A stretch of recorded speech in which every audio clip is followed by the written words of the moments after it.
เชียงใหม่ 20 นาฬิกาฟังพระธรรมเทศนา1 กันขบวนที่ 10 25 กันยายน 2565 แรม 15 ข้ามเดือน 12 เหนือเดินทางไปยังวัดอรัญยวาสตำบลบ้านปงอำเภอหางดงจังหวัดเชียงใหม่ 20 นาฬิกาฟังพระธรรมเทศนา1 กันขบวนที่ 11 3 ตุลาคม 2565 ขึ้น 8 ข้ามเดือนเกียงไปยังวัดสันป่าแดงตำบลต้นเปาอำเภอสันกำแพงจังหวัดเชียงใหม่ 20 นาฬิกาฟังพระธรรมเทศนา1 กันขบวนสุดท้าย 10 ตุลาคม 2565 ขึ้น 15 ข้ามเดือนเกียงเดินทางไปยังพุทธสถานเชียงใหม่ก็เป็นวันมอบโล่กลุ่มหนุ่มสาวจังหวัดเชียงใหม่เป็นเจ้าภาพในช่วง 20 นาฬิกาก็เป็นรายการกำหนดการรถด่วนขบวนพิเศษเทศกาลเข้าพรรษาในปี 2565 จัดโดยคณะสงฆ์จังหวัดเชียงใหม่องค์กรเครือข่ายชาวพุทธจังหวัดเชียงใหม่โดยมีกลุ่มหนุ่มสาวจังหวัดเชียงใหม่ดำเนินการก็เป็นกำหนดการที่ท่านจะได้ไปร่วมกิจกรรมในส่วนของรถด่วนขบวนพิเศษในปีนี้ก่อนจากยกมือไหว้กันส่งสัญญาณพบกันอีกครา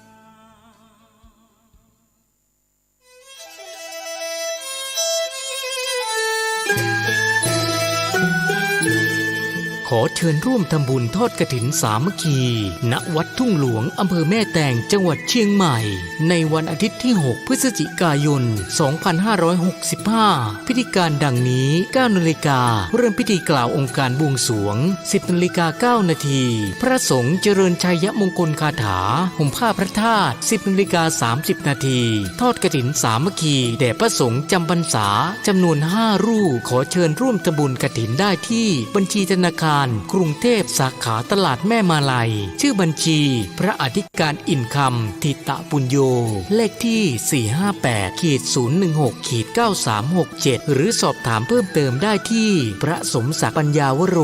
โทร 0819196632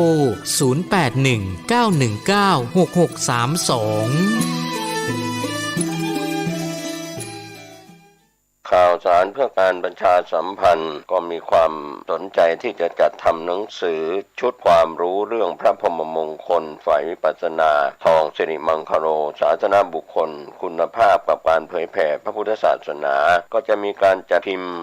2,500 เล่มภาษาไทย 2,000 เล่มภาษาอังกฤษ 500 เล่มท่านที่สนใจร่วมบุญบริจาคได้ที่บัญชีธนาคารกรุงไทยเลขที่บัญชี 5111714383 ชื่อบัญชีพระครูภาวนาโสภิตบุญญาวิสิทธิ์เมืองวงติดต่อสอบถามได้ที่พระครูภาวนาโสภิตฝ่ายวิปัสสนาด็อกเตอร์เจ้าอาวาสวัดบ้านเหล่าพระเจ้าตาเขียวอำเภอป่าซางเชียงใหม่โทร 0969521159 ได้ทุกวัน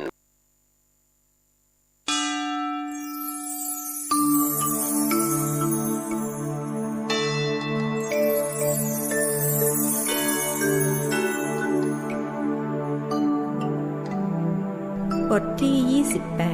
28 มิจฉาทิฏฐิ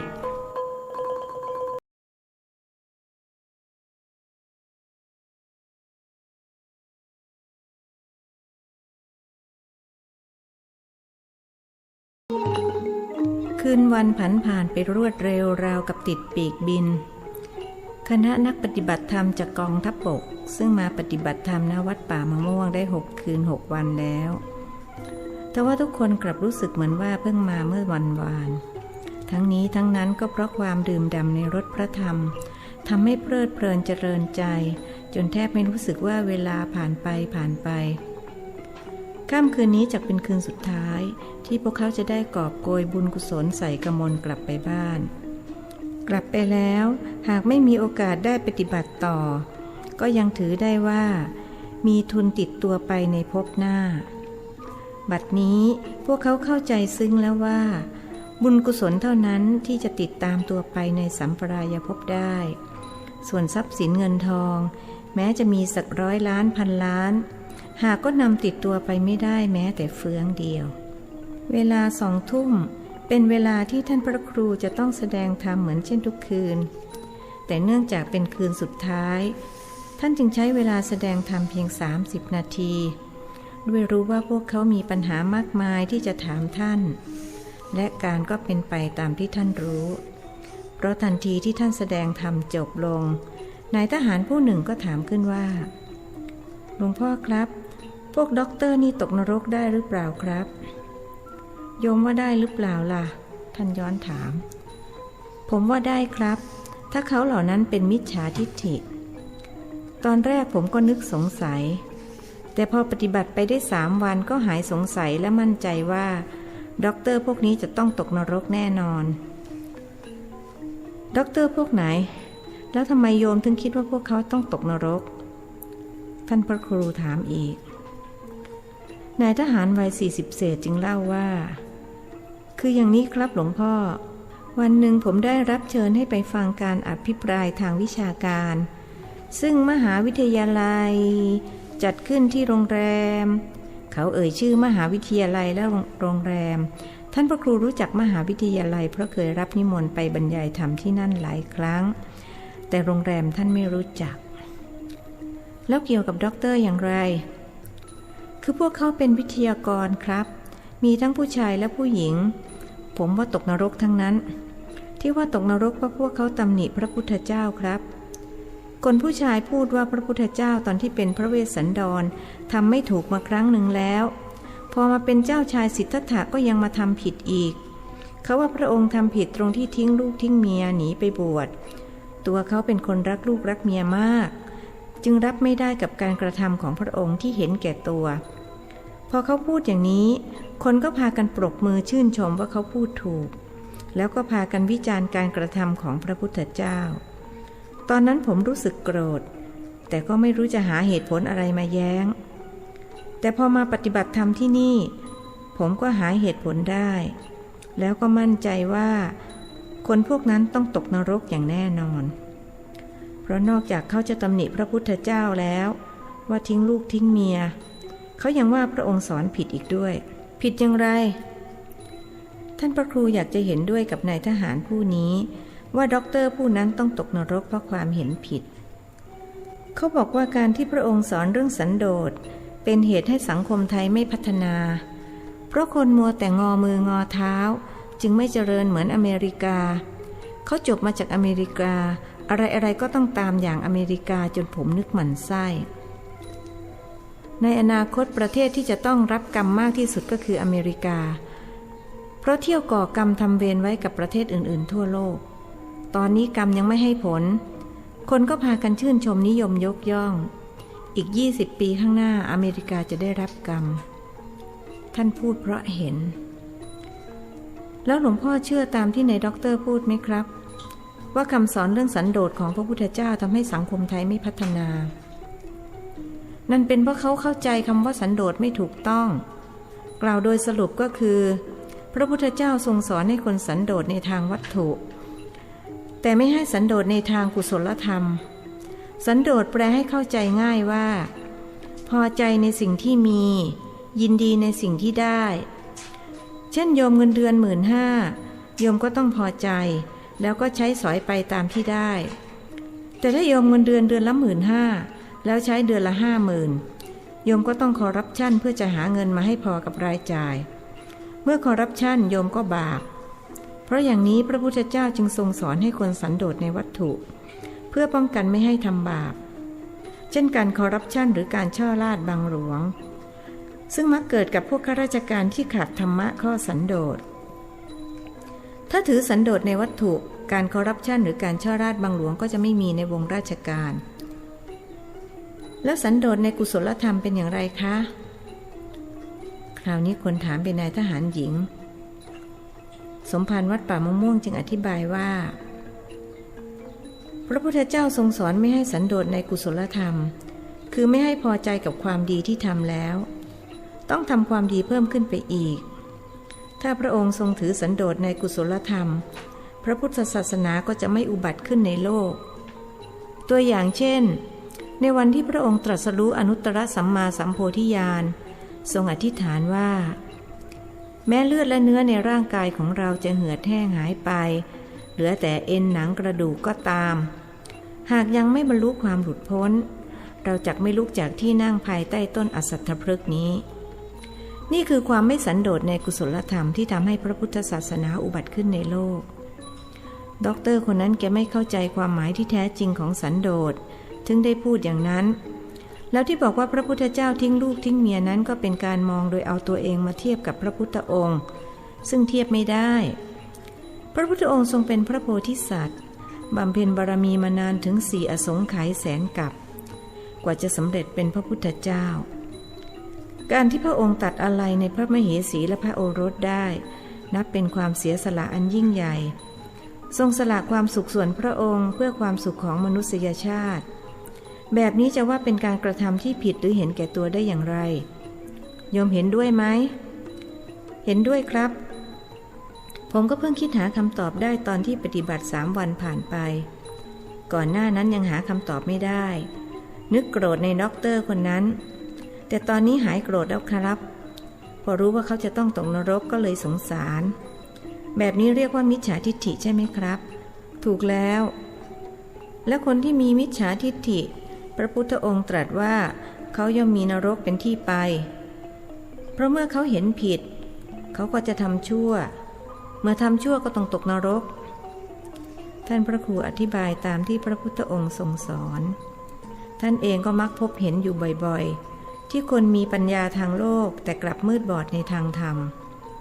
พอมีปริญญาในทางโลกกลับคิดว่าตัวเองเก่งกว่าดีกว่าพระพุทธเจ้าคนเช่นนี้มีอยู่มากในสังคมโลกมิใช่จะมีแต่ในสังคมไทยเท่านั้นแล้วดร.ผู้หญิงเขาตำหนิพระพุทธเจ้าว่าอย่างไรคะนายทหารหญิงถามนายทหารชายเขาบอกว่าพระพุทธเจ้าลำเอียงครับนายทหารชายตอบท่านพระครูจึงแย้งขึ้นว่าพระพุทธเจ้าทรงเป็นผู้บริสุทธิ์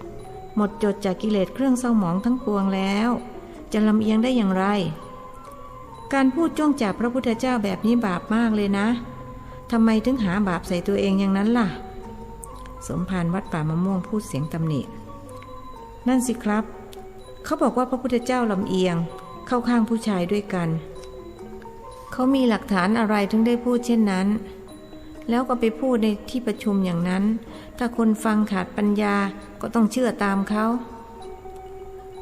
พวกผู้หญิงพากันปรบมือให้เขาใหญ่เลยครับเพราะเขาพยายามจะตั้งตนเป็นผู้นำในการเรียกร้องสิทธิสตรี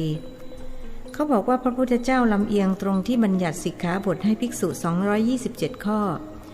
แต่พอถึงภิกษุณีกลับบัญญัติตั้ง311ข้อพวกคนฟังที่เป็นผู้หญิงเลยชื่นชมเขากันใหญ่ผมอดรนทนไม่ได้เลยเดินไปที่ไมโครโฟนแล้วตำหนิเขาต่อที่ประชุมว่าผมเสียดายความรู้ของเขามากอุตส่าห์เรียนมาจนได้เป็นด็อกเตอร์แต่สิ่งที่พูดออกมาล้วนแต่เป็นมิจฉาวาจาผมว่าอย่างนี้ครับโอ้โหว่าเจ็บจริงๆแล้วเขาไม่ด่าไฟแลบเลยหรือเขาก็คงด่าในใจแหละครับแต่ผมไม่สนใจผมถือว่าผมทำหน้าที่ปกป้องพระศาสนา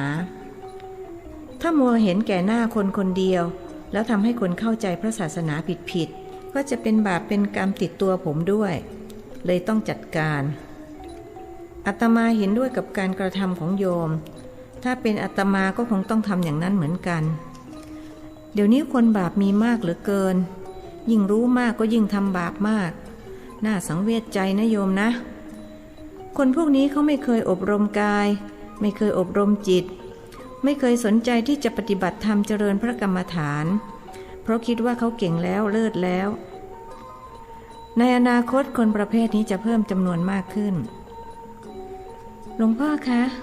ดิฉันก็เห็นด้วยค่ะว่าคนที่จบด็อกเตอร์ส่วนมากมักมีอะไรเพี้ยนๆดิฉันก็มีเรื่องเล่าเกี่ยวกับด็อกเตอร์เช่นกันค่ะดิฉันไม่เข้าใจเลยว่าทำไมเขาถึงโง่เขลาเบาปัญญาถึงป่านนั้นดิฉันเรียนน้อยกว่าเขาแต่ก็ยังไม่งมงายเหมือนอย่างเขาพันเอกพิเศษหญิงสุชาดาถือโอกาสพูดบ้างเพราะเธอก็มีประสบการณ์เรื่องด็อกเตอร์งมงายยังไงล่ะผู้การสมภารวัดป่ามะม่วงถามคืออย่างนี้ค่ะลูกชายดิฉันเรียนอยู่ที่มหาวิทยาลัยเธอเอ่ยนามมหาวิทยาลัยของรัฐที่เพิ่งเปิดสอนมาไม่นานทีนี้อาจารย์ของเขาก็เป็นด็อกเตอร์ค่ะแรกๆพวกนักศึกษาก็รู้สึกศรัทธามาก เพราะเขาเป็นผู้หญิงแต่จบวิศวะซึ่งคนเรียนทางนี้ส่วนใหญ่จะเป็นผู้ชายเขามีอะไรๆที่ขัดกันในตัวคือแกร่งเหมือนผู้ชายแต่เป็นคนใจบุญใจกุศลเหมือนผู้หญิงและที่สำคัญคือเขาจะนุ่งชุดขาวตลอดพวกนักศึกษาก็นึกว่าเขาเป็นคนธรรมะธรรมโม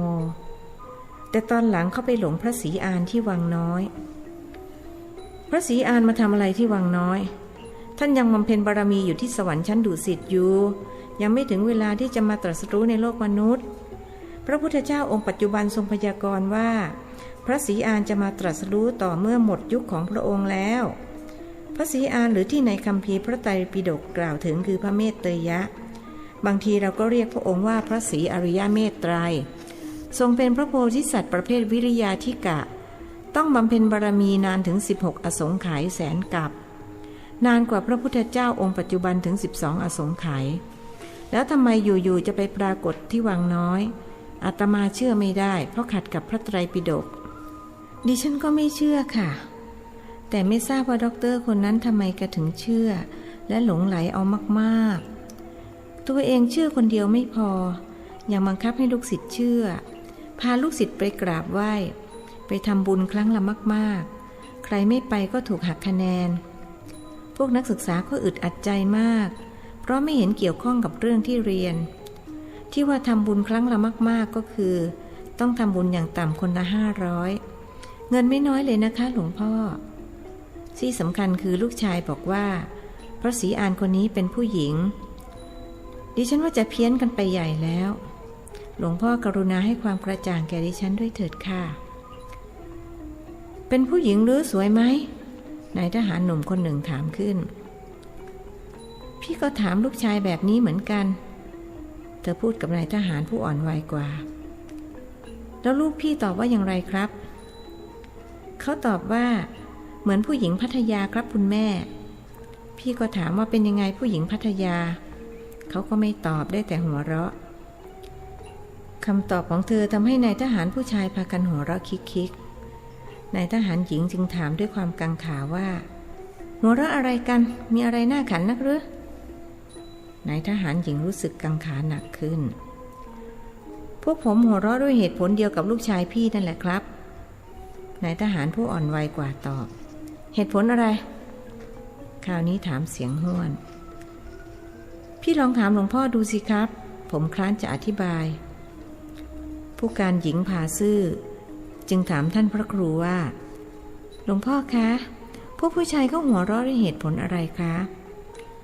อาตมาก็ยังไม่เข้าใจเหมือนกันไหนโยมบอกมาสิว่าหัวเราะอะไรกันท่านถามนายทหารผู้ชายหัวเราะที่ผู้การเขาไม่รู้จักผู้หญิงพัทยานะครับนายทหารหนุ่มตอบแล้วเป็นยังไงล่ะอาตมาเองก็ไม่รู้จักช่วยบอกหน่อยได้ไหม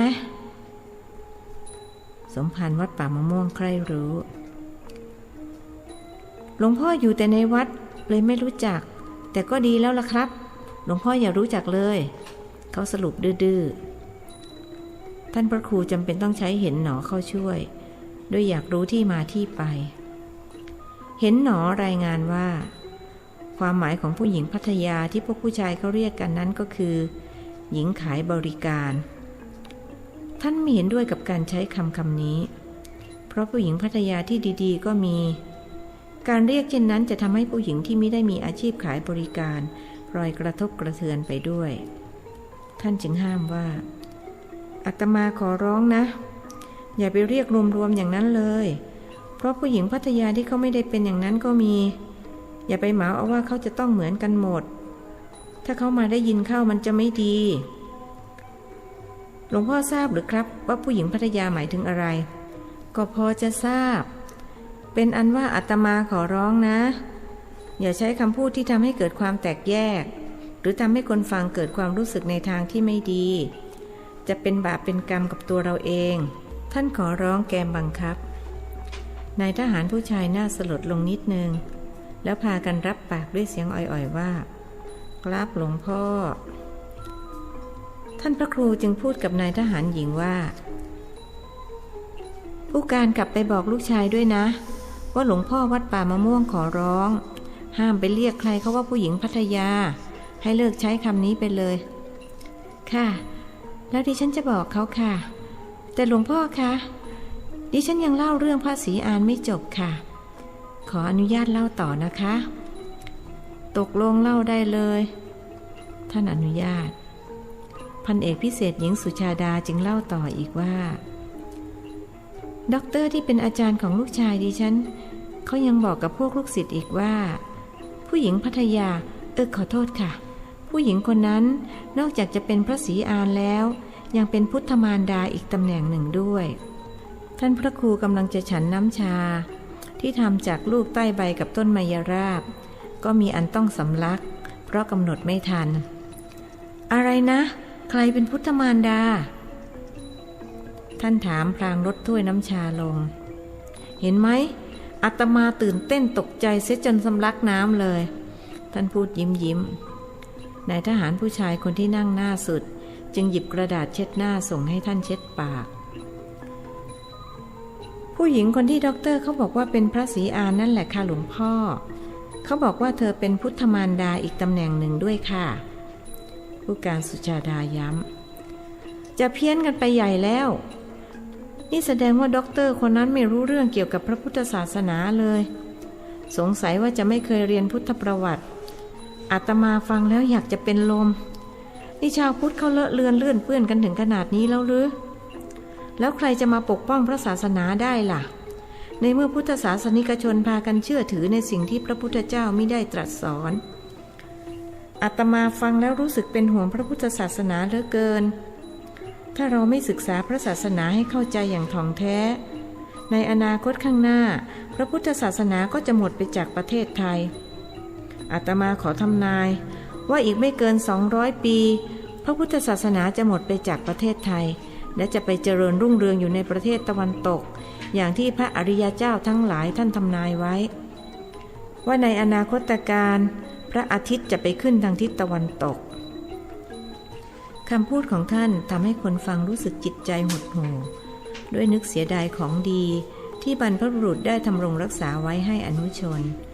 แต่จะมาสูญสิ้นไปเพราะความโง่เขลาเบาปัญญาของชาวพุทธนี่เองเมื่อต่างคนต่างคิดภายในหอประชุมนั้นจึงถูกความเงียบเข้าครอบง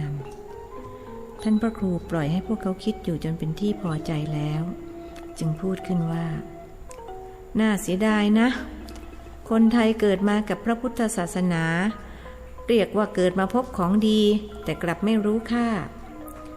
ในอนาคตชาวพุทธจะไม่รู้ด้วยซ้ำว่าพระพุทธเจ้าเป็นใครบางคนก็ไม่เชื่อว่าพระพุทธเจ้ามีจริงอย่าว่าแต่คฤหัสถ์เลยแม้พระสงฆ์องค์เจ้าก็จะเกิดความเครือบแคลงสงสัยว่าพระพุทธเจ้ามีจริงหรือ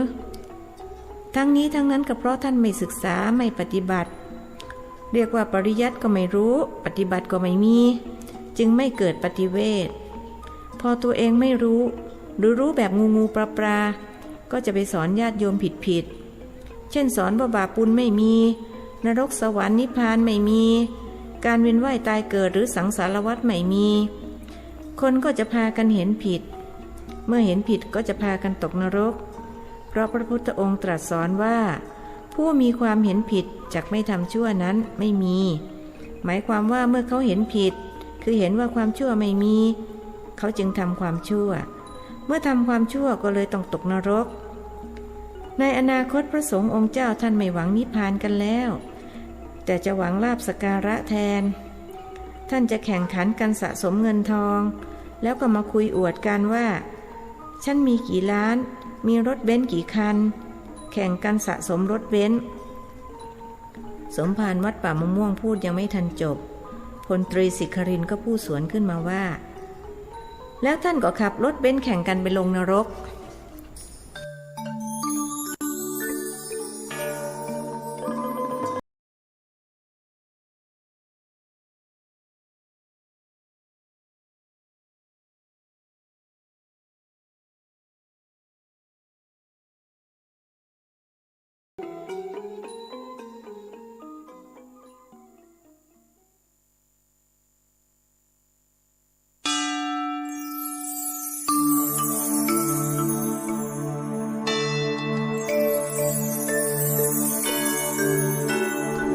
ทที่ 29 สรณะที่แท้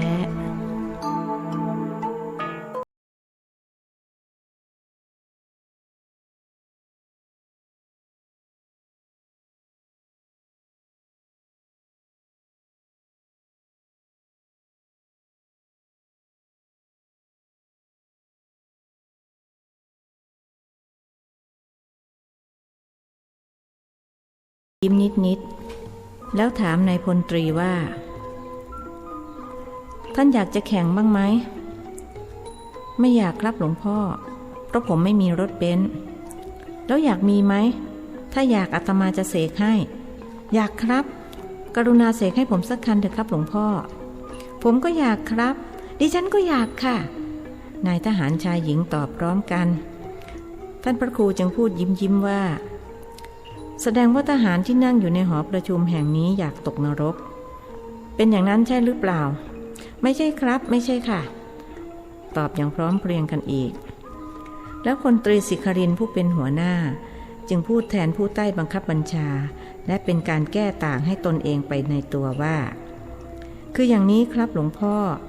ที่หลวงพ่อถามพวกเราว่าอยากมีรถเบนซ์หรือไม่พวกเราอยากมีทุกคนครับไม่เฉพาะทหารที่นั่งอยู่ในหอประชุมแห่งนี้เท่านั้นหรอกครับที่อยากมีรถเบนซ์ผมขอกราบเรียนว่าทหารทั้งกองทัพเลยแหละครับที่อยากมี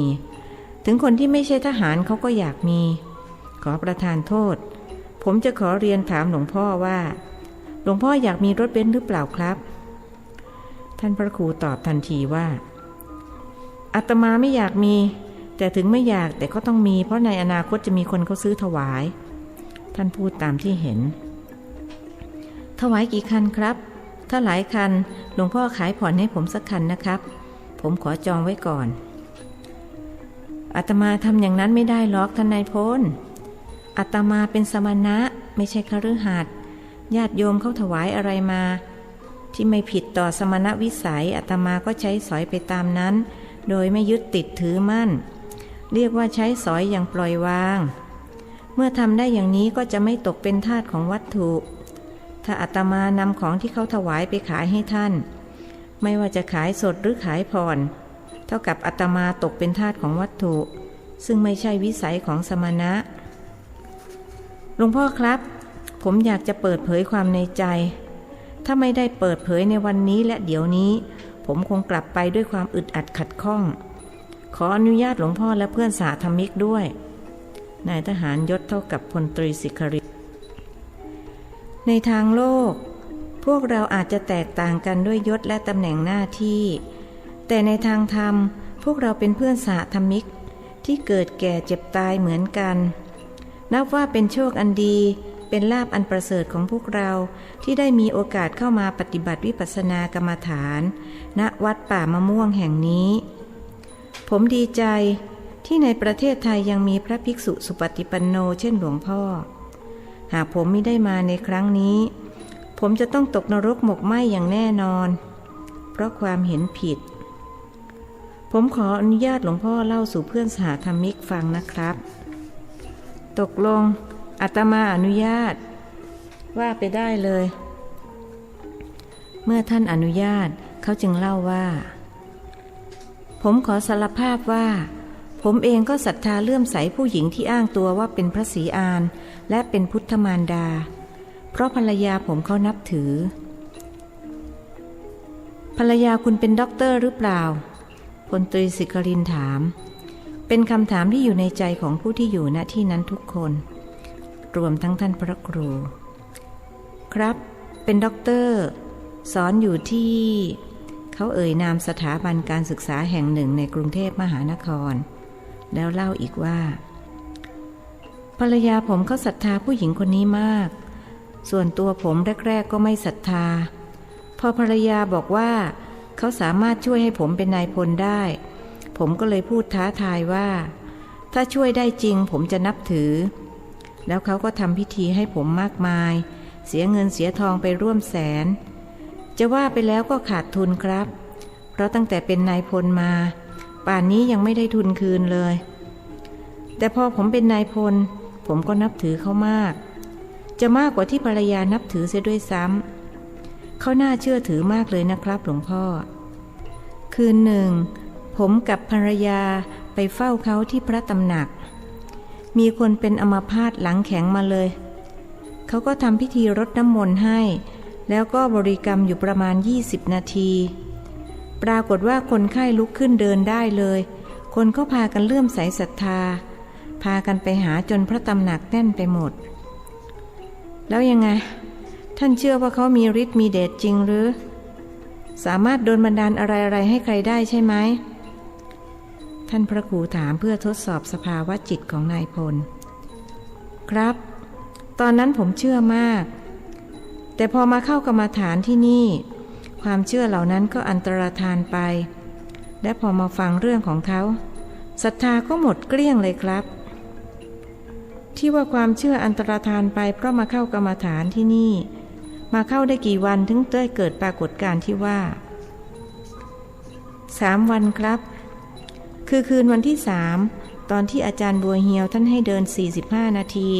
นั่ง45 นาทีพอผมนั่งไปได้สักครึ่งชั่วโมง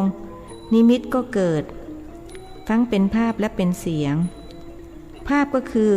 เห็นผู้หญิงคนนั้นใช้วิธีหลอกลวงประชาชนโดยจ้างหน้าม้าให้ทำเป็นคนอัมพาตที่ผมเห็นวันนั้นไม่ใช่คนเป็นอัมพาตจริงแต่เป็นหน้าม้าที่มารับจ้างแสดงละครหลอกลวงประชาชนแล้วผมก็ยังเห็นอีกว่าที่ผมได้เป็นนายพลเพราะถึงคิวผมพอดีไม่ใช่เพราะเขาช่วยผมหลงโง่มาตั้งนานเขาหลอกลวงประชาชนจริงๆครับหลวงพ่อเพราะเขาจะเลือกทำพิธีในตอนดึกจะได้พ้นหูพ้นตาเจ้าหน้าที่ตำรวจแต่วันหนึ่งเขาก็จะต้องถูกตำรวจจับรับรองเป็นข่าวดังแน่ตำรวจจะเข้าไปจับกุมขณะที่เขากำลังทำพิธีมีการแพร่ภาพทางโทรทัศน์ด้วยแล้วเขาก็จะหยุดกิจการไปชั่วระยะเวลาหนึ่งหลังจากนั้นก็จะเริ่มกิจการใหม่เพราะคนที่ยังไม่รู้เรื่องที่เขาถูกจับยังมีอีกมากบางคนถึงรู้ก็ยังศรัทธาอยู่เพราะเขาขาดปัญญาถ้าเป็นพวกตาสีตาสาก็ว่าไปอย่างแต่พวกที่เป็นถึงด็อกเตอร์แล้วยังงมงายนี่สิน่าตำหนิมากครับและยิ่งเป็นนายพลก็ยิ่งน่าตำหนิหนักขึ้นนี่ถ้าผมไม่ได้มาเข้ากรรมฐานก็ยังคงนับถือเขาอยู่ผมยังนึกไปถึงวันหนึ่งเมื่อเดือนที่แล้วที่ภรรยาผมขอให้ขับรถไปรับเขาที่วังน้อยรับมาที่บางลำพูมาทำอะไรที่บางลำพูคะทหารหญิงผู้หนึ่งถามมาช้อปปิ้งครับตอนนั้นผมก็แอบคิดในใจว่าอะไรกันเป็นถึงพระศรีอานและพุทธมารดาทำไมยังตัดเรื่องช้อปปิ้งไม่ได้ถึงกระนั้นผมก็ยังศรัทธาอยู่มีอีกเรื่องหนึ่งที่ผมค่อนข้างสับสนก็คือพอทำพิธีเสร็จจะมีเสียขับรถเบนซ์มารับเงินรับทองที่คนเอามาทำบุญโดยอ้างว่าเอาไปสร้างบารมีแต่พอนั่งกรรมฐานได้3 วันก็รู้ว่าเสียคนนั้นคือสามีเขาบัดนี้ผมหมดศรัทธาแล้วครับแล้วผมก็จะกลับไปบอกภรรยาถ้าเขาไม่เชื่อก็แล้วแต่เขาที่ผมตัดสินใจเล่าให้หลวงพ่อและเพื่อนสหธรรมิกฟังก็เพื่อจะได้ช่วยกันแพร่ข่าวไปยังคนใกล้ชิดจะได้ไม่ตกเป็นเหยื่อของเขาเหมือนที่ผมเคยเป็นมาแล้วนายพลวัย50 เศษพูดอย่างโล่งอกดีแล้วอาตมาขออนุโมทนาที่ท่านยอมรับความผิดพลาดของตนเองเพื่อประโยชน์ของผู้อื่นบางคนเขารักตัวเองมากกว่าคือตัวเองไปเสียรู้เขาแล้วก็ไม่กล้าบอกคนอื่นเพราะกลัวจะเสียหน้าท่านพูดเช่นนี้เพราะรู้ว่าในบรรดาทหารชายหญิงที่นั่งอยู่ณที่นี้มีหลายคนที่เคยตกเป็นเหยื่อของผู้หญิงคนนั้นและปัจจุบันนี้ก็ได้เกิดปัญญารู้ว่าอะไรถูกอะไรผิดทว่าไม่กล้าเปิดเผยด้วยเกรงจะเสียหน้าพระบัวเหียวนั่งฟังอยู่ในฐานะอาจารย์ผู้สอนภาคปฏิบัตินับแต่ได้เลื่อนฐานะมาเป็นอาจารย์สอนกรรมฐานท่านดูสงบเสงี่ยมและสงบปากสงบคำขึ้นกว่าที่เคยเป็นท่านพระครูเห็นว่าเป็นคืนสุดท้ายสำหรับนักปฏิบัติชุดนี้จึงอยากให้พระบัวเหียวได้มีส่วนร่วมในเรื่องที่ท่านบรรยายบ้างจึงสรุปว่าเอาละทีนี้ท่านก็รู้ด้วยตนเองแล้วว่าพระพุทธเจ้ามิได้สอนให้พึ่งสิ่งภายนอกแต่ให้พึ่งตัวเอง พื่อเป็นการยืนยันคำสอนในเรื่องนี้อาตมาจะขอให้อาจารย์บัวเหียวนำสวดเขมาเขมสรณคมนะปริทีปิกะคาถาเพื่อเป็นเครื่องเตือนใจเราว่าที่พึ่งอื่นไม่มีเราต้องพึ่งตัวเองเท่านั้นจึงจะพ้นทุกข์ได้ท่านบอกพระบัวเหียวว่าอาจารย์บัวเหียวช่วยแจกหนังสือสวดมนต์แก่ผู้ปฏิบัติธรรมแล้วนำสวดเขมาเขมสรณคมนะปริทีปิกะคาถาหน้า24ถึงหน้า25ด้วยพระบัวเหียวลุกขึ้นไปหยิบหนังสือสวดมนต์มาแจกนายทหารหนุ่มๆ 3-4 คนลุกขึ้นไปช่วยท่านเมื่อเรียบร้อยดีแล้วพระบัวเหียวจึงกล่าวนำว่าหันธรรมยังเขมาสรณทีปิกะคาทาโยภานามาเซจากนั้นผู้ปฏิบัติธรรมจึงสวดรับพร้อมกันดังนี้พระหุงเวสรนังยันติปัปพะทานิวนานิจะอารามรุขเจตยานิมนุสสาพยตัชิตามนุษย์เป็นอันมากเมื่อเกิดมีภัยคุกคามแล้วก็ถือเอาภูเขาบ้างป่าไม้บ้างอารามและลุกขเจดีย์บ้างเป็นสรณะเนตังโคสรนังเขมังเนตังสรณมุตตมังเนตังสรณมาคัมมะสัพพทุกขาปมุจจตินั่นมิใช่สรณะอันเกษมเลยนั่นมิใช่สรณะอันสูงสุดเขาอาศัยสรณะนั่นแล้วย่อมไม่พ้นจากทุกข์ทั้งปวงได้โยจะพุทธันจะธรรมันจะสังฆันจะสรนังคโตจัตตาริอริยสัจจานิสัมมาปัญญายปัสสติส่วนผู้ใดถือเอาพระพุทธพระธรรมพระสงฆ์เป็นสรณะแล้วเห็นอริยสัจคือความจริงอันประเสริฐสีด้วยปัญญาอันชอบทุกขังทุกขสมุปาทังทุกขสัจจะอติกมังอริยันจัตทังขิกังมัคคังทุกขุปัสสมาคามินังคือเห็นความทุกข์เหตุให้เกิดทุกข์ความก้าวล่วงทุกข์เสียได้และหนทางมีองค์8อันประเสริฐเครื่องถึงความระงับทุกข์เอตังโคสรนังเขมังเอตังสรณมุตตมังเอตังสรณมาคัมมะสัพพทุกขาปมุจจติ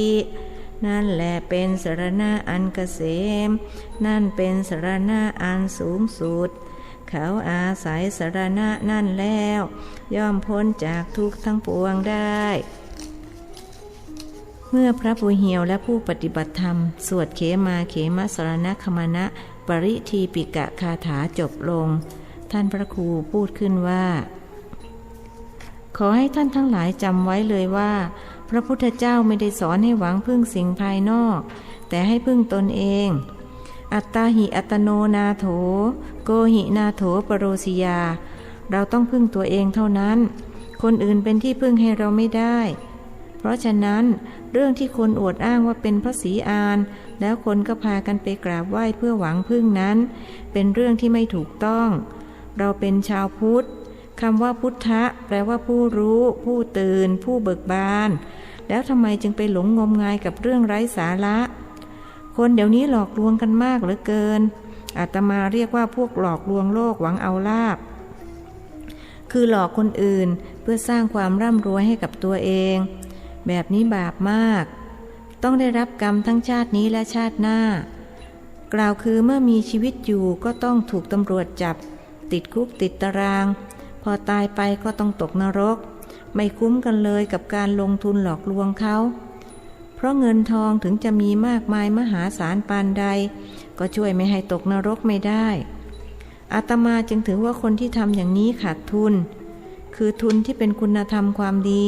ซึ่งไม่สามารถจะตีค่าเป็นเงินเป็นทองได้ในอนาคตคนจะพากันละทิ้งคุณธรรมความดีไปหาความมั่งคั่งร่ำรวยแทนเขาจะพากันคิดว่าเงินทองมีค่ากว่าคุณธรรมความดีแล้วคนชั่วก็จะได้เป็นใหญ่เป็นโตเงินจะซื้อได้ทุกอย่าง ไม่ว่าจะเป็นตำแหน่งหน้าที่หรือบัตรผู้แทนแม้แต่ปริญญาบัตรก็ยังซื้อได้ด้วยเงินเมื่อเป็นเช่นนี้คนรู้ไม่จริงก็จะมาปกครองคนรู้จริงคนดีมีคุณธรรมก็จะถูกกันแกล้งขัดขวางไม่ให้มีโอกาสบริหารประเทศอาตมารู้สึกเป็นห่วงชาติบ้านเมืองและพระศาสนามากก็ขอฝากไว้กับพวกท่านอาตมารักทหารเพราะทหารจริงใจกับประเทศชาติและพระศาสนามากกว่าคนอาชีพอื่นที่พูดอย่างนี้เพราะอาตมาเคยเป็นทหารมาก่อนหลวงพ่อเคยเป็นทหารก่อนจะมาบวชหรือครับนายทหารผู้หนึ่งถามไม่ใช่อาตมาเคยเป็นทหารเมื่อชาติที่แล้วจะว่าชาติที่แล้วก็ไม่ถูกนักคือก่อนจะมาเป็นอาตมาในชาตินี้ชาติที่แล้วอาตมาอายุสั้นอายุ3 ขวบก็ตกน้ำตายเพราะบ้านอยู่ริมแม่น้ำเจ้าพระยาก่อนจะมาเกิดเป็นเด็กคนนี้อาตมาเคยเป็นแม่ทัพสมัยกรุงศรีอยุธยาเป็นราชธานีพวกท่านจะเชื่อหรือไม่ก็ตามแต่อาตมาอยากจะบอกว่าพวกท่านเคยเกิดเป็นทหารสมัยเดียวกับอาตมาและชาตินี้ก็ต้องมาพบกันอีกวัฏจักรชีวิตนั้นเวียนว่ายวกวนคนที่เคยเกิดร่วมกันมามักจะได้เกิดมาพบกันอีกเอาละนี่ก็ดึกแล้วใครมีอะไรอยากจะถามก็ถามได้ถ้าไม่มีจะได้แยกย้ายกันไปพักผ่อนหลับนอนพรุ่งนี้ตี 4จะได้มาทำวัดเช้าด้วยกันเป็นครั้งสุดท้ายท่านเปิดโอกาสให้ผู้ปฏิบัติธรรมซักถามหลวงพ่อคะหนูรู้สึกว่าบทสวดที่พวกเราสวดเมื่อตะกี้นี้ดูขัดแย้งกับที่หลวงพ่อสอนนะคะทหารหญิงอายุน้อยและยังเป็นโสดเอ่ยขึ้นทหารชายทั้งโสดและไม่โสดพากันหันไปมองเพราะหล่อนสวยที่สุดในบรรดาทหารหญิงที่มาปฏิบัติขัดแย้งอย่างไรสมภารวัดป่ามะม่วงถามกลับคือหลวงพ่อบอกว่าพระพุทธเจ้าสอนให้พึ่งตัวเองแต่ในบทสวดบอกให้พึ่งพระพุทธพระธรรมพระสงฆ์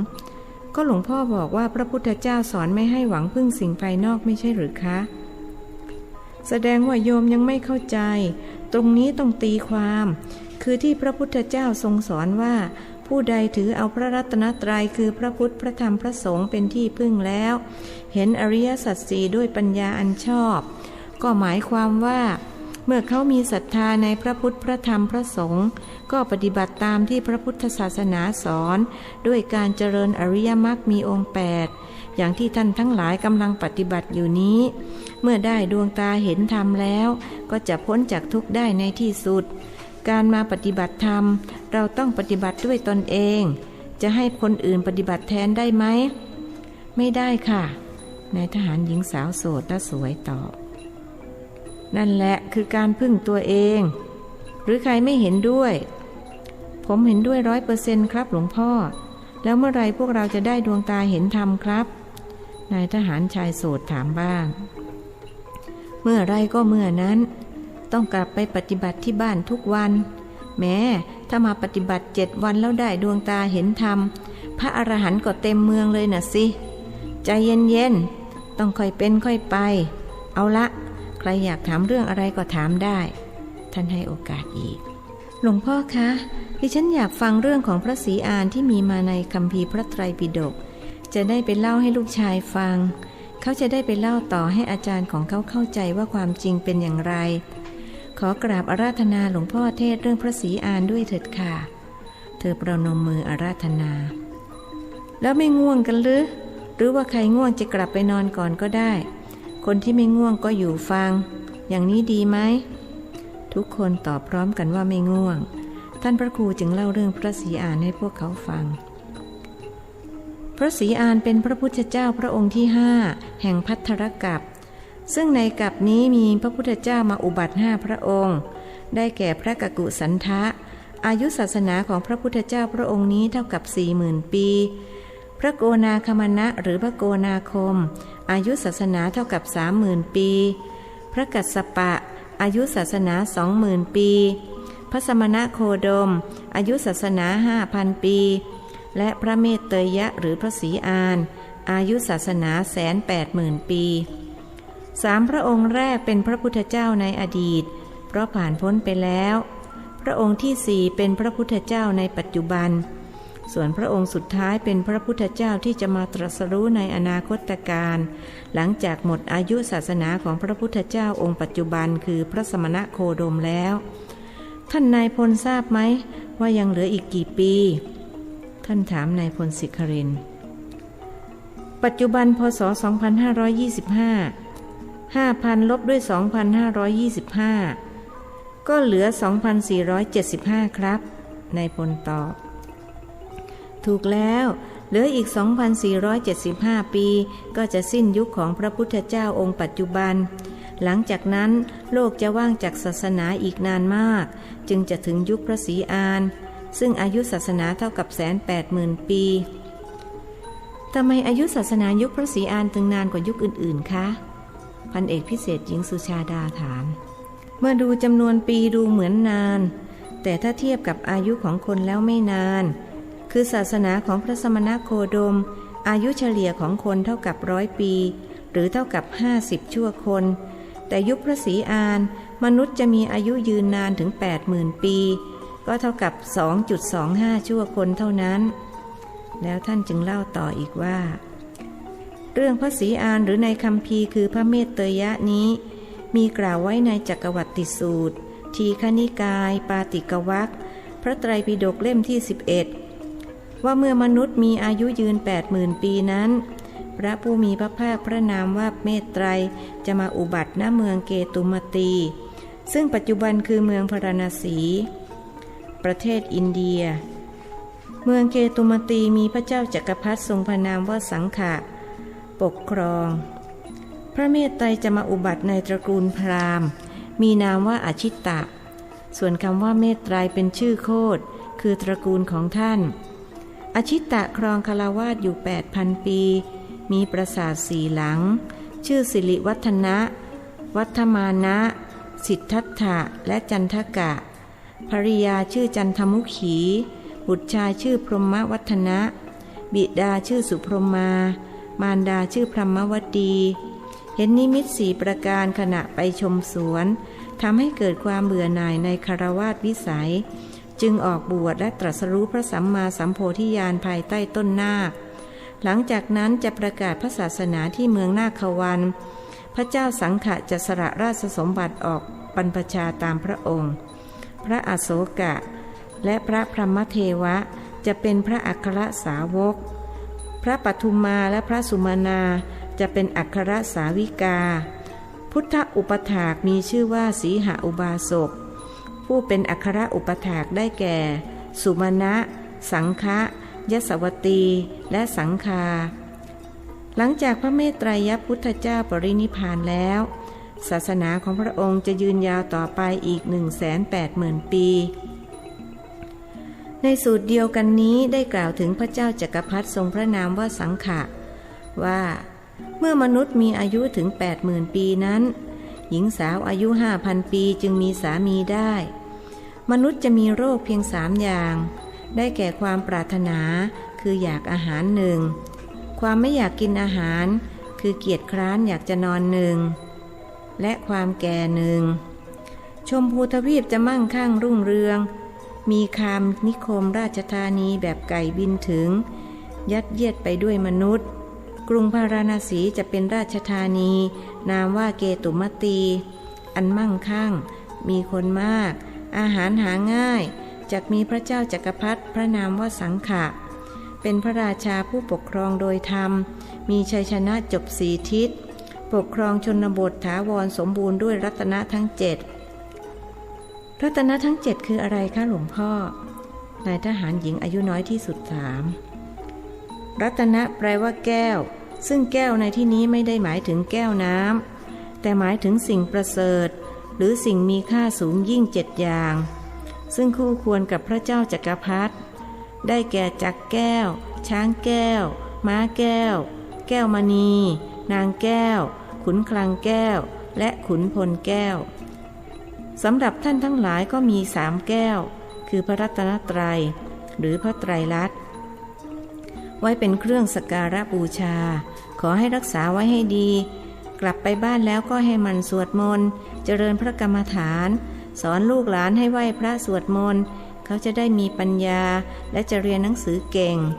มีลูกต้องให้เรียนเป็นด็อกเตอร์แล้วก็ให้เป็นด็อกเตอร์ที่รอบรู้ทั้งทางโลกและทางธรรมอย่าเป็นด็อกเตอร์ที่เก่งแต่ทางโลกแต่ทางธรรมกลับมืดบอดเที่ยวไปหลงไหลงมงายกับของปลอมอาตมาบอกได้เลยว่าพระศรีอานที่คนไปหลงไหลกันนั้นเป็นของปลอมของแท้ยังไม่มาตรัสรู้ท่านต้องมาตามคิวจะแซงคิวได้อย่างไรแล้วพุทธมารดาก็ไม่มาเกิดในโลกมนุษย์แล้วท่านเกิดเป็นเทพบุตรอยู่ในสวรรค์ชั้นดุสิตเมื่อเจ้าชายสิทธัตถะตรัสรู้เป็นพระสัมมาสัมพุทธเจ้าแล้วพระองค์ได้เสด็จไปโปรดพุทธมารดาที่ดาวดึงสเทวโลกในพรรษาที่7หลังการตรัสรู้พุทธมารดาไม่มาเกิดเป็นผู้หญิงอย่างแน่นอนอ้างกันไปส่งเดชอย่างนั้นเองคนมีปัญญาเขาไม่เชื่อหรอกสรุปว่าคนที่ถูกหลอกไม่ได้มีต่อด็อกเตอร์เท่านั้นยังมีนายทหารอีกหลายคนที่โดนหลอกด้วยใช่ไหมคะพันเอกพิเศษหญิงสุชาดาถามยิ้มท่านพระครูจึงพูดออมชอมว่าไม่เป็นไร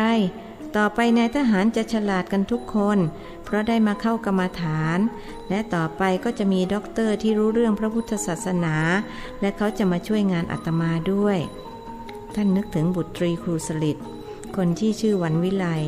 ซึ่งในอดีตชาติคือนายจันสมทหารคู่ใจสมัยที่ท่านเป็นแม่ทัพแห่งกรุงศรีอยุธยาปีหน้าเขาจะมาเข้ากรรมฐานเพราะถึงเวลาของหล่อนแล้ว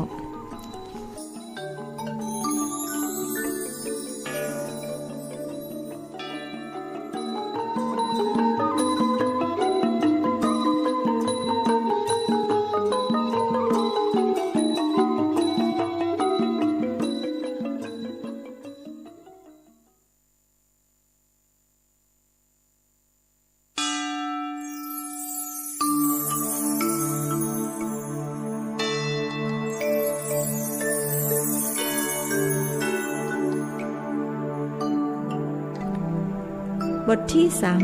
30เยือนวัดไถง้าง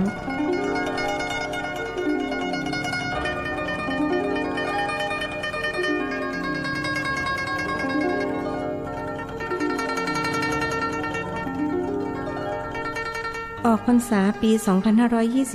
2525 เจ้าอาวาสวัดป่ามะม่วงได้รับนิมนต์จากกรมการศาสนาให้เดินทางไปกับคณะพระธรรมทูตและข้าราชการกรมการศาสนาเพื่อเข้าร่วมในพิธีเฉลิมฉลองอายุครบ 1,200 ปีของวัดไถง้างเมืองสัวเถาประเทศสาธารณรัฐประชาธิปไตยประชาชนจีนนับเป็นโอกาสดีที่ท่านจะได้ไปพิสูจน์สิ่งที่ต้องการพิสูจน์มานานคณะพระธรรมทูตจากประเทศไทยเดินทางโดยใช้บริการของบริษัทท่องเที่ยวซึ่งมีนักท่องเที่ยวชายหญิงร่วมเดินทางไปด้วยอีกหลายคนออกเดินทางจากประเทศไทยโดยสายการบินไทยบินตรงไปลงที่เมืองสัวเถาพักที่โรงแรมในเมืองนั้นพิธีเฉลิมฉลองอายุครบ 1,200 ปีของวัดไถง้างจัดขึ้นอย่างใหญ่โตมโหฬารท่านพระครูได้มีโอกาสสนทนาปราศัยกับเจ้าอาวาสวัดไถง้างท่านอายุ80เศษแต่ยังดูแข็งแรงเพราะไม่เคยเจ็บไข้ได้ป่วยนับเป็นบุคคลที่โชคดีที่สุดเพราะอาโรคยะปรมาลาภาความไม่มีโรคเป็นลาภอันประเสริฐท่านเล่าให้ท่านพระครูฟังโดยผ่านล่ามว่าเมื่อประเทศจีนเปลี่ยนการปกครองมาเป็นสังคมนิยมแบบคอมมิวนิสต์รัฐบาลก็สั่งปิดวัดในพระพุทธศาสนาทั่วประเทศเพราะถือว่าทำให้ประชาชนหลงงมงายขัดกับระบอบการปกครองแต่วัดไถง้างเป็นวัดเดียวที่ไม่ถูกสั่งปิดทั้งนี้เพราะรัฐบาลเห็นว่ากิจกรรมของพระสงฆ์วัดไถง้างเป็นประโยชน์ต่อประชาชนกิจกรรมดังกล่าวก็คล้ายคลึงกับสิ่งที่ท่านพระครูเคยทำในอดีตเช่นการฝึกอาชีพให้กับประชาชนแต่เมื่องานด้านการสอนวิปัสสนากรรมฐานแผ่ขยายขึ้นกิจกรรมอื่นๆจึงต้องหยุดไปโดยปริยายที่วัดของหลวงพ่อมีการสวดกงเต็กในงานศพไหมครับท่านถามเจ้าอาวาสวัดไถง้างโดยผ่านล่ามเจ้าอาวาสตอบโดยผ่านล่ามเช่นกันว่ามี เพราะเป็นประเพณีที่ทำสืบต่อกันมาหลายชั่วอายุคน ในเมืองไทยไม่มีหรือมีครับเพราะเมืองไทยมีคนจีนอพยพไปตั้งหลักปักฐานอยู่เป็นจำนวนมากบรรพบุรุษของผมก็เป็นคนจีนท่านพระครูตอบบรรพบุรุษของผมที่อพยพไปอยู่ประเทศของท่านก็มีเหมือนกันสมัยราชวงศ์โจวเป็นสมัยที่คนจีนอพยพไปอยู่เมืองไทยมากที่สุดสรุปแล้วคนไทยกับคนจีนก็เป็นพี่น้องกันนะครับหลวงพ่อผมกับหลวงพ่ออาจจะเป็นญาติกันก็ได้หลวงพ่อเชื่ออย่างนั้นไหมครับเชื่อสิเพราะผมเป็นสาวกขององค์สมเด็จพระสัมมาสัมพุทธเจ้าพระพุทธองค์ตรัสกับพระสาวกว่าดูกระภิกษุทั้งหลายสัตว์ผู้ไม่เคยเป็นมารดาไม่เคยเป็นบิดาไม่เคยเป็นพี่น้องชายไม่เคยเป็นพี่น้องหญิงไม่เคยเป็นบุตรไม่เคยเป็นธิดาของเรามิใช่หาได้ง่ายนี่ย่อมแสดงว่าคนที่เกิดมาในโลกนี้ล้วนเคยเกี่ยวข้องเป็นญาติพี่น้องกันมาก่อนเพราะเราต้องเวียนตายเวียนเกิดกันนับหมื่นนับแสนชาติครับหลวงพ่อวัฏจักรชีวิตนั้นหาจุดเริ่มไม่ได้หาจุดสิ้นสุดก็ไม่พบสัตว์โลกย่อมเวียนตายเวียนเกิดสับเปลี่ยนหมุนเวียนกันไปด้วยอำนาจแห่งกรรมดังที่พระพุทธองค์ตรัสว่ากัมมุนาวัตตีโลโกสัตว์โลกย่อมเป็นไปตามกรรมแต่พระพุทธองค์ทรงเป็นผู้ที่ตัดกรรมตัดขาดจากวัฏจักรชีวิตด้วยพระปัญญาอันยิ่งและยังทรงพระกรุณาตรัสสอนสัตว์โลกให้ดำเนินตามปฏิปทาที่พระองค์ทรงดำเนินมาแล้วเว้นพระกรุณาคุณของพระองค์เสียแล้วชาวโลกก็คงไม่ได้รู้จักพระพุทธศาสนาผมคิดว่าผมโชคดีที่ได้เกิดมาพบพระพุทธศาสนาหลวงพ่อคิดอย่างผมไหมครับแน่นอนเพราะผมระลึกอยู่เสมอว่าสุโขพุทธานมุปปาโทความเกิดขึ้นของพระพุทธเจ้าทั้งหลายนำมาซึ่งความสุขถ้าเราโชคร้ายรับรองว่าไม่ได้เกิดมาพบพระพุทธศาสนาอย่างแน่นอนแต่บางครั้งผมก็รู้สึกสังเวชใจเหมือนกันที่คนบางพวกเขามองไม่เห็นคุณค่าของพระศาสนาและดำเนินชีวิตด้วยความประมาทนี่ผมหมายถึงคนในประเทศของผมนะแล้วคนในประเทศของท่านล่ะเป็นเหมือนกับของประเทศผมบ้างไหมก็คงเหมือนกันหมดทุกประเทศนั่นแหละครับหลวงพ่อคนยุคนี้เขาหลงไหลผูกติดอยู่กับวัตถุไม่ค่อยสนใจเรื่องคุณงามความดีต่อไปอีก10 ปี20 ปีโลกก็จะเดือดร้อนวุ่นวายขึ้นเรื่อยๆเพราะคนทำตามอำนาจกิเลสประเทศที่มีอำนาจก็จะรังแกประเทศที่อ่อนแอกว่าแล้วก็ผูกเวรกันต่อไปกระทั่งลุกลามใหญ่โตกลายเป็นสงครามโลกเพราะประเทศที่แพ้สงครามก็หาพวกชวนประเทศที่แพ้ด้วยกันมาช่วยเขาแก้ปัญหาด้วยความรุนแรงไม่แก้ด้วยสันติภาพไม่สนใจไม่นำพาต่อคำสอนขององค์สมเด็จพระสัมมาสัมพุทธเจ้าน่าอนาถใจนะครับหลวงพ่ออันที่จริงบรรพชิต2 รูปต่างวัยต่างเชื้อชาติหากสภาวะจิตของท่านไม่มีความแตกต่างเพราะได้รับการอบรมกายอบรมจิตมาอย่างดีท่านเข้าใจคำสนทนาของกันและกันด้วยจิตการแปลของล่ามจึงเป็นแต่เพียงรูปแบบภายนอกเท่านั้น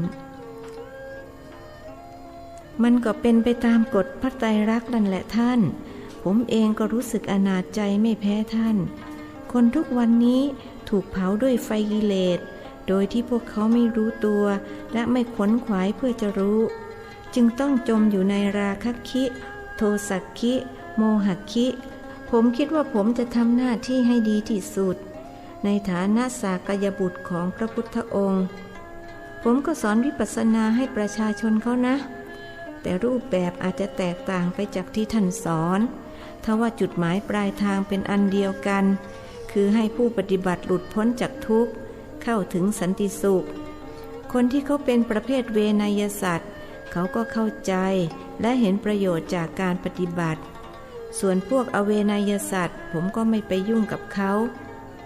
สมัยพุทธกาลพระพุทธเจ้าของเราท่านก็ทรงสอนเฉพาะพวกเวไนยสัตว์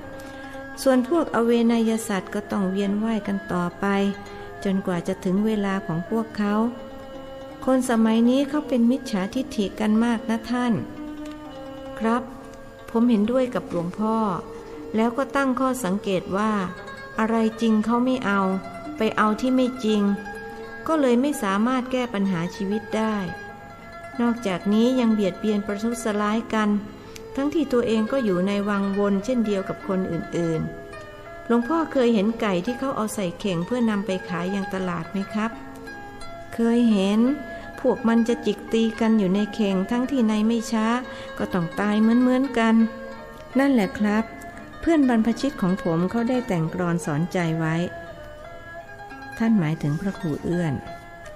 เขาแต่งไว้ว่าอย่างไรสมภารวัดไทยงังอยากรู้ว่าอย่างนี้ครับอย่าหลงจิกตีกันอวดฉันเก่งเราอยู่เข่งลูกเดียวกันทั้งนั้นหนาถึงตรุษจีนก็ดับดิ้นสิ้นชีวาควรรีบหาทางพ้นเข่งถ้าเก่งจริงผมว่าเขาสามารถแต่งได้เข้ากับสถานการณ์ของโลกปัจจุบันเลยทีเดียวหลวงพ่อเห็นด้วยไหมครับเห็นด้วย100%คนเดี๋ยวนี้หลงกันมากความหลงก็คือตัวโมหะเป็นกิเลสตัวร้ายที่สุดดังที่พระพุทธองค์ตรัสเปรียบเทียบไว้ว่าโมหะมีโทษมากทั้งคลายช้าผมว่าคนเราทุกวันนี้ทำตัวเหมือนไก่ในเข่งเพราะพวกเขาเบียดเบียนประทุษร้ายเอารัดเอาเปรียบกันทั้งที่ตัวเองก็อยู่ในเข่งลูกเดียวกันกับคนอื่นๆครับเข่งลูกใหญ่ที่สุดเสียด้วยเข่งลูกไหนๆก็ไม่ใหญ่เท่าเข่งวัฏสงสารสมัยพุทธกาลมีผู้ออกจากเข่งได้ไม่น้อยเพราะเขามีอุดมการณ์ของชีวิตว่าเกิดมาเพื่อหาทางพ้นเข่งแต่คนสมัยนี้เขามีอุดมการณ์ของชีวิตตรงข้ามกับคนสมัยพุทธกาลคือเขาคิดแต่ว่าทำอย่างไรจะอยู่ในเข่งได้นานที่สุดประสาอะไรกับการคิดที่จะออกจากเข่งผมว่าคนสมัยนี้น่าสงสารนะครับหลวงพ่อใช่น่าสงสารและอีกประการหนึ่งคือคิดออกจากเข่งแต่ปฏิบัติผิดเพราะไปหลงเชื่อพวกมิจฉาทิฏฐิที่แอบอ้างตนว่าเป็นเกจิอาจารย์ก็เลยหาทางพ้นเข่งไม่พบที่ประเทศของท่านมีคนแบบนี้อยู่บ้างหรือเปล่ามีครับหลวงพ่อบางคนมีความรู้ถึงระดับปริญญาเอกก็ยังไปหลงอยู่กับเรื่องผีเจ้าเข้าทรงชนกับผีตีกับพระให้ยุ่งไปหมดการศึกษาไม่ได้ช่วยพัฒนาปัญญาทางธรรมให้กับพวกเขาเลยแล้วพวกที่แอบอ้างว่าเป็นผู้วิเศษก็มีมากมายหลอกลวงโลกหวังเอาลาภโดยไม่กลัวบาปกลัวกรรมญาติโยมที่ไปกับคณะท่องเที่ยวซึ่งนั่งฟังอยู่ด้วยโยมเสียมเป็นคนจีนที่เกิดในเมืองไทยจึงรู้ทั้งภาษาไทยและภาษาจีนได้พูดขัดจังหวะขึ้นว่าฉันก็คนนึงละจ้าหลวงพ่อที่ชอบเรื่องผีเจ้าเข้าทรงชอบมากถึงขนาดไปเฝ้าที่พระตำหนักทุกคืนแต่พอมีเรื่องก็เลิกไม่เคยไปอีกเลยหล่อนคิดว่าเจ้าอาวาสวัดไทยง้างฟังไม่รู้เรื่องจึงอธิบายเป็นภาษาจีนกลางให้ท่านฟังอยากจะอวดล่ามว่าหล่อนก็พูดจีนกลางได้ยอมไปมีเรื่องอะไรหรือสมภารวัย80เศษถามด้วยภาษาจีนกลางหล่อนจึงตอบด้วยภาษาเดียวกันซึ่งแปลเป็นภาษาไทยได้ว่าฉันไปชี้หน้าด่าคนทรงเจ้าหลวงพ่อไปด่าเขาทำไมท่านพระครูถามเป็นภาษาไทยคนเป็นล่ามเห็นท่านฟังภาษาจีนรู้เรื่องจึงหยุดแปลไปโดยปริยายโยมเสียมจึงตอบเป็นภาษาไทยว่าเพราะเขาลืมตัวเห่อเหิมอาหางการมาว่าพระพุทธเจ้าเขาบอกว่าอย่าไปเชื่อพระพุทธเจ้าให้เชื่อตัวเขาเท่านั้นหนูก็ด่าซะเป็นชุดเลยหล่อนเปลี่ยนจากฉันมาเป็นหนูชุดใหญ่หรือชุดเล็กท่านพระครูถามอย่างนึกสนุกชุดใหญ่จ้าหลวงพ่อแล้วหนูก็รู้ตัวเดี๋ยวนั้นคือมันเกิดปัญญานะจ๊ะ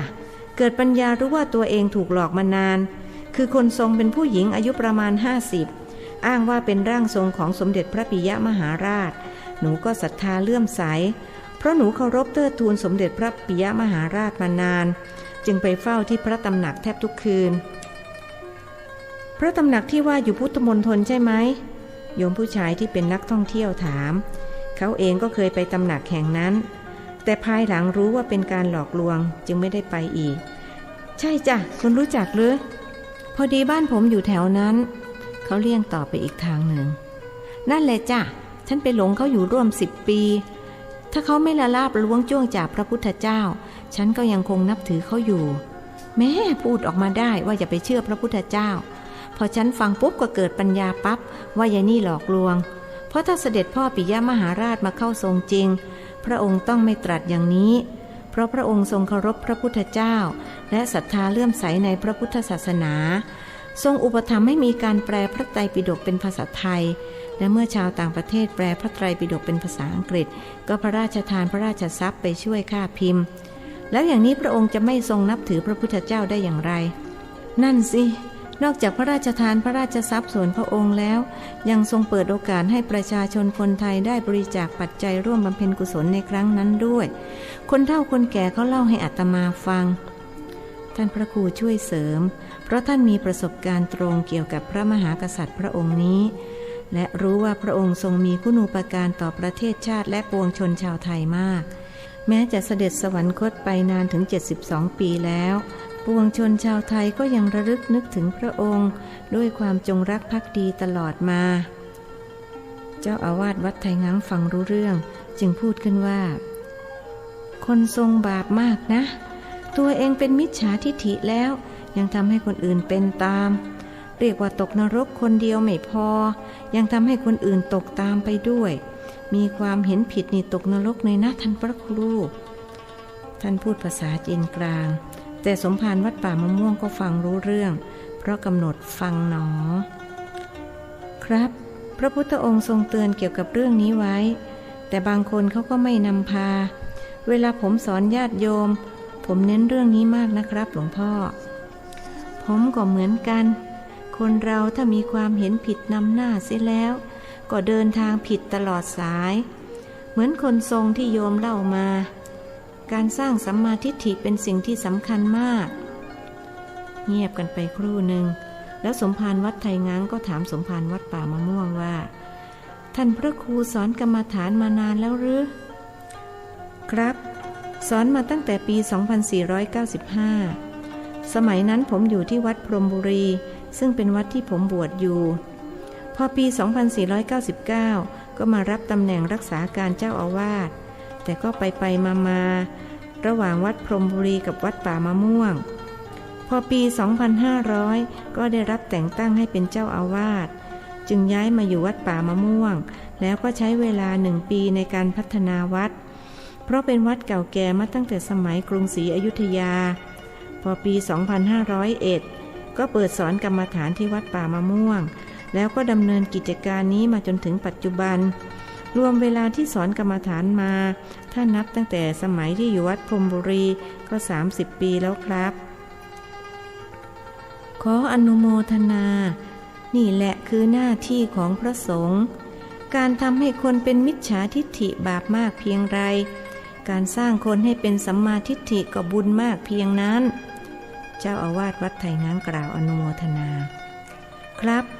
ผมเองก็ยอมรับว่าเป็นมิจฉาทิฏฐิมาก่อนคือตอนที่ผมยังไม่ได้บวชนะครับผมไม่เชื่อแม้กระทั่งว่าพระพุทธเจ้ามีจริงโดยเฉพาะเรื่องพระเวสสันดรผมไม่เชื่อเลยเคยบอกกับโยมยายว่าเรื่องพระเวสสันดรโกหกตอนบวชใหม่ๆก็ยังไม่เชื่อนะครับหลวงพ่อแล้วผมก็ไม่ได้มาบวชด้วยศรัทธาแต่บวชเพราะโยมพ่อโยมแม่อยากให้บวชผมเกลียดพระมากแต่ขอประทานโทษนะครับหลวงพ่อโบราณท่านสอนไว้ว่าเกลียดขี้ได้ขี้ผมเกลียดพระเลยต้องมาเป็นพระอยากศึกตั้งแต่พรรษาแรกแต่ก็มีเหตุการณ์แปลกๆเกิดขึ้นจนทำให้ไม่ได้ศึกนับว่าโชคดีที่การบวชทำให้ผมเปลี่ยนมาเป็นสัมมาทิฏฐิได้มิฉะนั้นเห็นจะต้องตกนรกอย่างแน่นอนเดี๋ยวนี้ผมเชื่อหมดแล้วเรื่องพระเวสสันดรผมก็เชื่อแล้วก็เคยเห็นมรรคลีผลมาแล้วเห็นที่ไหนเล่าให้ผมฟังได้หรือเปล่าได้ครับแต่ว่าเรื่องมันยาวผมขอยกไปเล่าวันพรุ่งนี้นะครับ เพราะยังมีเวลาอยู่ที่นี่อีก1 คืนกับ1 วันดี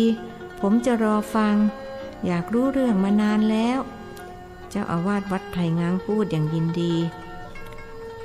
บรรดาผู้ที่นั่งฟังมีทั้งคณะท่องเที่ยวจากเมืองไทยซึ่งส่วนใหญ่เป็นคนไทยเชื้อสายจีนทั้งลูกศิษย์ลูกหาของเจ้าอาวาสวัดไผ่ง้าง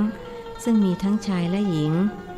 ที่เป็นหญิงนั้นมีทั้งสูงอายุและที่ยังสาวส่วนพวกผู้ชายมีแต่คนสูงอายุ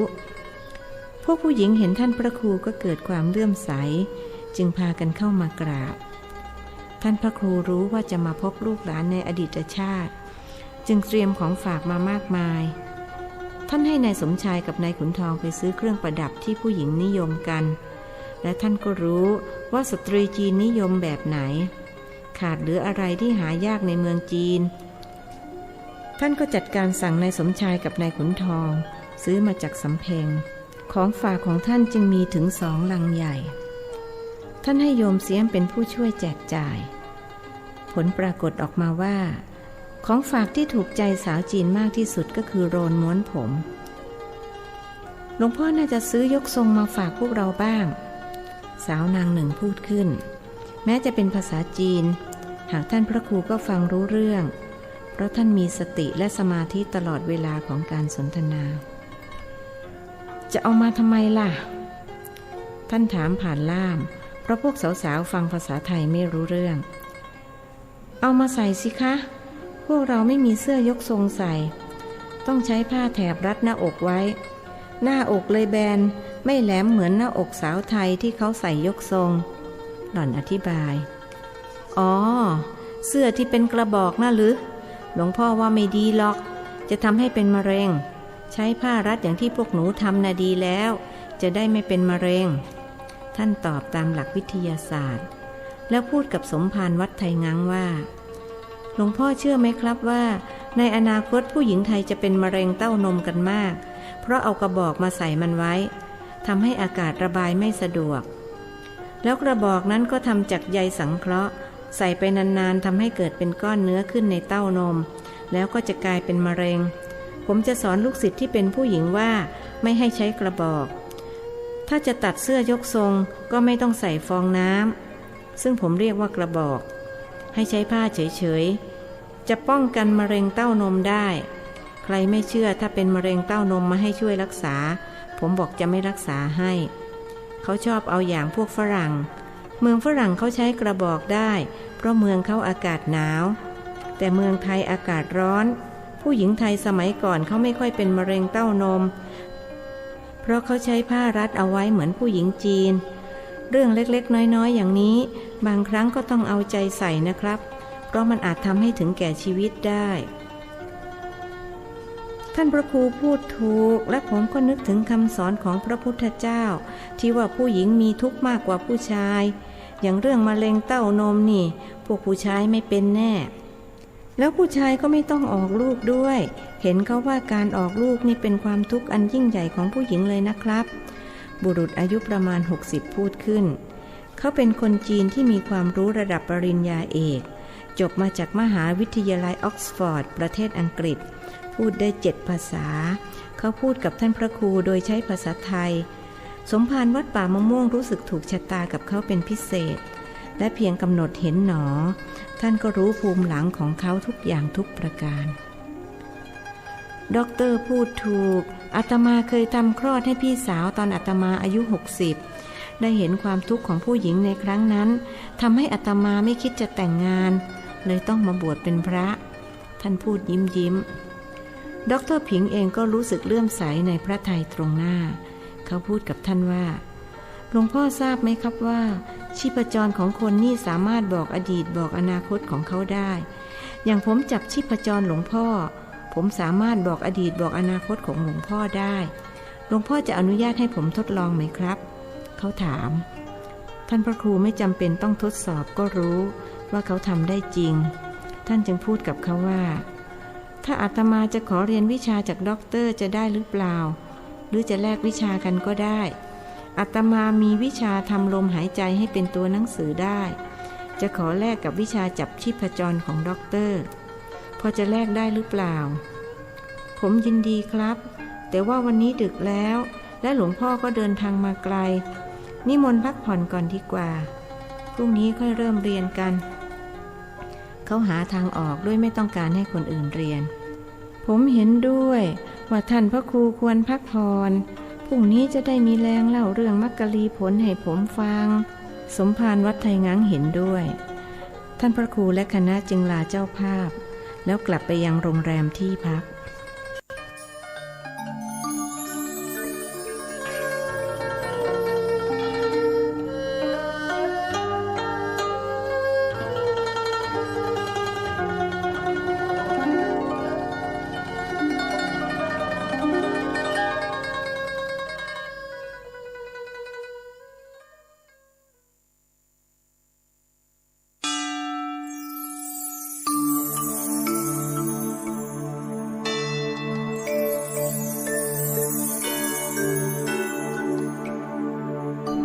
บทที่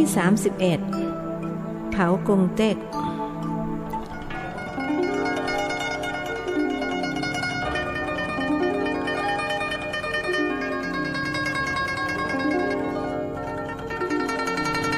ท่านพระครูรู้ไหมว่าการเผากงเต็กในงานศพมีจุดประสงค์อะไรสมภารวัดไทยงังถามสมภารวัดป่ามะม่วงท่านพระครูตอบว่าผมถามคนจีนที่อยู่ในประเทศไทยดูเขาบอกว่าเพื่ออุทิศให้ผู้ตายอย่างคนมีเงินมากๆหรือพวกเศรษฐีนะครับเวลาเขาเผากงเต็กครั้งหนึ่งหมดเงินไปตั้งหลายแสนผมยังเสียดายแทนทำไมถึงแพงนักที่เมืองจีนไม่แพงอย่างนั้นเจ้าอาวาสวัดไทยงังบอกกล่าวโยมเสียมซึ่งนั่งฟังอยู่ด้วยจึงพูดขึ้นเป็นภาษาจีนเพื่อรับรองคำพูดของท่านพระครูว่าไม่แพงหรอกค่ะหลวงพ่อบางคนเขามีเงินเป็นร้อยล้านทำให้พ่อแม่แค่นี้ขนหน้าแข้งไม่ร่วงหรอกค่ะเศรษฐีข้างบ้านหนูหมดค่าเผากงเต็กไปล้านกว่าเพราะเขาสวดทุกวันแล้วก็เผากงเต็กทุกวันตอนเตี่ยหนูตายหนูก็หมดเงินไป500,000 กว่าเฉพาะค่าเผากงเต็กก็200,000แล้วค่ะค่าเผากระดาษนี่นะหรือ200,000สมภารวัดไทยงังไม่อยากเชื่อแต่ก็ต้องเชื่อเพราะหลักฐานเป็นคนบอกเองนี่ขนาดหนูไม่ได้เป็นเศรษฐีนะคะถ้าเป็นคงก็จะเผาเป็นล้านเหมือนกันหลักฐานยังคงยืนยันลองบอกมาสิว่าทำไมต้องเผาเงินทิ้งหมากไม้อย่างนั้นสมภารวัย80 เศษอยากทราบรายละเอียดไม่ได้เผาทิ้งนะคะหลวงพ่อแต่เราส่งไปให้คนตายใช้เราเอากระดาษมาทำเป็นตึกเป็นคนใช้เป็นรถเบนซ์เป็นเครื่องบินเป็นเงินเป็นทองมากมายก่ายกองเพื่อจะให้คนตายเอาติดตัวไปใช้ในโลกหน้า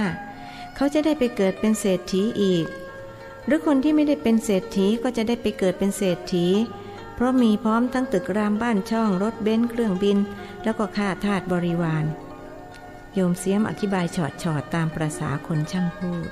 พวกที่มีอาชีพทำกงเต็กขายรวยกันเลยละครับหลวงพ่อถ้าเผากระดาษกันทีนึงเป็นแสนเป็นล้านแบบนี้คนทำกงเต็กขายก็รวยแย่ท่านพระครูให้ข้อสังเกตแต่อาตมาว่าโง่นะคนที่เอาเงินไปเผาทิ้งตังหมากไม้ไก่กองนั้นโง่มากคนฉลาดเขาไม่ทำกันเจ้าอาวาสวัดไทยง้างพูดตรงไปตรงมาทำไมหลวงพ่อมาว่าฉันโง่ทำบุญอุทิศให้พ่อแม่เป็นเรื่องโง่เง่าเต่าตูนหรือโยมเสียมเริ่มโกรธความโกรธทำให้หล่อนกลับมาพูดภาษาไทยเพื่อจะเน้นว่าบัดนี้หล่อนเปลี่ยนสรรพนามจากหนูมาเป็นฉันและหากผู้ที่หล่อนพูดด้วยมิใช่พระหล่อนจะเปลี่ยนเป็นกูโทษฐานที่มาว่าหล่อนโง่ก็คนเอาเงินมาเผาทิ้งทีละมากมายอย่างนั้นเป็นคนโง่หรือคนฉลาดล่ะตอบอาตมามาสิสมภารวัย80 เศษพูดด้วยเสียงปกติไม่สนใจอาการโกรธครึ่งปึงปังของหล่อนฉันไม่ได้เอาเงินมาเผาทิ้งแต่ฉันทำบุญไปให้เตี่ยฉันคนที่กตัญญูต่อพ่อแม่เป็นคนโง่อย่างนั้นหรือหล่อนเถียงไม่ลดละคนที่มีความกตัญญูอาจโง่หรือฉลาดก็ได้แต่คนที่เอาเงินไปเผาทิ้งนั้นโง่อย่างเดียวไม่อาจเรียกว่าคนฉลาดได้เลย ก็ฉันบอกแล้วว่าฉันทำบุญไปให้เตียแล้วหลวงพ่อจะมาว่าฉันโง่ได้ยังไงท่านพระครูเห็นเรื่องจะลุกลามไปกันใหญ่โตจึงถามภิกษุวัย80 เศษว่าหลวงพ่อครับคนในประเทศจีนเขาเผากงเต็กด้วยจุดประสงค์อะไรครับสมภารวัดไทยง้างตอบว่าเพื่อเตือนสติคนเป็นมิใช่เพื่ออุทิศให้คนตายการเผากระดาษที่ทำเป็นรูปบ้านรูปรถหรือทรัพย์สมบัติใดๆก็ตามมิได้หมายความว่าเผาส่งไปให้คนตายใช้เพราะเห็นกันอยู่ว่ามันเป็นไปไม่ได้จุดประสงค์ที่แท้จริงของการเผากงเต็กก็เพื่อเตือนสติคนเป็นให้เห็นสัจธรรมของชีวิตว่าคนเราเมื่อตายลงก็ไม่สามารถเอาอะไรติดตัวไปได้แม้แต่อย่างเดียวไม่ว่าจะเป็นทรัพย์สินเงินทองหรือข้าทาสบริวารสิ่งที่จะติดตัวไปได้มีแต่บุญกับบาปเท่านั้นเรื่องนี้ยังมีคนเข้าใจผิดกันอยู่มากกลับเมืองไทยแล้วท่านพระครูช่วยสอนญาติโยมเกี่ยวกับเรื่องนี้ด้วยพวกเขาจะได้เข้าใจอย่างถูกต้องจะได้ไม่เอาเงินไปเผาทิ้งทีละเป็นแสนเป็นล้านเอาเงินส่วนนั้นไปทำบุญทำกุศลแล้วอุทิศไปให้ผู้ตายจะดีกว่าครับหลวงพ่อผมจะนำเรื่องนี้ไปสอนญาติโยมโดยเฉพาะคนจีนที่วัดผมมีคนจีนมาทำบุญเป็นประจำผมหมายถึงคนจีนที่บรรพบุรุษมาตั้งหลักปักฐานในเมืองไทยพวกเขามีศรัทธาประสาทะกันดีผมชอบคนจีนเพราะพวกเขาขยันทำมาหากินหนักเอาเบาสู้คนไทยเสียอีกยังสู้ไม่ได้เพราะคนไทยชอบสบายเลยค่อนข้างจะเกียจคร้านโบสถ์วัดป่ามะม่วงก็สร้างโดยคนจีนนะครับชื่อกิมเหลียงกับกิมจือมีหลักฐานฝังอยู่ที่ใต้โบสถ์ผมเห็นภาพเขียนของกิมเหลียงกับกิมจือด้วยแล้วแปลกนะครับหลวงพ่อที่พื้นโบสถ์มีหลุมเล็กๆมีน้ำขังผมลองเอาช้อนมาตักชิมดูได้รสแปลกๆจึงตั้งปณิธานว่าจะต้องค้นหาที่มาของน้ำให้ได้แล้ววันหนึ่งก็เกิดนิมิตที่หูว่าน้ำที่ขังอยู่ในหลุมเป็นน้ำที่อยู่ในบ่อน้ำทิพย์วัดไทยง้างเมืองสัวเถาผมจะได้ไปพบในปี 2525 ซึ่งบัดนี้ผมก็ได้มาแล้วทุกอย่างเป็นไปตามนิมิตเพียงแต่ผมยังไม่เห็นบ่อน้ำทิพย์ท่านพระครูจะได้เห็นอย่างแน่นอนประเดี๋ยวฉันเพลแล้วผมจะพาไปดูบ่อน้ำทิพย์น่าแปลกนะครับเวลาจะเกิดอะไรขึ้นกับผมมักจะมีนิมิตล่วงหน้ามาก่อนไม่น่าเชื่อว่าจะเป็นไปได้นะครับหลวงพ่อเจ้าอาวาสวัดป่ามะม่วงพูดอย่างยินดีสำหรับท่านพระครูทุกอย่างย่อมเป็นไปได้เสมอเพราะท่านอบรมกายอบรมจิตมาเป็นอย่างดีเพียงเห็นหน้าท่านครั้งแรกผมก็รู้แล้วว่าท่านไม่ใช่พระธรรมดาสามัญท่านมีอะไรที่พิเศษไปกว่าบรรพชิตรูปอื่นๆที่ผมเคยเห็นผมก็มีความรู้สึกต่อหลวงพ่อแบบเดียวกันนี้หลวงพ่อก็ไม่ใช่พระธรรมดาที่ผมเคยพบแต่เป็นผู้ที่อบรมกายอบรมจิตมาอย่างดีท่านพูดกับญาติโยมที่เป็นนักท่องเที่ยวจากประเทศไทยว่าโยมโชคดีที่มาพบพระสุปฏิปันโนหลวงพ่อรูปนี้ท่านเป็นพระที่น่าเคารพเลื่อมใสเพราะฉะนั้นจะต้องให้ความเคารพนบนอบท่านจะได้เป็นมงคลกับชีวิตนี่แหละที่พระพุทธองค์ตรัสสอนไว้ในมงคลสูตรว่าสมนานันจะทัสนังเอตัมมังคลมุตตมังการพบเห็นสมณะเป็นมงคลอันสูงสุดเมื่อมาพบมงคลแล้วก็ต้องนำมงคลเข้าตัวไม่ใช่นำออกท่านตั้งใจจะปรามโยมเสียมมิให้ต่อล้อต่อเถียงกับเจ้าอาวาสวัดไทยง้างเพราะจะไม่เป็นมงคลกับตัวหล่อนเองโยมเสียมจึงพูดกับภิกษุวัย80 เศษด้วยภาษาจีนว่าหลวงพ่อคะหนูต้องขอขมาลาโทษที่บังอาจเถียงหลวงพ่อต่อไปนี้หนูจะไม่ทำอย่างนั้นอีกยกโทษให้หนูด้วยหล่อนกราบท่าน3 ครั้งอย่างสำนึกผิดสมภารวัดไทยง้างยิ้มนิดๆอย่างผู้สูงอายุที่ใจดีท่านพูดกับโยมเสียมว่าอาตมาขอชมเชยที่โยมมีความเห็นถูกต้องความเห็นถูกต้องย่อมนำไปสู่การกระทำและการพูดที่ถูกต้องอาตมารู้ว่าแท้จริงโยมเป็นคนฉลาด แต่ที่ว่าโง่นั้นเฉพาะเรื่องที่โยมเอาเงินมาเผาทิ้งเท่านั้นต่อไปนี้โยมก็เลิกเผาเงินทิ้งได้แล้วจะได้ฉลาดหมดทุกเรื่องดีไหมดีค่ะหลวงพ่อ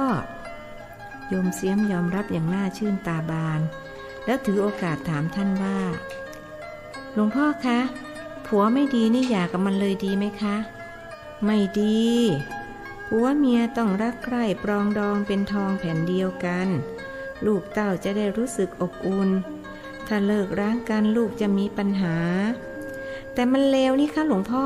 มันกินเหล้าเจ้าชู้เล่นการพนันแล้วก็ไม่ทำมาหากินหากพูดภาษาไทยหล่อนจะใช้คำพูดว่าไม่ทำมาหาแดกแต่ภาษาจีนมีคำจำกัดหล่อนจึงไม่สามารถพูดเพื่อความสะใจได้เจ้าอาวาสวัดไทยง้างไม่พูดกับหล่อนตรงๆหากพูดกับเจ้าอาวาสวัดป่ามะม่วงว่าท่านพระครูเห็นด้วยกับผมไหมสามีจะดีอยู่ที่ภรรยาลูกจะดีก็อยู่ที่แม่ถ้าแม่บ้านดีเสียอย่างสามีกับลูกต้องดีจะไม่มีเสียเลยเห็นด้วย100%เลยครับหลวงพ่อลูกศิษย์ผมหลายคนได้เป็นนายพลเพราะแม่บ้านดีผมจึงตั้งเป็นสูตรว่าถ้าภรรยาดีสามีเป็นนายพลได้ถ้าภรรยาไม่ดีรับรองสามีเป็นนายพลไม่ได้ผมพิสูจน์มาหลายรายแล้วผมสอนลูกศิษย์เสมอว่าแม่บ้านที่ดีจะต้องมีความอดทนอดได้ทนได้สามีเขาจะไปซัมมะเลเทเมาที่ไหนก็ช่างเขาเราต้องดูแลลูกให้ดีแล้วที่สามีเจ้าชู้ก็ไม่ต้องไปตามให้เสียเวลาปล่อยไปเลยจะไปเอาคนชั่วเข้าบ้านทำไมจริงไหมโยมท่านถามโยมเสียมจริงค่ะหลวงพ่อสามีฉันเจ้าชู้มากเวลามีเงินไม่เคยมาให้เห็นหน้าเลยหมดเงินนั่นแหละถึงได้กลับบ้านหน้าแห้งกลับมาเลยถูกผู้หญิงไถเงินจนหมดตัวเงินไม่หมดเป็นไม่ยอมกลับโยมหมวยถือโอกาสพูดบ้างเพราะเป็นฝ่ายฟังมา2 วันแล้วโยมทำยังไงล่ะชี้หน้าด่าตั้งแต่เข้าประตูบ้านมาเลยหรือเปล่าท่านพระครูถามเพราะรู้ว่าสตรีที่มากับคณะนักท่องเที่ยวคณะนี้มี2 คนทำดังเช่นกล่าวท่านต้องการสอนพวกเขาทางอ้อมฉันก็ไม่ว่าอะไรเขาหรอกค่ะโตด้วยกันแล้วคนที่ผ่านร้อนผ่านหนาวมาตั้ง50 ปีย่อมรู้ดีรู้ชั่วด้วยตัวของเขาเอง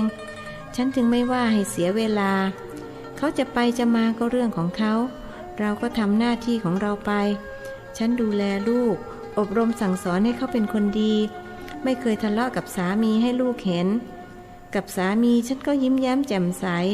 พอเขามาบ้านฉันก็จะถามว่าทานข้าวมาหรือยังถ้ายังก็จะยกสำรับมาตั้งไม่เคยบ่นว่าหรือพูดจากระทบกระเทียบเปรียบเปรยแล้วก็ไม่เคยสอนลูกให้เกลียดพ่อหลวงพ่อเชื่อไหมคะฉันทำได้อย่างนี้ความดีเลยไปตกที่ลูกฉันมีลูก5 คน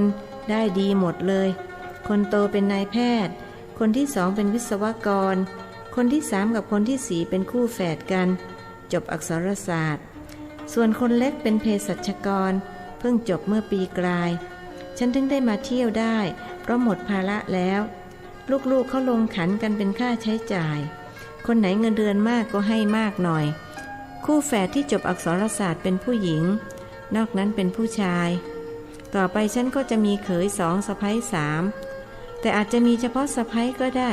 เพราะลูกสาวคู่แฝดก็บอกว่าไม่อยากแต่งงานกลัวจะได้สามีแบบพ่อเขาพอมีโอกาสได้พูดโยมหมวยก็ตีตั๋วพูดอยู่คนเดียวประหนึ่งว่าจะชดเชยกับที่ไม่ได้พูดมา2 วันผู้ชายไทยเป็นแบบนี้กันมากหรือเจ้าอาวาสวัดไทยง้างถามท่านพระครูเพราะท่านจะต้องวินิจฉัยความอย่างยุติธรรมหากถามพวกโยมผู้หญิงพวกหล่อนคงจะช่วยกันพูดจนเกินความจริงไปเจ้าอาวาสวัดป่ามะม่วงจึงพูดจากประสบการณ์ของท่านว่าส่วนใหญ่เป็นอย่างที่โยมหมวยเล่ามาครับหลวงพ่อนับวันผู้ชายไทยก็ขาดความรับผิดชอบลงไปทุกทีมีพวกแม่บ้านมาปรับทุกข์กับผมมากมายผมก็แนะนำให้แก้ปัญหาด้วยการมาเข้ากรรมฐานบางคนก็แก้ปัญหาได้เพราะปฏิบัติอย่างจริงจังส่วนคนที่มาปฏิบัติเพื่อแก้บนก็ต้องผิดหวังกลับไป เพราะการปฏิบัติต้องทำอย่างจริงจังจึงจะเกิดปัญญาแก้ปัญหาได้ถ้าทำจิ้มจ้ำแล้วก็เลิกปัญญาก็ไม่เกิดเมื่อปัญญาไม่เกิดก็หาทางออกให้กับปัญหาไม่ได้บางคนก็เลยกลายเป็นโรคประสาทบ้าบอคอแตกไปตามกรรมของเขาแต่บางคนยิ่งร้ายไปกว่านั้นคือหาทางออกด้วยการฆ่าตัวตายคิดว่าสามีจะต้องเสียใจแต่เท่าที่ผมทราบสามีเขาก็อยู่กับผู้หญิงคนใหม่สบายไปลูกเต้าก็ถูกทิ้งเพราะขาดทั้งพ่อทั้งแม่ส่วนคนตายนึกว่าจะหมดปัญหาที่แท้ก็ไปตกนรกหมกไหม้ผมวิจัยมาแล้วนะครับหลวงพ่อคนที่ฆ่าตัวตายต้องไปตกนรก500ชาติและเมื่อกลับมาเกิดเป็นมนุษย์อีกก็ต้องฆ่าตัวตายติดกันถึง7ชาติจึงจะหมดกรรมการไปตกนรกเป็นผลของกรรมการฆ่าตัวตายติดกัน7ชาติเป็นผลของเศษกรรมผมไม่เคยคิดฆ่าตัวตายเลยเพราะขนาดเศษกรรมก็ยังน่ากลัวถึงปานนี้ท่านถือโอกาสสอนพวกญาติโยมผู้หญิงที่มากับคณะท่องเที่ยว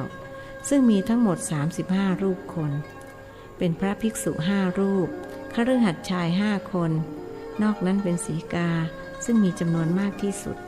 โยมผู้หญิงจำไว้นะอย่าไปฆ่าตัวตายต้องทำอย่างที่โยมหมวยทำสามีเขาจะไปกินเหล้าเจ้าชู้ที่ไหนก็เรื่องของเขาเราดูลูกให้ดีลูกเขาจะได้มีกำลังใจแล้วก็ไม่ต้องไปตามหึงตามหวงให้เสียเวลาจะไปเอาคนชั่วเข้าบ้านทำไมต้องเอาคนดีเข้าบ้านถึงจะถูกหมายความว่าอย่างไรคะโยมเฮียวัย44ถามหล่อนก็มีปัญหาเช่นเดียวกับโยมหมวยแต่ไม่ได้แก้ปัญหาแบบเดียวกับโยมหมวยนั่นคือพบหน้าสามีเมื่อไรก็ด่าเมื่อนั้นจนลูกๆตั้งสมญาว่าหม่าม้าจอมด่าแหลกท่านพระครูรู้ความเป็นไปในครอบครัวหล่อนและท่านพอจะช่วยได้จึงบอกหล่อนว่าถ้าอยากรู้ก็ต้องไปเข้ากรรมฐานที่วัดป่ามะม่วงกรรมฐานคืออะไรคะหล่อนไม่เข้าใจเพราะไม่เคยได้ยินคำนี้มาก่อนถึงอาตมาบอกไปโยมก็ไม่เข้าใจอยู่ดีเพราะกรรมฐานไม่ใช่เรื่องที่จะนำมาบอกเล่า90กันแต่เป็นเรื่องของการปฏิบัติอาตมารับรองว่าถ้าโยมไปเข้ากรรมฐานสามีโยมจะกลับร้ายกลายเป็นดีได้ไม่มีทางหรอกค่ะหลวงพ่อไม่มีทางคนอย่างสามีหนูไม่มีทางกลับเป็นคนดีได้เพราะมันชั่วเสียจนชินเรียกว่าความชั่วเข้าไปในตัวมันทุกขุมขนไม่มีส่วนไหนที่ในตัวมันที่ความชั่วจะเข้าไปไม่ถึงอย่าว่าแต่กรรมฐานเลยต่อให้พระอินทร์ตัวเขียวๆมาโปรดมันก็ไม่มีทางดีได้หลวงพ่อเชื่อหนูเถอะจะเชื่อได้ยังไงยังไม่ได้พิสูจน์ต้องพิสูจน์เสียก่อนนึงค่อยเชื่อเอาอย่างนี้นะให้โยมไปเข้ากรรมฐานตามที่อาตมาแนะนำถ้าสามีเขาไม่เปลี่ยนอาตมาค่อยเชื่อตกลงไหมตกลงก็ได้ค่ะแล้วหลวงพ่อจะรู้ว่ามันชั่วขนาดไหนจะชั่วจะดีเขาก็เป็นสามีเราโยมอย่าเอาสามีมาประจานอย่างนี้บาปมากรู้ไหมได้ยินว่าบาปโยมเฮียชักกลัวจึงเลิกประจานสามี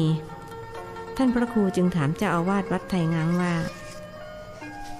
ที่เมืองจีนเป็นอย่างไรบ้างครับหลวงพ่อสามีภรรยารักใคร่กลมเกลียวกันดีไหมครับสมภารวัย80เศษตอบว่า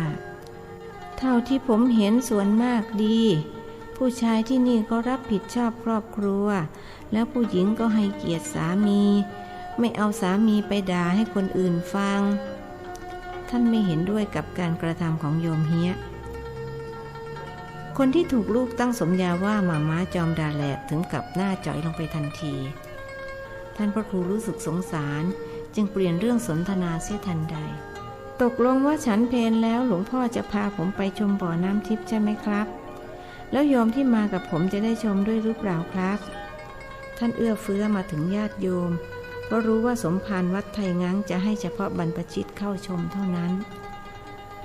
ปกติเราไม่อนุญาตให้คนต่างชาติเข้าชมผมก็เลยคิดว่าจะพาไปเฉพาะพระตอบอย่างเกรงใจต่างชาติที่ไหนล่ะหลวงพ่อชาติจีนเหมือนกันแถมยังถือศาสนาเดียวกันอีกด้วยโยมเสียมพูดด้วยภาษาจีนหวังจะเอาใจท่านสมภารผมว่าโยมเสียมเขาพูดถูกนะครับหลวงพ่อแล้วญาติโยมที่มานี่ก็เป็นคนไทยเชื้อสายจีนทั้งนั้น นึกว่าเห็นแก่ผมสักครั้งเถิดนะครับท่านขอร้องพลางไร้พระคาถาสมเด็จพระพุทธาจารย์โตพรหมรังสีในใจเมตตาคุณังอรหังเมตตาเมตตาคุณังอรหังเมตตาตกลงผมอนุญาตที่อนุญาตนี่ไม่ใช่เพราะเห็นแก่ท่านหรอกนะแต่ท่านเล่นว่าคาถามหานิยมในใจแบบนี้ผมก็ใจอ่อนน่ะสิสมภารวัดไทยง้างพูดอย่างรู้ทันท่านพระครูจึงได้แต่ยิ้มเขินๆนี่ก็ใกล้เวลาฉันเพลแล้วนิมนต์ฉันด้วยกันที่นี่เลยเชิญญาติโยมด้วยถ้ามื้อเช้ากับมื้อกลางวันที่วัดมีบริการแต่ถ้ามื้อเย็นต้องไปทานที่โรงแรมเพราะที่วัดมีเลี้ยงแค่2 มื้อขอบคุณครับหลวงพ่อพอดีผมว่าจะพาลูกทัวร์มาทานอาหารที่วัดกลับไปจะได้รวยกันทุกคนหัวหน้าทัวร์รีบรับข้อเสนอโยมจะรวยเป็นคนแรกเพราะอย่างน้อยก็ประหยัดไป1 มื้อใช่ไหมท่านพูดตรงไปตรงมาจนหัวหน้าทัวร์รู้สึกกระดากจริงสิเขาต้องรวยเป็นคนแรกแม้จะเพียงมื้อเดียวแต่ก็ทำให้เขาประหยัดเงินไปได้หลายร้อยหยวนแต่ถึงอย่างไรวัดก็ไม่ขาดทุนเพราะเขารู้ว่าเมื่อคณะท่องเที่ยวรับประทานอาหารกันแล้วก็ต้องฟักกระเป๋าทำบุญกันด้วยว่าไม่อยากเป็นหนี้สงฆ์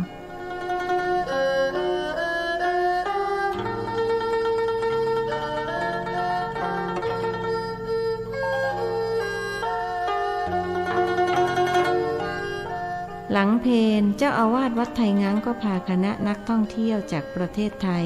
ไปชมบ่อน้ำทิพย์ซึ่งอยู่ในโบสถ์ที่มีอายุถึง 1,200 ปีและได้รับการปฏิสังขรณ์มาหลายครั้งจนแทบไม่มีวัสดุที่เป็นของเดิมหลงเหลืออยู่ท่านพระครูสังเกตว่าเครื่องปั้นดินเผาที่เรียกกันว่ากังไสนั้นมีลักษณะละไม้คล้ายคลึงกับที่ท่านพบที่ใต้พื้นโบสถ์หลังเก่าและเมื่อสร้างโบสถ์หลังใหม่ทับลงไปท่านก็ยังคงฝังไว้ที่เดิมให้เป็นสมบัติของแผ่นดินต่อไปในภายภาคหน้าท่านคิดว่าสิ่งที่ขุดพบภายใต้พื้นโบสถ์นั้นจะต้องถูกนำไปจากวัดนี้กิมเหลียงกับกิมจือคงเป็นคนถิ่นนี้อย่างแน่นอนบ่อน้ำที่เป็นบ่อเล็กๆมีน้ำใสๆขังอยู่เจ้าอาวาสวัดไทยง้างอธิบายว่าที่เรียกว่าบ่อน้ำทิพย์เพราะมีลักษณะพิเศษไปกว่าบ่อน้ำธรรมดากล่าวคือบ่อน้ำธรรมดาจะต้องมีการขุดขึ้นและต้องขุดลงไปให้ลึกจนถึงตาน้ำจึงจะมีน้ำแต่บ่อน้ำที่เป็นบ่อน้ำตื้นๆไม่ถึงตาน้ำและไม่บ่งบอกว่าเป็นบ่อที่ถูกขุดโดยฝีมือมนุษย์ที่แปลกไปกว่านั้นคือน้ำจะอยู่ระดับเดิมตลอดไม่ว่าจะเป็นฤดูแล้งหรือฤดูหลากถึงหน้าเทศกาลประชาชนพากันมาดื่มกินเพื่อความเป็นสิริมงคลแต่น้ำก็ไม่เคยลดปริมาณลงท่านพระครูรู้ว่านี้ไม่ใช่น้ำธรรมดาแต่เป็นน้ำทิพย์คือน้ำของเทพยดาแสดงว่าวัดนี้มีเทพยดาปกปักรักษาท่านจึงอุทิศส่วนกุศลให้เหล่าเทพยดาทั้งหลายโดยกล่าวในใจว่าอิทังสัพพเปตานังโหตุสุขิตาโหนตุสัพเพเทวาหลวงพ่อครับผมขออนุญาตชิมดูนะครับว่ารสชาติจะเหมือนกับที่อยู่ในโบสถ์วัดผมหรือเปล่าเมื่อได้รับอนุญาตท่านจึงหยิบช้อนออกมาจากย่ามแล้วตักน้ำทิพย์มาดื่ม1 ช้อนเป็นอย่างไรเหมือนกันไหมสมภารวัย80 เศษถามไม่ต่างกันแม้แต่นิดเดียวครับหลวงพ่อคือคำตอบ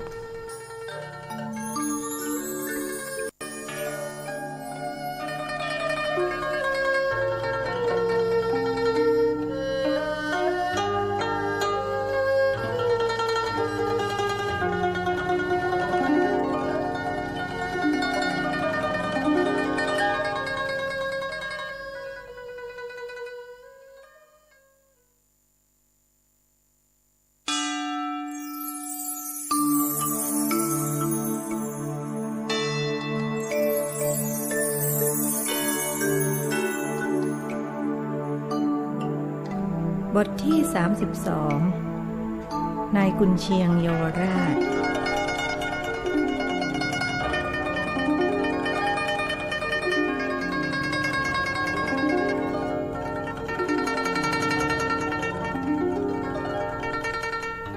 เจ้าอาวาสวัดไทยงัง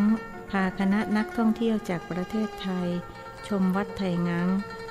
พร้อมทั้งทำหน้าที่มัคคุเทศก์ไปในตัวท่านพระครูมีสมุดบันทึกไปด้วย1 เล่มเพื่อจดบันทึกสิ่งที่ท่านพบเห็นท่านเป็นผู้ใฝ่หาความรู้อยู่เสมอแม้ในทางธรรม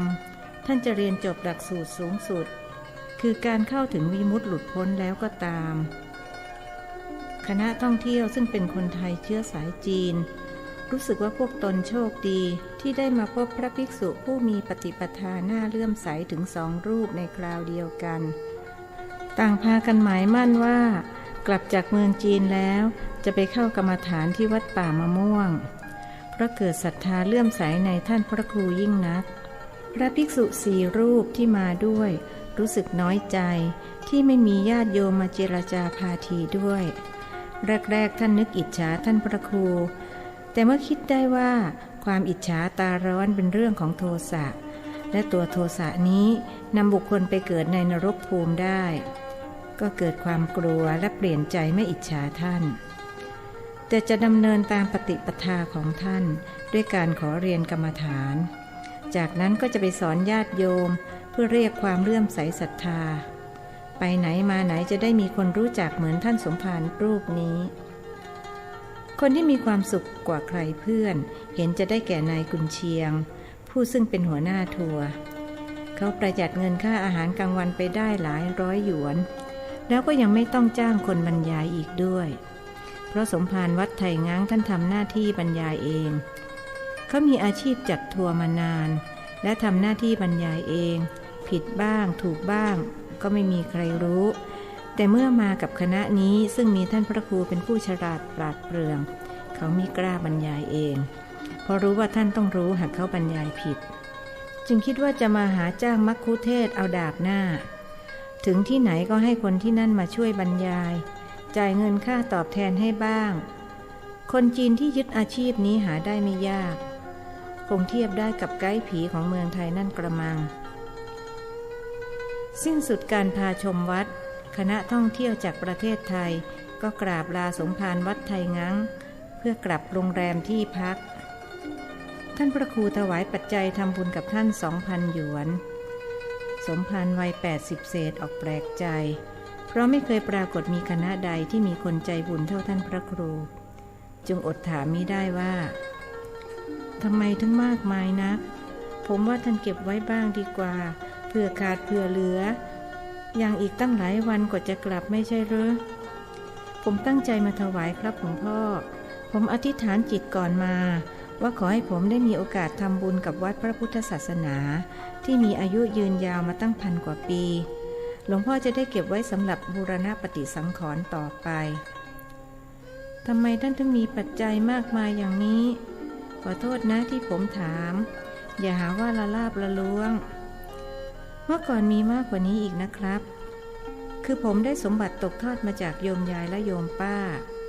ท่านพูดแบบรวมๆเพราะหากพูดแบบแยกๆก็ต้องบอกว่าตกทอดมาจากโยมยายและยักยอกมาจากโยมป้าคือป้าเหรียญผู้ชอบกินเหล้ามากกว่าเข้าวัดหมายความว่าปัจจัยนี้เป็นสมบัติตกทอดมาจากโยมยายกับโยมป้าอย่างนั้นหรือหามิได้ครับผมเพียงแต่จะเรียนหลวงพ่อว่าแต่ก่อนผมมีมากกว่านี้แต่ตอนสร้างโบสถ์วัดพรหมบุรีซึ่งเป็นวัดที่ผมบวชผมก็นำเงินทองทั้งหมดที่เป็นของโยมยายและโยมป้ามาทำบุญสร้างโบสถ์จนหมดเพื่ออุทิศไปให้เจ้าของเงินอย่างน้อยผมก็จะได้ไม่บาปที่ยักยอกเงินโยมป้าประโยคสุดท้ายท่านมิได้พูดออกมาแต่ถึงท่านจะมิได้พูดสมภารวัย80 เศษก็รู้แต่ว่าท่านไม่พูดเพราะเกรงญาติโยมที่มากับท่านพระครูรวมทั้งภิกษุอีก4 รูปจะไม่เลื่อมใสในภิกษุผู้อ่อนวัยกว่าท่านถ้าอย่างนั้นปัจจัยที่ท่านถวายผมก็ไม่ใช่ของโยมยายกับโยมป้าผมอยากรู้จริงๆว่าท่านได้มาอย่างไร ไม่ได้คิดว่าจะได้มาโดยมิชอบหรอกนะ ผมไม่มองท่านในแง่ร้ายแบบนั้นแน่นอนผมก็ไม่ได้คิดอย่างนั้นครับแต่ผมกลัวว่าถ้าบอกแล้วหลวงพ่ออาจจะไม่เชื่อหลวงพ่อจะเชื่อไหมครับถ้าผมจะบอกว่าผมเสกมาผมมีคาถาเสกเงินทั้งพระทั้งคฤหัสถ์พากันตาโตเมื่อได้ยินว่าท่านมีคาถาเสกเงินสมภารวัดไทยง้างอยากได้คาถาจึงพูดกับท่านว่าผมขอเรียนจะได้ไหมจะได้เอาไว้เสกเงินมาบูรณะปฏิสังขรณ์วัดโดยไม่ต้องรบกวนญาติโยมเขาพระภิกษุ4 รูปและคณะนักท่องเที่ยวทั้งชายและหญิงต่างก็พูดเป็นเสียงเดียวกันว่าจะขอเรียนคาถาเสกเงินจากท่านพระครูได้ครับผมไม่หวงคาถานี้ผมได้มาจากครูบาอาจารย์ของผมท่านหมายถึงหลวงพ่อสดแห่งวัดปากน้ำคาถาว่าอย่างไรครับต้องจดไหมไม่ต้องจดครับว่าครั้งเดียวก็จำได้คาถาว่าดังนี้ครับยิ่งให้ยิ่งได้ยิ่งหวงยิ่งอดหมดก็ไม่มาเราไม่หวงกันเราก็ไม่อดหมดก็มาเรื่อยๆผมใช้คาถานี้บริหารงานวัดมาโดยตลอดที่วัดผมไม่เคยขาดแคลนเลยหลวงพ่อลองนำไปใช้สิครับรับรองว่าได้ผลแล้วท่านจึงพูดกับคณะที่มาจากประเทศไทยว่าพระคุณเจ้าและญาติโยมก็นำไปใช้ได้นะแต่จะต้องทำด้วยใจที่ปล่อยวางไม่โลภอยากได้ของคนอื่นแล้วก็อย่าไปหวังว่าจะรวยเพราะคาถานี้ไม่ได้ทำให้รวยแต่ทำให้มีกินมีใช้ไปเรื่อยๆเพราะเมื่อได้มาก็ต้องให้ต่อไปอย่าไปเก็บหรือหวงไว้ใช้แต่ผู้เดียวปัญหาของผมอยู่ตรงที่ไม่มีจะให้นะท่านพระครูคือผมไม่มีปัจจัยสะสมไว้สำหรับแจกจ่ายมีเท่าไรก็บูรณะปฏิสังขรณ์วัดไปไม่เคยเก็บสะสมภิกษุวัย80เศษชี้แจงหลวงพ่อทำถูกแล้วครับบรรพชิตไม่ควรสะสมเงินทองผมถือหลักว่าบรรพชิตต้องจนคนครองเรือนต้องรวยที่เมืองไทยบางวัดรวยมากแต่ญาติโยมกลับยากจน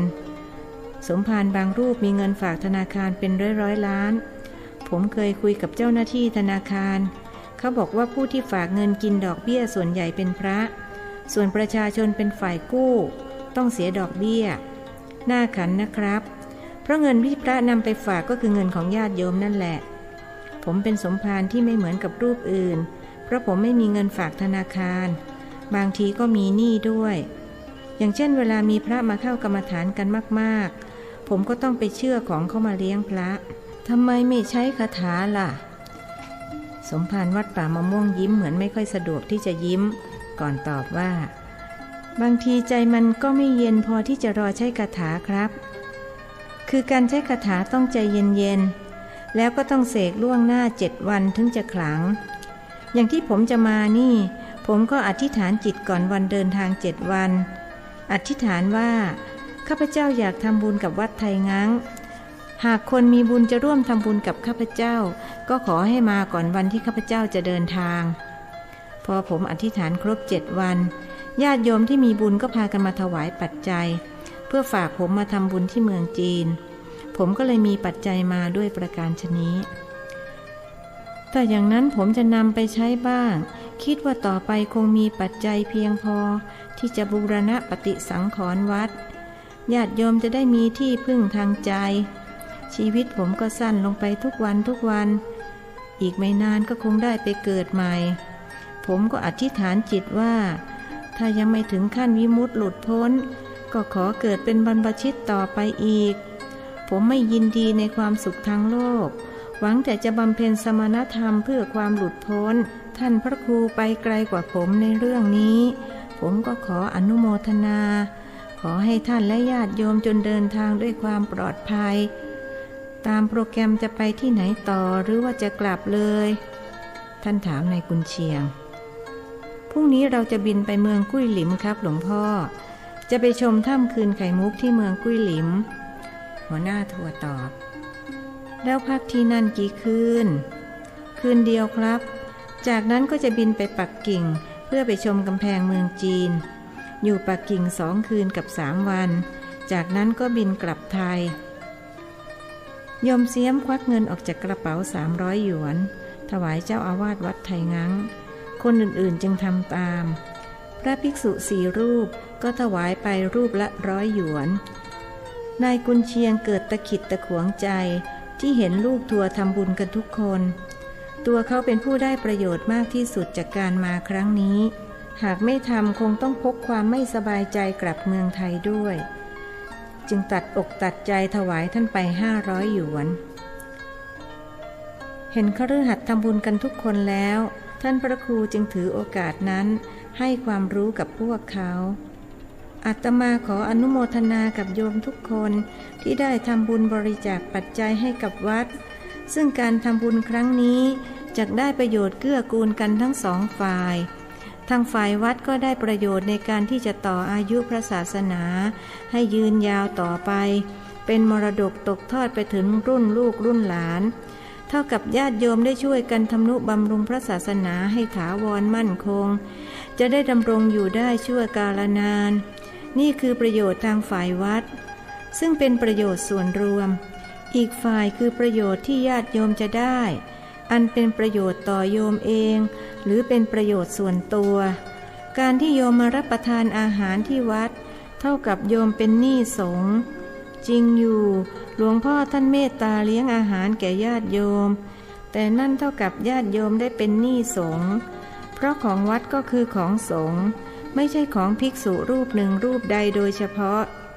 เมื่อชื่อว่าเป็นหนี้เราก็ต้องใช้จะได้ไม่มีหนี้สินติดตัวไปในภพหน้าแล้วถ้าไม่ใช้หลวงพ่อท่านจะตามไปทวงไหมคะโยมเสียมอดยั่วเสียมิได้ถ้าโยมอยากรู้ก็ต้องถามหลวงพ่อท่านดูสมภารวัดป่ามะม่วงโยนกลองไปให้ภิกษุผู้อาวุโสกว่าอาตมาคงไม่ตามไปทวงโยมหรอกเพราะไม่ใช่ของอาตมาแต่เป็นของสงฆ์โยมไม่ได้เป็นหนี้อาตมาแต่เป็นหนี้สงฆ์ถ้าไม่ใช้คืนก็จะได้ชื่อว่าเป็นหนี้สงฆ์ดังที่พระครูเจริญท่านพูดไว้แล้วบาปไหมคะต้องตกนรกไหมไม่บาปเพราะโยมไม่ได้ลักขโมยของสงฆ์แต่เป็นเรื่องที่สงฆ์อนุญาตแต่ถึงจะอนุญาตบางคนเขาก็ไม่อยากได้ชื่อว่าเป็นหนี้หนูก็เหมือนกันงั้นหนูขอถวายอีก200 หยวนเผื่อที่ถวายไปเมื่อกี้ไม่พอใช้หนี้โยมเสียมพูดพลางเปิดกระเป๋าถือหยิบเงินออกมา200 หยวนไม่ต้องหรอกโยมอาตมาไม่ได้พูดเพื่อจะให้โยมบริจาคอีกเท่าที่ทำมาก็มากพอแล้วโยมเก็บไว้ซื้อของไปฝากลูกเถอะสมภารวัดไถงังไม่ยอมรับปัจจัยเป็นรอบที่2ท่านรู้ว่าหากรับคนอื่นๆก็จะต้องทำตามโยมเสียมท่านเป็นพระที่รู้จักพอเอาละครับบัดนี้ก็ได้เวลาอันสมควรแล้วพวกเรากราบลาหลวงพ่อแล้วก็ไปขึ้นรถได้นิมนต์พระคุณเจ้าด้วยครับนายกุนเชียงบอกลูกทัวร์ท่านพระครูไหว้อำลาเจ้าอาวาสวัดไถงังพร้อมอวยชัยให้พรว่าขอให้หลวงพ่อมีสุขภาพแข็งแรงปราศจากโรคาพยาธิมีอายุยืนยาวเท่ากับพระอานนทเถระนะครับขอบคุณท่านพระครูผมก็ขออวยพรให้ท่านพระครูมีอายุยืนยาวเป็นร่มโพร่มไทรของคนไทยไปอีกนานๆถ้าอย่างไรก็ลดงานลงบ้างผมพอจะดูออกว่าท่านทำงานจนลืมฉันลืมจำวัดอย่าลืมว่าสังขารร่างกายของเราก็เหมือนรถถ้าใช้อย่างเดียวโดยไม่บำรุงรักษาก็จะเสื่อมสภาพเร็วหวังว่าท่านคงเข้าใจนะท่านพูดกับคณะนักท่องเที่ยวเป็นครั้งสุดท้ายว่าขอให้ญาติโยมเดินทางโดยสวัสดิภาพทุกคนพระคุณเจ้า4 รูปด้วยท่านให้พรพระสงฆ์4 รูปเป็นลำดับสุดท้ายจากนั้นพระภิกษุ5 รูปกับคฤหัสถ์30 คนก็พากันเดินไปขึ้นรถบัสที่จอดรออยู่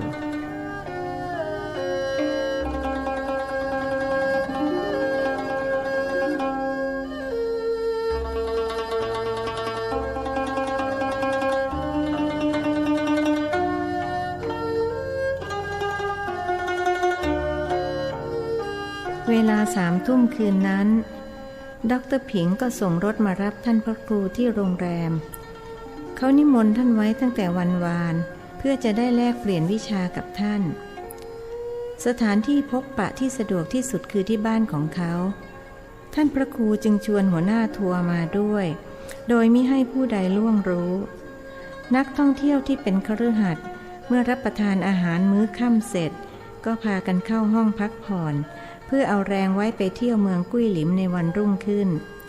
ส่วนพระภิกษุ4 รูปหลังจากฉันน้ำปานะแล้วก็ทำวัดสวดมนต์แล้วจำวัด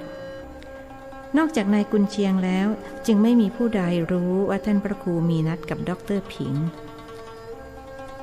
ขอประทานโทษนะโยมอย่าหาว่าอาตมาละลาบละล้วงเลยแต่อาตมาก็อยากจะรู้ว่าทำไมโยมถึงชื่อกุนเชียงชื่ออื่นมีออกถมเถไปทำไมถึงต้องชื่อกุนเชียงด้วยท่านพระครูชวนคุยขึ้นก่อนคนขับรถฟังภาษาไทยไม่รู้เรื่องจึงทำหน้าที่ของตนไปโดยไม่พูดไม่จาหลวงพ่อลองเดาสิครับผมว่าหลวงพ่อต้องรู้ที่มาที่ไปของชื่อผมเขายังไม่ยอมตอบคำถามท่านถ้าให้อาตมาเดาอย่าพูดว่าเดาดีกว่าสมมุติว่าเป็นการทายปัญหาก็แล้วกันอาตมาขอทายว่าตอนโยมแม่แพ้ท้องคงอยากกินกุนเชียงมากพอลูกออกมาเลยตั้งชื่อว่ากุนเชียงแล้วแม่ของโยมก็คิดว่าลูกที่คลอดออกมาจะเป็นผู้หญิงแต่พอออกมาเป็นผู้ชายก็ดีใจจนคิดชื่อใหม่ไม่ทันเลยใช้ชื่อที่ตั้งไว้แล้วโยมก็เลยชื่อกุนเชียงตั้งแต่นั้นมาอาตมาขอทายว่าอย่างนี้จะถูกจะผิดประการใดก็ไม่ทราบได้โอ้โหหลวงพ่อพูดเหมือนที่แม่ผมเล่าเปียบเลยนี่ถ้าหลวงพ่อรู้จักกับแม่ผม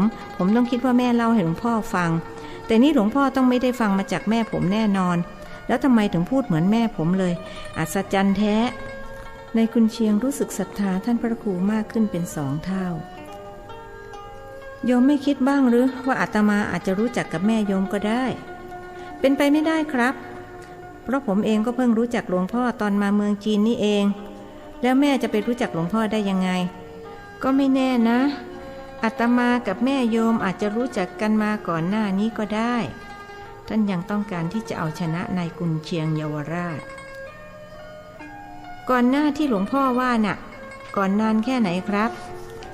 นับเป็นปีได้เท่าไรเขาเริ่มยวนมิรู้ดอกว่าตนถูกท่านตั้งสมญาว่านายกุนเชียงเยาวราชก็สัก5-6 ปีอาตมาอาจรู้จักกับแม่ของโยมเมื่อ5-6 ปีที่แล้วก็ได้ท่านคิดว่าคราวนี้ต้องชนะนายกุนเชียงเยาวราชแน่นอน sorry ใจเสียใจครับหลวงพ่อแม่ผมตายไปตั้ง10 ปีแล้วจะมารู้จักกับหลวงพ่อได้ยังไงหัวหน้าทัวร์ตอบเป็นภาษาอังกฤษปนไทยท่านพระครูจึงคิดว่าควรจะยุติการสนทนาเรื่องที่มาของชื่อนายกุนเชียงกำลังคิดว่าจะหาเรื่องอะไรมาเป็นหัวข้อในการสนทนาดีหนอก็พอดีนายกุนเชียงเอ่ยขึ้นมาก่อนว่าแม่ผมแกเจ้าคารมมากนะครับหลวงพ่อพูดเก่งกว่าผม10 เท่าเห็นจะได้ถ้าหลวงพ่อได้คุยกับแกรับรองฟังแกพูดจนหลับแน่ใครๆเขาตั้งสมญาให้แม่ผมว่าพูดจนลิงหลับแล้วพระจะไม่หลับได้ยังไงจริงไหมครับเขาเปรียบเทียบนั่นสินี่ขนาดลูกพูดอาตมายังรู้สึกง่วงเลยแล้วถ้าเป็นแม่พูดจะขนาดไหนท่านห่อหมกด้วยหลวงพ่ออย่าเพิ่งหลับนะครับผมจะเล่าเรื่องแม่ให้หลวงพ่อฟังอย่างน้อยก็ทำให้ผมได้แสดงกตัญญูกตเวทิตาต่อผู้บังเกิดเกล้าแม้แกจะตายไปแล้วกตัญญูยังไงก็ผมสรรเสริญแกนี่ไม่เรียกว่ากตัญญูหรือครับคราวนี้สมภารวัดป่ามะม่วงมองเห็นช่องทางที่จะเอาชนะนายกุนเชียงได้จึงย้อนว่าอ้อที่พูดมาทั้งหมดนี่เป็นการสรรเสริญแม่หรอกหรือนี่ทำไมบอกไม่รู้นะเนี่ยท่านใช้สำนวนก่อนถึงสมัยเพราะอีก20 ปีข้างหน้าสำนวนนี้จะถูกนำมาใช้อย่างแพร่หลายในหมู่วัยรุ่นแม้หลวงพ่อแล้วก็ผมยังไม่ทันได้สรรเสริญเลยแค่อารัมภบทหลวงพ่อก็ขัดคอเสียละเขาต่อว่าต่อขานแล้วอารัมภบทเสร็จหรือยังถ้ายังก็ว่าเสียให้เสร็จอาตมาอยากฟังโยมสรรเสริญแม่ครับผมจะสรรเสริญแม่ให้หลวงพ่อฟัง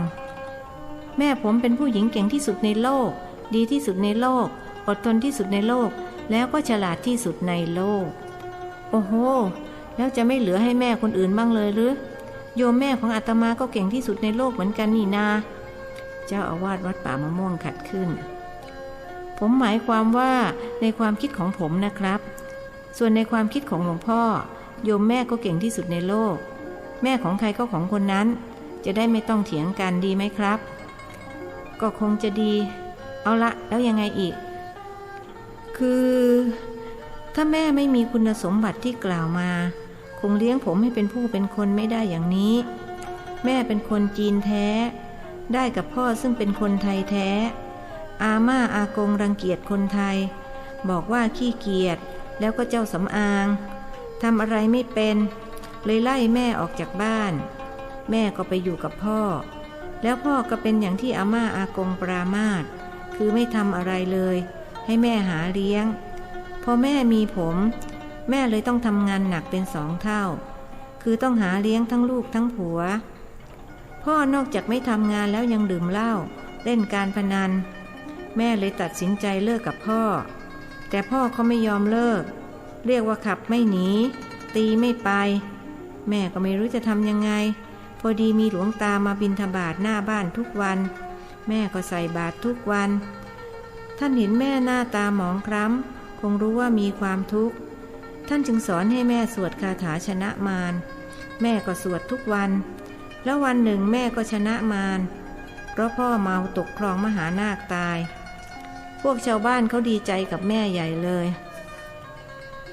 ตอนนั้นโยมอายุเท่าไหร่8 ขวบครับกำลังเรียนชั้นประถม2แล้วโยมดีใจหรือเปล่าที่พ่อตายดีใจที่สุดเลยครับนั่นแหละโยมบาปที่สุดเลยเหมือนกันข่าวนี้ท่านพระครูชนะอย่างใสสะอาดทำไมหรือครับก็พ่อผมเป็นคนไม่ดีทำร้ายจิตใจแม่เขาจะเป็นอย่างไรก็ตามและไม่ว่าคนอื่นจะประณามเขาอย่างไรแต่โยมไม่มีสิทธิ์เพราะโยมเป็นลูกจำคำของอาตมาไว้ลูกที่อกตัญญูต่อพ่อแม่นั้นทำมาหากินไม่ขึ้นท่านเปลี่ยนฐานะจากผู้ฟังมาเป็นผู้สอนผมกตัญญูต่อแม่คนเดียวไม่ได้หรือครับเขาต่อรองไม่ได้ถ้ามีแต่แม่โยมจะได้เกิดมาดูโลกหรือฉะนั้นพ่อกับแม่มีความสำคัญต่อลูกเท่ากันจึงห้ามคิดไม่ดีกับพ่อแม่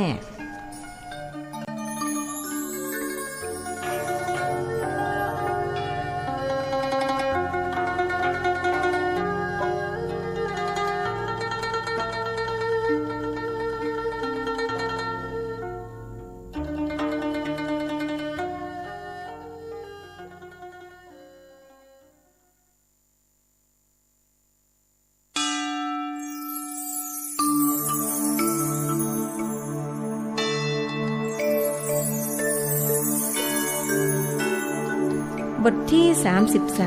33ความดีไม่มีขายถ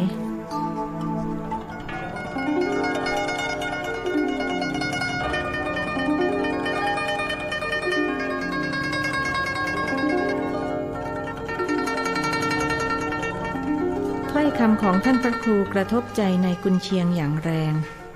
เขานิ่งไปหลายนาทีแล้วจึงถามท่านพระครูว่า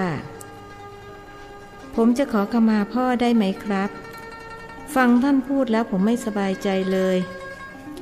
จริงของหลวงพ่อถ้ามีแต่แม่ผมก็เกิดไม่ได้ผมไม่น่าคิดไม่ดีกับพ่อเลยหลวงพ่อเชื่อไหมครับผมเกลียดพ่อมาตั้งแต่จำความได้เพราะพ่อไม่เคยมีภาพดีๆให้ผมเห็นเลยมีแต่ภาพเมาเหล้าทุบตีแม่ด่าแม่ด้วยถ้อยคำหยาบคายกับผมพ่อก็ไม่เคยเอาใจใส่ผิดกับพ่อคนอื่นๆที่เขารักและเอาใจใส่ลูกเป็นไปได้ไหมครับว่าที่พ่อไม่สนใจผมเพราะเป็นกรรมที่ผมเกลียดพ่อแม้ในรถจะมืดหากท่านพระครูก็เห็นน้ำใสๆขังอยู่ในหน่วยตาทั้ง2 ข้างของเขาก็คงเป็นไปได้เพราะกระแสความรักกับความเกลียดนั้นเราสามารถสัมผัสได้ถ้าจะเปรียบเทียบก็เหมือนความเย็นกับความร้อนความรักเป็นความเย็นส่วนความเกลียดเป็นความร้อนพ่อโยมเขาอาจได้กระแสความร้อนจากตัวโยมจึงไม่เข้าใกล้ไม่สูงสิงด้วย เป็นเพราะเขาขี้เมาไม่มีสติมากกว่ามั้งครับ ไม่จริงหรอกมีถมเถไปที่คนขี้เมารักลูกรักเมียคนขี้เมาใช่ว่าจะชั่วไปหมดทุกคนอาตมาเคยรู้จักตาขี้เมาคนหนึ่งสมัยที่เป็นเด็กแกเมาตลอดเวลาแต่แกใจดีเห็นเด็กๆก็ให้สตางค์ไปซื้อขนมที่วัดมีงานแกก็ช่วยตักน้ำช่วยล้างชามเลยไม่มีคนเกลียดแกเพราะแกทำประโยชน์ให้กับคนอื่นอาตมารู้จักบ้านแกด้วยเพราะเป็นเด็กที่มีนิสัยอยากรู้อยากเห็นเลยตามไปดูบ้านแกได้คุยกับเมียกับลูกของแกเมียแกเล่าว่าถึงแกจะเมาแต่ก็มีความรับผิดชอบต่อครอบครัวรักลูกรักเมียเป็นที่สุดเพราะฉะนั้นคนเมาที่ดีก็มีเหมือนกันอย่างนั้นหรือครับแต่ผมไม่เคยเห็นคนเมาดีเลยสักคนโดยเฉพาะพ่อผมตอนผมเข้าโรงเรียนเพื่อนหลายคนก็มีพ่อเมาแบบพ่อผมแถมร้ายกว่าพ่อผมอีกคือนอกจากกินเหล้าแล้วยังเจ้าชู้เที่ยวมีลูกเมียเยอะแยะไปหมดแล้วก็ไม่รับผิดชอบปล่อยให้ลูกเมียต้องหาเลี้ยงปากเลี้ยงท้องกันตามยถากรรมเพื่อนบางคนต้องกลายเป็นขโมยเที่ยวลักขโมยเขามาเลี้ยงแม่เลี้ยงน้องถูกตำรวจจับได้ก็ต้องติดคุกผมยังโชคดีที่แม่ขยันทำมาหากินและเลี้ยงผมมาจนโตแม่อบรมสั่งสอนในทุกเรื่องแต่ความที่ผมไม่ค่อยฉลาดจึงจำได้เป็นบางเรื่องแม่มีคติคำคมมากมายซึ่งถ้าผมจดจำได้ทั้งหมดคงจะนำมาพิมพ์ขายได้สบายแต่เสียดายที่สติปัญญาผมไม่ร่วมมือด้วยจำไม่ได้เลยหรือน่าจะจำได้บ้างนะท่านพระครูอยากรู้เพราะท่านเองก็มีคติคำคมมากมายที่จดจำมาจากคนรุ่นก่อนบ้างที่คิดขึ้นเองบ้างจำได้อย่างเดียวเหรอครับ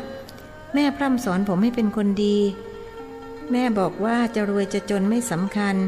ขอให้เป็นคนดีแม่พอใจแล้วสิ่งที่แม่พูดจนติดปากคือไม้คดทำขอเหล็กงอทำเคียวแต่คนคดนี่ทำอะไรไม่ได้เลยผมก็เลยตั้งปณิธานไว้ว่าจะไม่ขอเป็นคนคดเด็ดขาดทุกวันนี้ผมก็สอนลูกอย่างที่แม่สอนผมคือสอนเท่าที่จำได้นะครับแต่เด็กสมัยนี้เขาไม่ค่อยเชื่อฟังพ่อแม่สักเท่าไหร่ไม่เหมือนสมัยที่ผมเป็นเด็กยุคสมัยมันเปลี่ยนไปเด็กสมัยนี้เลยไม่เหมือนสมัยผมอาตมาชอบคำคมของแม่โยมเสียแล้วสิในความคิดของอาตมาคนคดก็เหมือนกับแบงก์เก๊ไปที่ไหนก็ใช้ไม่ได้ต้องทิ้งไปจะเป็นแบงก์ดอลลาร์แบงก์บาทหรือแบงก์หยวนถ้าเก๊แล้วก็ต้องทิ้งเท่านั้นโยมเห็นด้วยไหมเห็นด้วยครับพูดถึงแบงก์เก๊นี่ผมสงสารเพื่อนที่ทำทัวร์ด้วยกันจริงอย่างที่หลวงพ่อพูดนั่นแหละแบงก์เก๊ต้องทิ้งเอาไปใช้ที่ไหนก็ไม่ได้เพื่อนคนนี้เขารับจัดทัวร์ไปอินเดีย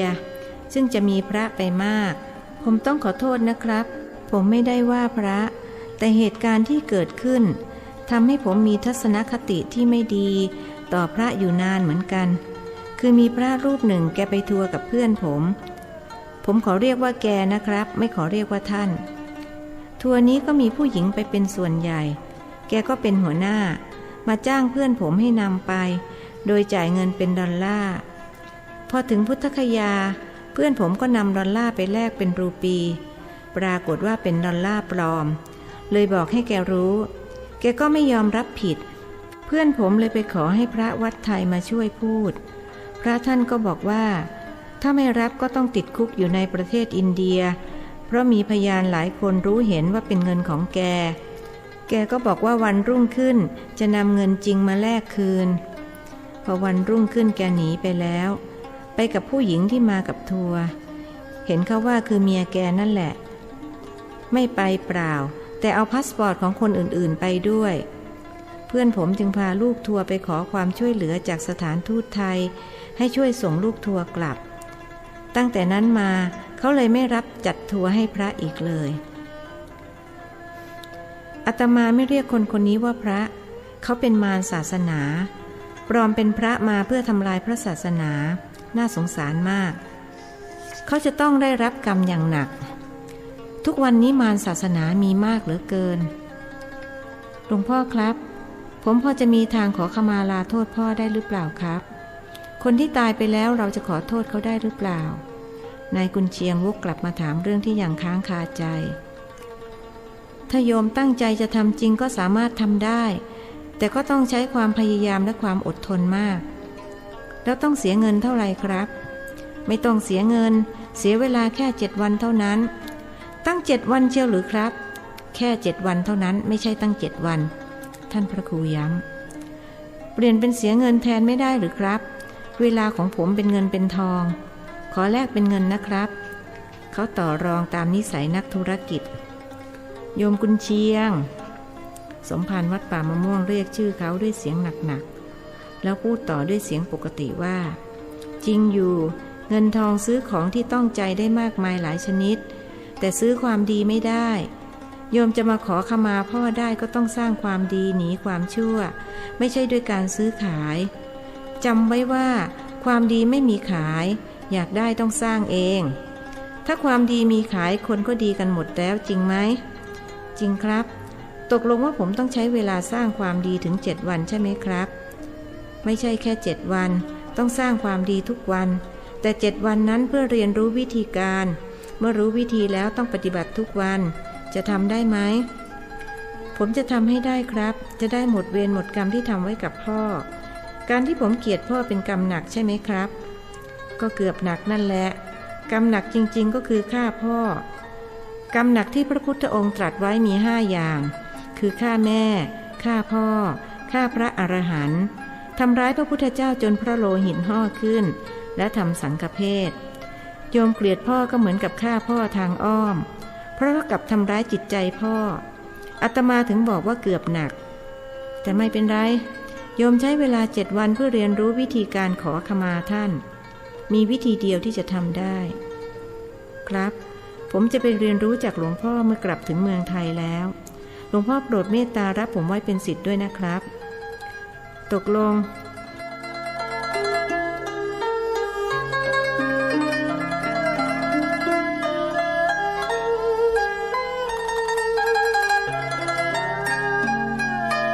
เอาละคงจะถึงบ้านดร.ผิงแล้วท่านพูดขึ้นเมื่อรถมาจอดที่หน้าบ้านหลังหนึ่งเป็นบ้านชั้นเดียวขนาดกระทัดรัดไม่ใหญ่ไม่เล็กหน้าบ้านปลูกต้นมะลิซึ่งกำลังออกดอกส่งกลิ่นหอมอบอวลดร.ผิงลงมารับท่านที่รถและนิมนต์เข้าไปในบ้านหาน้ำร้อนน้ำชามาประเคนด้วยตนเองเขาเคยเป็นอาจารย์สอนภาษาไทยในมหาวิทยาลัยปักกิ่งครั้นเกษียณอายุแล้วจึงกลับมาอยู่ภูมิลำเนาเดิมที่เมืองสัวเถาสนทนาปราศัยกันพอเป็นธรรมเนียมแล้วดร.ผิงก็นิมนต์ท่านเข้าไปยังห้องทำงานของเขาเพื่อแลกวิชากันท่านพระครูรู้ว่าเขาไม่ต้องการให้นายกุนเชียงเข้าไปด้วยแต่ท่านต้องการพยานหลักฐานที่เป็นตัวบุคคลจึงบอกเขาว่าอาตมาขออนุญาตให้หัวหน้าทัวร์เข้ามานั่งดูด้วยเพราะเกิดมีคนคอรหาว่าอาตมาหายไปไหนเขาจะได้เป็นพยานให้อาตมาได้อาตมารับรองว่าวิชาของด็อกเตอร์คงไม่ง่ายขนาดมองดูก็ทำได้ไม่ง่ายถึงขนาดนั้นใช่ไหมครับไม่ง่ายอย่างนั้นคนที่จะเรียนได้ต้องผ่านการฝึกสมาธิจนถึงระดับอุปจารสมาธิเป็นอย่างต่ำลำพังคณิกะสมาธิยังเรียนไม่ได้แต่ผมรู้ว่าหลวงพ่อได้ถึงอัปปนาสมาธินายกุนเชียงรู้สึกเวียนหัวเพราะไม่เข้าใจที่ด็อกเตอร์ผิงพูดจึงบอกเขาว่าอย่าว่าแต่ผมจะเรียนได้เลยครับแค่ฟังด็อกเตอร์พูดผมยังไม่รู้เรื่องเลยผมมันคนปัญญาน้อยไม่ฉลาดปราดเปรื่องเหมือนหลวงพ่อกับด็อกเตอร์หรอกหลวงพ่อครับให้ผมนั่งคอยข้างนอกก็ได้เขาหันไปพูดกับท่านพระครูไม่ได้หรอกอาตมาต้องการพยานบุคคลแล้วพูดกับด็อกเตอร์ผิงว่าตอนอาตมาไปเห็นนารีผลในถ้ำที่ประเทศศรีลังกายังต้องเรียกโยมที่ไปด้วยให้ช่วยเป็นพยานเพราะเดี๋ยวนี้จะพูดอะไรก็ต้องมีพยานหลักฐานคนทุกวันนี้จะว่าเชื่อง่ายก็ไม่ใช่ครั้นจะว่าเชื่อยากก็ไม่ใช่อีกคืออะไรที่จริงเขามักไม่เชื่อไปเชื่อที่ไม่จริงพูดก็พูดเถอะขนาดพระพูดก็ยังไม่เชื่อที่ไม่เชื่อเพราะพระสมัยนี้โกหกกันมากไม่กลัวศีลขาดศีลพร่องกันเลยโกหกยังไงครับดร.ผิงไม่เข้าใจก็โกหกญาติโยมว่าตัวเป็นพระอรหันต์ ทั้งที่ความจริงไม่ได้เป็นแต่หลอกลวงญาติโยมให้เขาเลื่อมใสศรัทธาอาตมาเรียกพวกหลอกลวงโลกหวังเอาลาภบาปกรรมมากพระดีๆก็เลยถูกญาติโยมมองไปในทางลบด้วยมันก็พูดยากนะด็อกเตอร์นะครับต่อไปคนลวงโลกจะมีมากขึ้นไม่เฉพาะในประเทศแถบเอเชียหรอกต่อไปคนแถบยุโรปแถบอเมริกาก็จะต้มตุ๋นหลอกลวงกันเพราะคนไปให้ความสำคัญกับวัตถุมากกว่าจิตใจผมกล้าทำนายได้เลยว่าต่อไปชาวโลกจะเบียดเบียนกันอย่างที่สุดประเทศใหญ่จะข่มเหงประเทศเล็กแล้วก็จะเกิดสงครามระหว่างประเทศก่อนจากนั้นก็ลุกลามกลายเป็นสงครามโลกประชาชนก็จะพากันเดือดร้อนคนที่จะพ้นภัยจากสงครามได้ต้องเข้ามาอยู่ในร่มเงาของพระศาสนาขอประทานโทษผมอาจจะพูดเกินขอบเขตไปหน่อยนิมนต์หลวงพ่อที่ห้องทำงานผมดีกว่านะครับเชิญคุณหัวหน้าทัวร์ด้วยประโยคหลังเขาพูดกับนายกุนเชียงเมื่อบรรพชิตหนึ่งรูปกับคฤหัสถ์2 คนเข้าไปในห้องทำงานซึ่งก็คือห้องเขียนหนังสือของดร.ผิงเรียบร้อยแล้วการเรียนวิชาจับชีพจรแล้วทำนายอดีตอนาคตได้ก็เริ่มขึ้นโดยดร.ผิงทดสอบให้ดูก่อนด้วยการนั่งหลับตาสำรวมจิตให้เป็นสมาธิแล้วขออนุญาตจับชีพจรที่ข้อมือของท่านพระครูจากนั้นจึงทำนายทั้งที่ยังหลับตาว่าผมขอเริ่มตั้งแต่ชาติที่แล้วนะครับหลวงพ่อเคยเป็นนักรบผู้เก่งกล้าสามารถสมัยก่อนกรุงศรีอยุธยาจะเสียให้แก่พม่าแต่ต้องตายด้วยกลศึกมาเกิดในชาตินี้หลวงพ่อมีพี่น้อง10 คนพออายุ6 ขวบมาอยู่กับยายต้องทำงานหนักตั้งแต่ยังเป็นเด็กเป็นคนมีความบากบั่นอดทนหนักเอาเบาสู้ชอบขโมยเงินยายพอเข้าวัยรุ่นก็เกเรไม่ชอบเรียนหนังสือชอบหนีโรงเรียนไปยิงนกตกปลาแล้วก็สร้างเวรสร้างกรรมไว้มากแต่พอบวชแล้วก็กลับตัวกลับใจกลายเป็นพระดีและได้ชดใช้เวรกรรมหมดแล้วครั้งสุดท้ายกรรมหนักมากคือได้รับอุบัติเหตุรถคว่ำคอหักแต่เพราะได้สร้างความดีด้วยการบำเพ็ญภาวนาจึงรอดชีวิตมาได้ต่อแต่นี้ไปชีวิตของหลวงพ่อจะมีแต่รุ่งเรืองจะได้เป็นเจ้าคุณแต่ก็จะเหนื่อยมากเพราะหลวงพ่อทุ่มเทให้กับงานสร้างคนจนลืมฉันลืมจำวัดผมขอทำนายสั้นๆเท่านี้นะครับจากนั้นเขาก็ลืมตาจริงอย่างที่ด็อกเตอร์พูดมาหรือเปล่าครับนายกุนเชียงถามท่านพระครูสมภารวัดป่ามะม่วงตอบด้วยความระมัดระวังว่าอดีตกับปัจจุบันตรงตามที่ด็อกเตอร์พูดแต่อนาคตอาตมายังบอกไม่ได้ต้องรอให้ถึงเวลานั้นเสียก่อนถ้าผมจะให้ด็อกเตอร์ช่วยทำนายผมบ้างจะได้ไหมครับเขาพูดกับด็อกเตอร์ผิงด้วยความรู้สึกเลื่อมใสได้สิเพราะคุณคือพยานของหลวงพ่อผมก็ต้องทำให้พยานเกิดความมั่นใจก่อนเอาละยื่นมือมาแล้วผมจะทำนายให้นายกุนเชียงแสนจะดีใจรีบส่งมือให้ด็อกเตอร์ผิงทันทีด็อกเตอร์วัย60 เศษจับชีพจรตรงข้อมือเขาแล้วหลับตาจากนั้นจึงเริ่มทำนายอย่างคล่องแคล่วผลการทำนายออกมาแบบเดียวกับของท่านพระครูคืออดีตกับปัจจุบันตรงกับที่เป็นจริงทุกประการ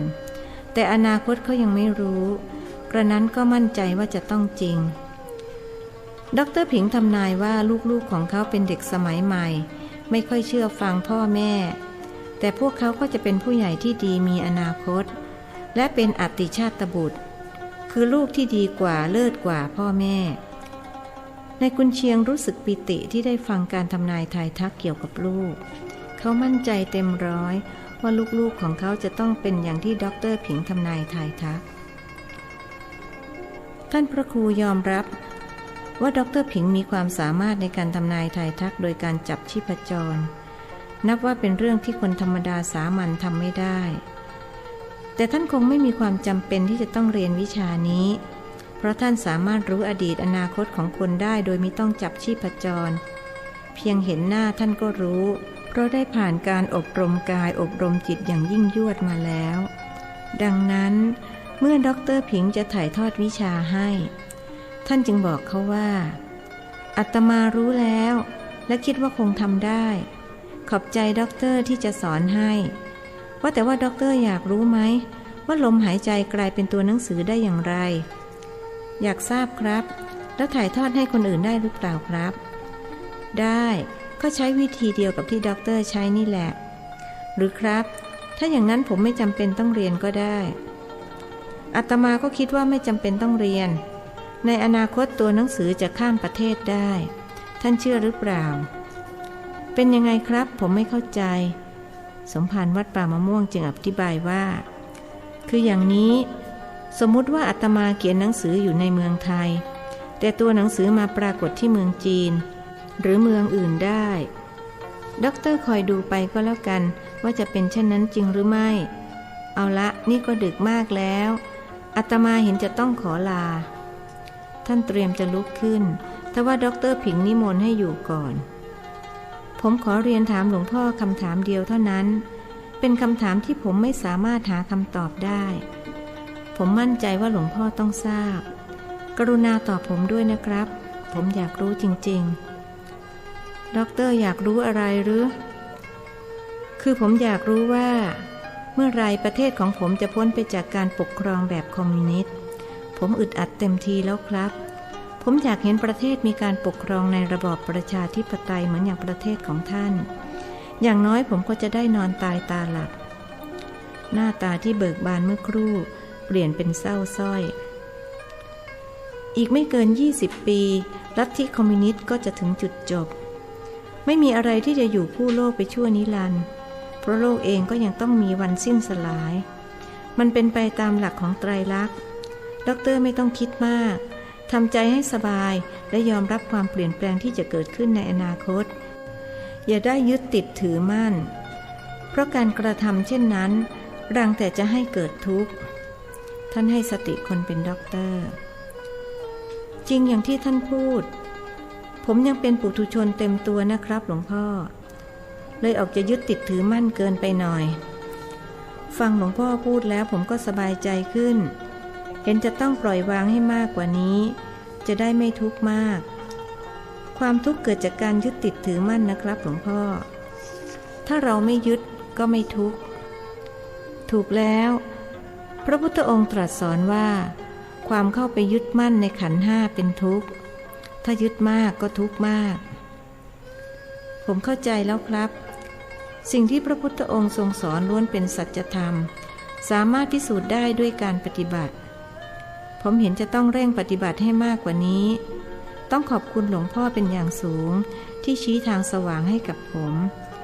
เป็นบุญของผมที่ได้พบกับพระสุปฏิปันโนเช่นหลวงพ่อเขากราบท่านด้วยความเลื่อมใสและศรัทธา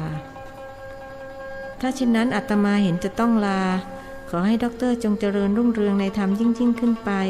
แล้วขอให้ลูกหลานทุกคนเป็นคนดีมีปัญญาอาตมาขอเจริญพรขากลับในกุนเชียงมิได้ชวนท่านพระครูคุยเขาเกิดความประทับใจและศรัทธาเลื่อมใสในท่านพระครูยิ่งนักดูภายนอกท่านเป็นพระธรรมดารูปหนึ่งแต่เมื่อได้สนทนาปราศัยกับท่านจึงได้รู้ว่าท่านมีทั้งภูมิรู้และภูมิธรรมที่ลุ่มลึกจนคนที่เรียนจบด็อกเตอร์ก็ยังต้องสยบให้ท่านเขาตั้งใจแน่วแน่ว่าจะฝากตัวเป็นลูกศิษย์ท่านและจะไปเรียนรู้วิธีการที่จะขอขมาลาโทษบิดาผู้ล่วงลับแม้ว่าจะต้องเสียเวลาถึง7 วันก็ตามท่านพระครูผู้ไม่เคยหายใจทิ้งใช้เวลาในช่วงเดินทางกลับโรงแรมแผ่เมตตาให้พวกอมนุษย์ทั้งหลายให้พวกเขามีความสุขเว้นการเบียดเบียนซึ่งกันและกัน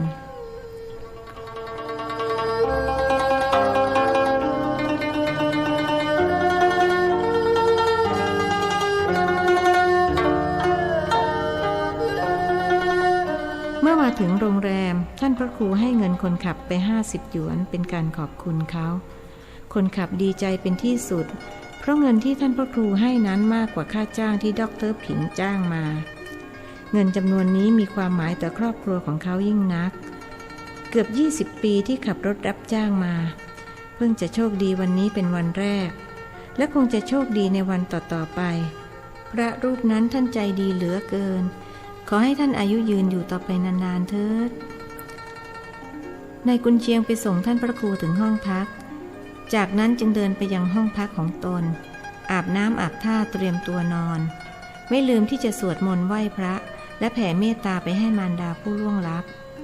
คืนนี้ก็แผ่เมตตาให้บิดาด้วยนับเป็นครั้งแรกที่เขามีความรู้สึกที่ดีต่อบิดาหากไม่ได้พูดคุยกับท่านพระครูเมื่อตอนไปบ้านดร.ผิง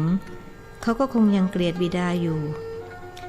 สมภารวัดป่ามะม่วงช่างดีต่อเขาเหลือเกินขณะนั่งเครื่องบินจากเมืองซัวเถาไปเมืองกุ้ยหลิม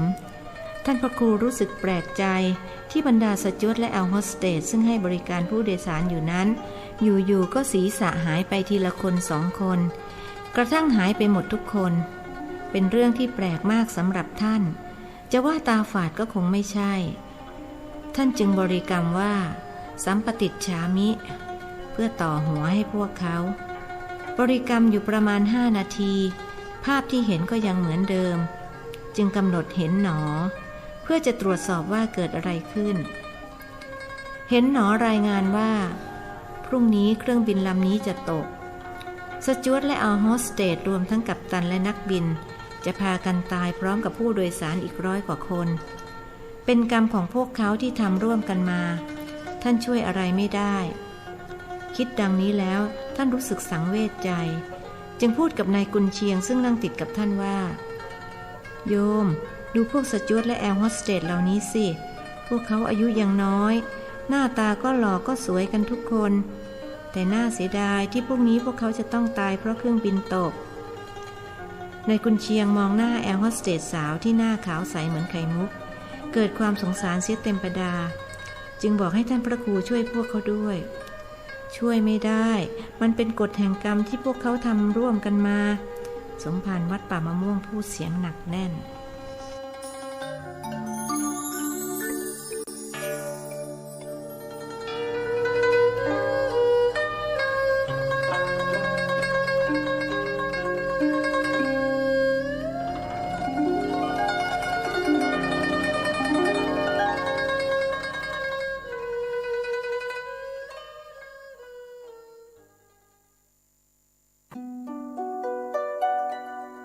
โปรดติดตามในตอนต่อไปสวัสดีครับ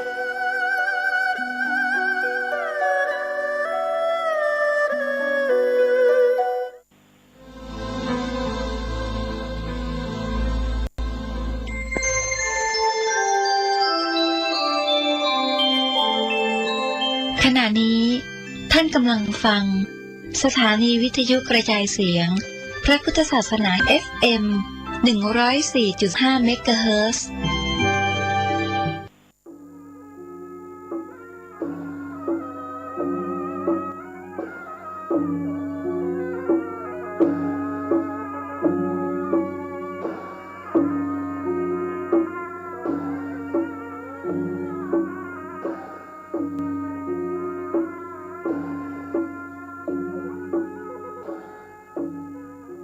ขอความเจริญในธรรมและความผาสุกทางใจจงได้มาบังเกิดมีแก่ท่านสาธุชนคนดีผู้เจริญในศีลในธรรมทุกท่านพร้อมกันนี้ขอยกมือ10 นิ้วกราบอาราธนาเอาคุณพระพุทธเจ้าคุณพระธรรมพระสงฆ์คุณพ่อคุณแม่คุณครูบาอาจารย์ผู้ประสิทธิ์ประสาทวิชาความรู้บุญศีลบุญทานสิ่งศักดิ์สิทธิ์ทั้งหลายอันมีพระสยามเทวาธิราชพระบรมธาตุดอยสุเทพและครูบาเจ้าศรีวิจัยเป็นต้นขอได้โปรดมาอภิบาลปกปักรักษาพระสงฆ์พระเจ้าพระเนนเถนน้อยและท่านผู้รับฟังรายการทุกคนทุกท่านเพื่อปากันมีความสุขกายสุขใจเหมือนกันทุกตนทุกองค์ทุกผู้ทุกคนตลอดกาลนานมาแถมแล้วเน้อเสียงก้องเสียงกองเสียงมองต่ำเข้าเสียงตุเจ้าเทศนาธรรมมาเยี่ยมมาใจท่านสาธุชนคนดีตั้งหลายถึงบ้านถึงจองเพื่อเอาธรรมะแบบรากหญ้าแบบธรรมดามาให้พ่อแม่พี่น้องทั้งหลายฟังก่อนที่จะได้ฟังนี้ ขอเชิญชวนมวลพุทธบริษัททั้งหลายไหว้พระเหมือนกับนักมวยไหว้ครูระลึกถึงครูบาอาจารย์ก่อนผู้ที่ไปแสวงหาสัจธรรมสี่อสงไขยปลายแสนมหากัปและ10 ชาติปางสุดท้ายได้เกิดมาเป็นพญาเวสสันตละตาลเข้าของทรัพย์สมบัติสละบัลลังก์ไปบวชเป็นพระฤาษีตาลเมียตาลลูกบำเพ็ญขนาดหนักจนได้ตรัสรู้เฮาไหว้ครูบาอาจารย์เนี่ยก่อนเนออาลังหังสัมมาสัมพุทโธภควาพุทธังภควันตังอภิวาเทมิกราบสวากขาโตภควตาธัมโมธัมมังนัมสสามิกราบสุปฏิปันโนภควโตสาวกสังโฆสังฆังนะมามิกราบหันทัพไมยังพุทธัสสะภควโตบุพาภะคณะมะกะลังกะโลมาเสนะโมตัสสะภควโตอะระหะโตสัมมาสัมพุทธัสสะนะโมตัสสะภควโตอะระหะโตสัมมาสัมพุทธัสสะนะโมตัสสะภควโตอะระหะโตสัมมาสัมพุทธัสสะพุทธังสรณังกัจฉามิธัมมังสรณังกัจฉามิสังฆังสรณังกัจฉามิตุติยัมปิพุทธังสรณังกัจฉามิตุติยัมปิธัมมังสรณังกัจฉามิตุติยัมปิสังฆังสรณังกัจฉามิตติยัมปิพุทธังสรณังกัจฉามิตติยัมปิธัมมังสรณังกัจฉามิตติยัมปิสังฆังสรณังกัจฉามิอิติปิโสภะคะวาอะระหังสัมมาสัมพุทโธวิชชาจรณะสัมปันโนสุขโตโลกาวิทูอนุตตโลปุริสาธัมมสาละถิสัทธาเตวะมนุสสานังพุทโธภควาติสวากขาโตภควตาธัมโมสันติติโกอากาลิโกเอหิปัสสิโกโอปนะยิโกปัจจัตตังเวทิตโพวินยูหิติสุปฏิปันโนภควโตสาวกสังโฆอุจุปฏิปันโนภควโตสาวกสังโฆญาญะปฏิปันโนภควโตสาวกสังโฆสามิเจปฏิปันโนภควโตสาวกสังโฆญาติตังจัตตาลิปุริสายุคานิอัฏฐาปุริสาปุคลาเอสาภควโตสาวกสังโฆอาหุไนโยปาหุไนโยทักขิไนโยอัญจลิกาละนิโยอนุตตลังปุญญเขตังโลกัสสาติกราบหนึ่งกราบสองกราบสามเมื่อตวาได้เอากรรมบักเก่ามาเสนอว่าของบดีมีอยู่กี่อย่างและเอาอย่างพ้องสกรรมตุลุงจะถามเนอตึกกระแสแห่งูตวานรานผนมถมสมุทรพุทธรณีกุยสมณะอันนี้เป็นกรรมบดีเนี่ยตึกกระแสแพทย์ตอนรานผนมถมสมุทรพุทธรณีกุยสมณะอันนี้ตุลุงได้นำเสนอไปแล้วใครจำได้คำเดียวรอตอบคำถามตุลุงเนอะตุลุงจะถามแล้วก็จะถามปัญหาก้อมๆย่อยๆคือฟังประเดี๋ยวนี้จะได้เอาคำว่า อย่าไปตึดหางต่ออย่าไปล่อหางแถนอย่าไปจิหางต่ออย่าไปล่อหางแถนจำไว้ดีๆเนอะคนบักเก่าเพิ่นว่าอย่าไปจิหางต่ออย่าไปล่อหางแถนต่อนี่เป็นแมลงที่มีพิษแถนก็อย่างเดียวกันมันมีพิษถ้าไผ่บ่งูไปจิก็ใส่มันจะขางแหงมันจะห่วงแหงมันแล้วมันจะจี้คนนั้นโบราณเปิ้นว่าอย่าไปจิหางต่ออย่าไปล่อหางแสนอย่าไปเนี้ยหันก็หันนั่นละจะไปจิไปล่อมันแล้วมันจะครบแต่นี่ยังบ่พอใดต่อนี่ถ้ามันครบแล้วมันกัดปิดมันขึ้นเคยได้ยินหลายเตื้อแล้วคนตายกับต่อกับแตนนี่นะแตนจี้นี่มันจี้ติดตาพุ่นถ้ามือตาตุบตาเจ็บตาแสบมันก็แปลกอยู่นะที่อื่นมันก็ว่าล่ำจี้ไปจี้ที่แก่นตาพุ่นอุปมาฉันใดเขาโหว่าคนนี้มันสวกคนนี้มันบอกคบไผคนนี้มันคิจิ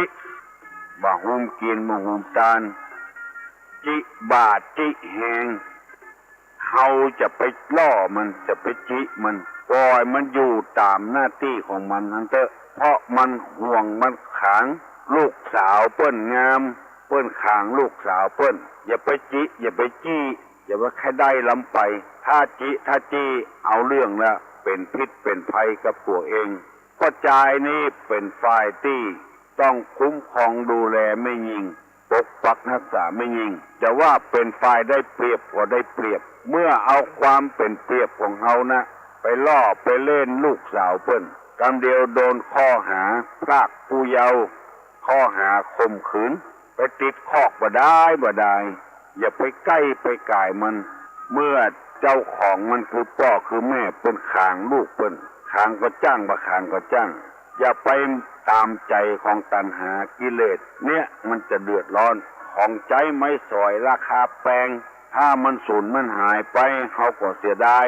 เอาของที่มันแบบแพงมาแต่งมาย่องมากินมาใจเพื่อปฏิบัติอย่างอี้เตอะบอกคิดตุลงได้นำกรรมมาเสนอลูกหลานทั้งหลายได้ฟังอย่าไปจิหางต่ออย่าไปล่อหางแสนอันใดที่มันเน็ตมันเดือดร้อนนั่นจะไปจิไปจี้มันจะไปล่อมันถ้ามันจิมันจี้แล้วมันเดือดร้อนอย่างละอ่อนตีไล่ฟันเปิ้นเอาลูกเปิ้นมาเนี่ยบดีบดักเนี่ยติดพอกมันบอกกุ้มก้าเขาทำบ่ถึงชั่วโมงแล้วเอาตัวเขาเนี่ยไปทรมานอยู่ในคอกเป็น3 ปี4 ปี5 ปีทางที่ดีที่สุดแล้วก็จะไปยุ่งกับมันความชั่วต่างๆเหมือนกับหางต่อหางแตนหางต่อหางแตนความชั่วทางกายทางปากทางใจเพราะฉะนั้นอย่าไปกึดหามันจะไปล่อหามันจะจี้หัวมันจะเดือดร้อนคำสอนมีต่างๆนานาอันนี้เป็นต้นคำสอนซึ่งเอาโมโหอวิชชาคือความโมโหมาปิดบังเอานึกว่าเป็นอย่างคนเนี่ยคือคนฆ่าคนนะอาชีพของเปิ้นคือการสอบสวนตำรวจทหารบ่ใช่ว่านับได้นับยับนับได้นับจับบ่ได้จะต้องมีหลักมีฐานก่อนขออนุญาตจากศาลพูดก่อนจับคนนั้นคนนี้นับได้นับจับไปเลยก็จิหางต่อล่อหางแตนนะโดนประชาพิจารณ์พ่องประชาวิจารณ์พ่องโดนประท้วงพ่องเพราะไปทำที่ผิดเพราะมันเป็นหางต่อหางแตนกรณีที่3จังหวัดภาคใต้ตำรวจไปยับคนผิดไปคนเดียวลุกประท้วงซึ่งถึงบ้านถึงเมืองซึ่ง2-3จังหวัดเมื่อมันหันมันชวกมันเป็นต่อเป็นแตนนั้นจะไปเล่นกับมันศาสนาทุกศาสนาอย่าไปว่าจะไปดูแควนเปิ้นตัวบ่ถือก็บ่ถือนะจะไปวิพากษ์วิจารณ์เปิ้นโดนวิพากษ์วิจารณ์มันก็โกรธก็เกลียดเหมือนกันอันนี้จิหางต่อล่อหางแตนอันใดมันแปลงเดือดร้อนก็จะไปซื้อมันซื้อถูกอันที่มันบ่จำเป็นเตื้อ เอายังเดินได้ไปได้มาได้อยู่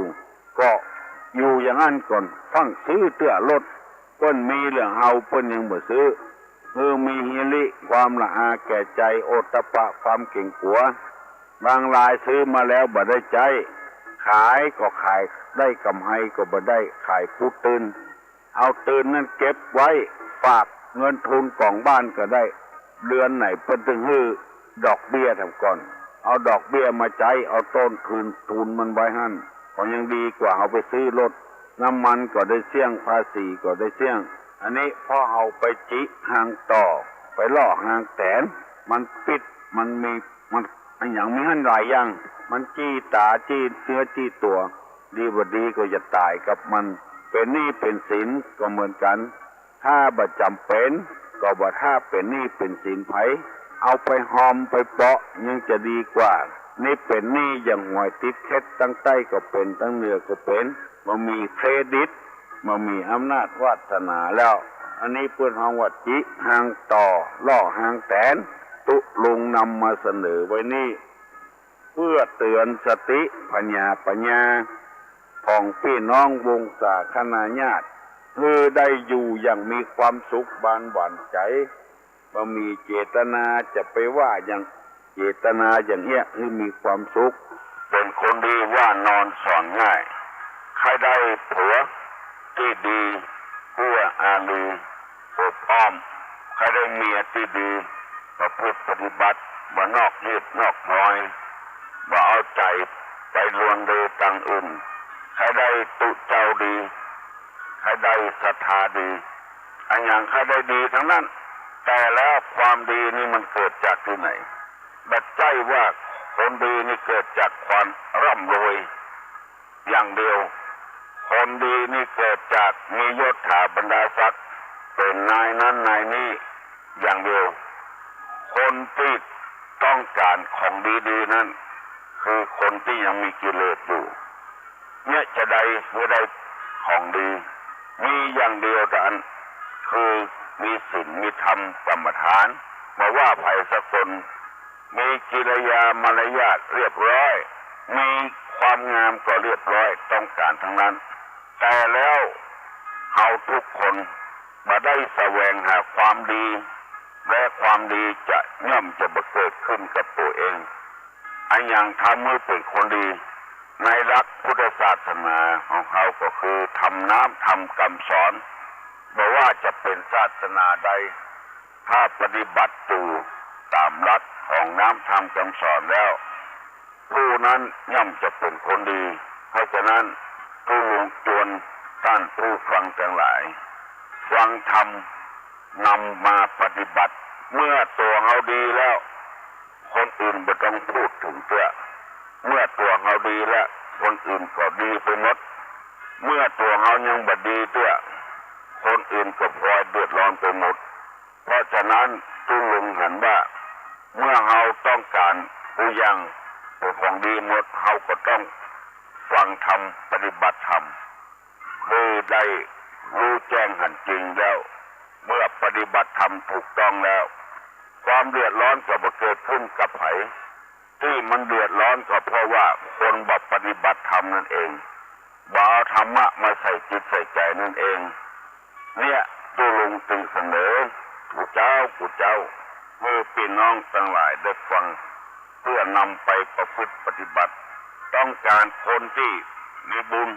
ต้องการคนที่มีศีลมีธรรม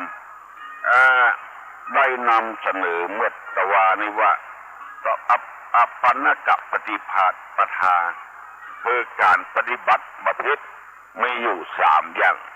เบิ่งถ้ามีเวลาตัวลุงจะทำการปฏิบัติที่บัติเพื่อถูกตามทำนองของธรรมเรียกว่าปฏิบัติประพฤติมี3อย่างคืออย่างพ้อง1อินทรีย์สังวรอินทรีย์สังวรชมแปลว่าสำรวมอินทรีย์มี6อย่างคือตาหู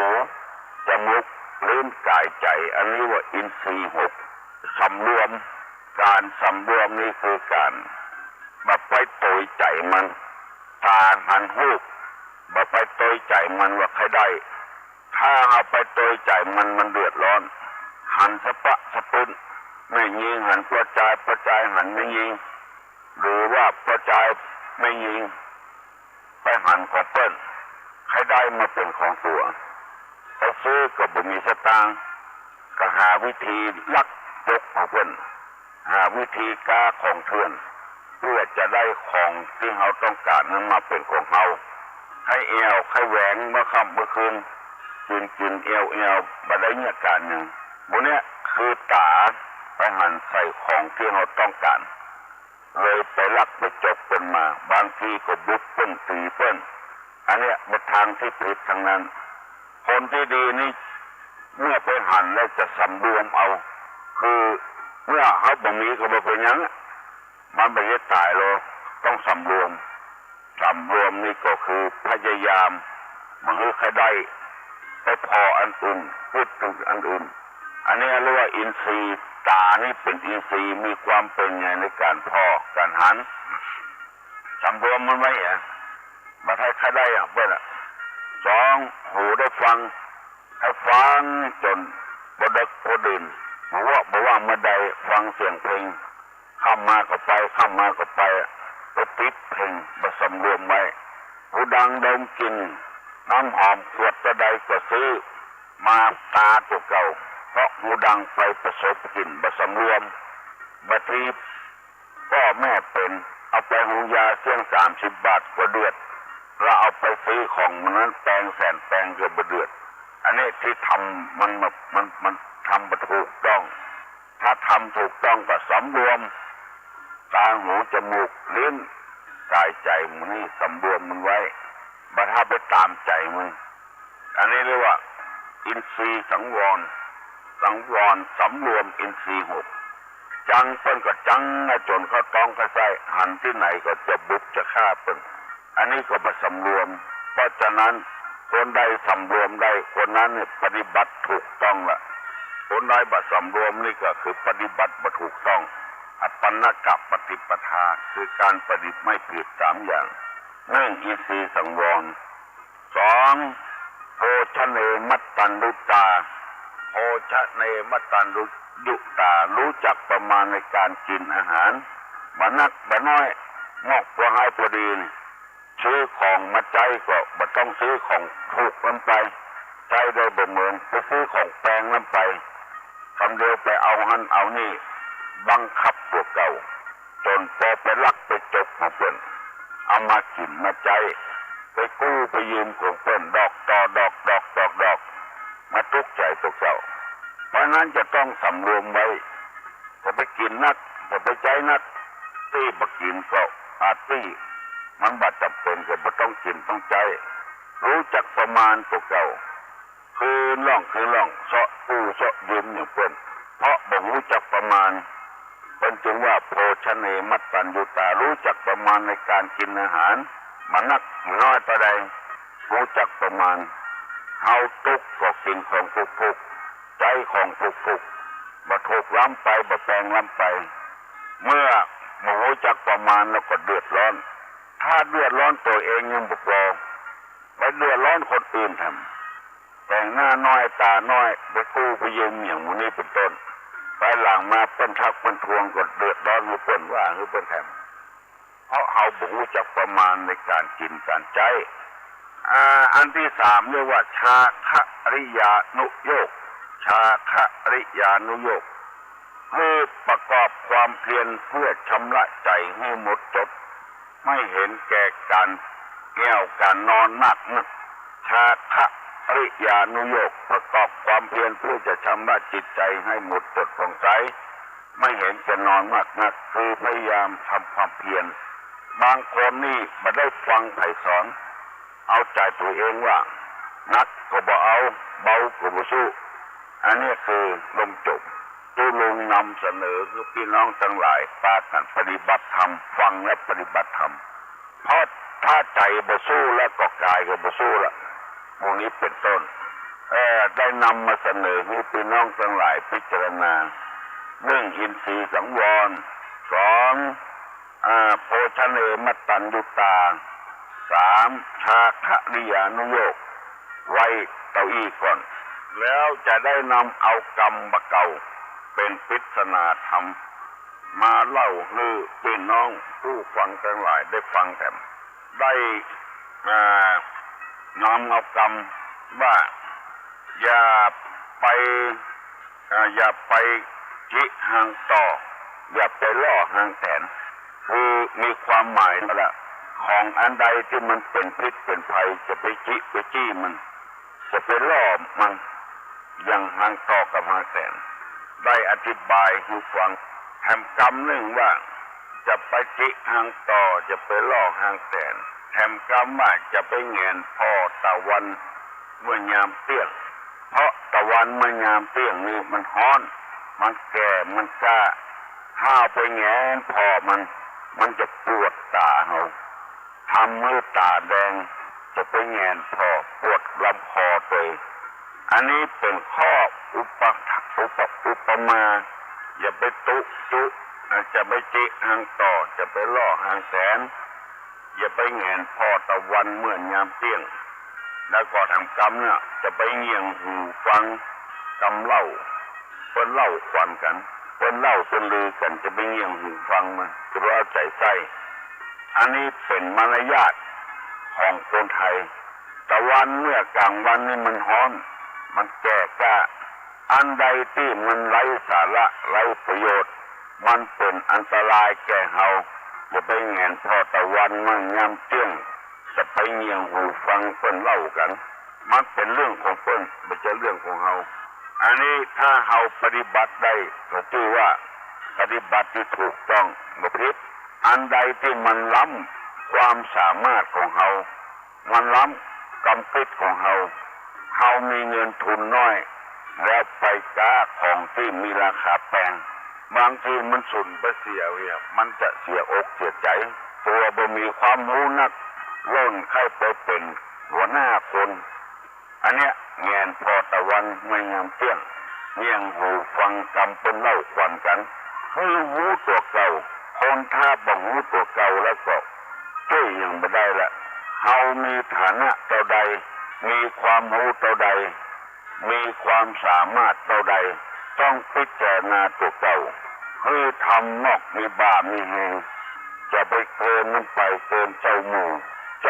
เพิ่นมีของใจมีรถใจหลายกันเฮาก็ค่อยเป็นอย่างเพิ่นเอาเข้าล้มละลายหมดตาเป็นชื่อเป็นสองเงียนพอตะวันไม่ยามเตี้ยงเอาหูไปเงี่ยงฟังเป็นเล่ากันมันเป็นของที่ไร้สาระใจคนนี้บ่ใจบ่ฟักได้ยินแล้วหันแล้วมันบ่ม่วนใจแล้วก็เครียดโกรธสารพัดอย่างมีในใจหันประตกประเจียงตัวลุงนำมาเสนอให้พี่น้องทั้งหลายฟังพิจารณาขอให้อยู่ดีมีสุขอายุมั่นขวัญยืนให้มาตาขึ้นใจมันสมองให้มีโชคมีลาภทุกคนสัพพิติโยวัจจันตุสัพพะโรโกวินัสสตุมาเตภวะตวนตาลาโยสุขีติกายุโกภวะอภิวาธนะสีริจานิจังวุธาปิจายิโนจัตตาโลธรรมาวัฏันติอายุวันโนสุขังพลา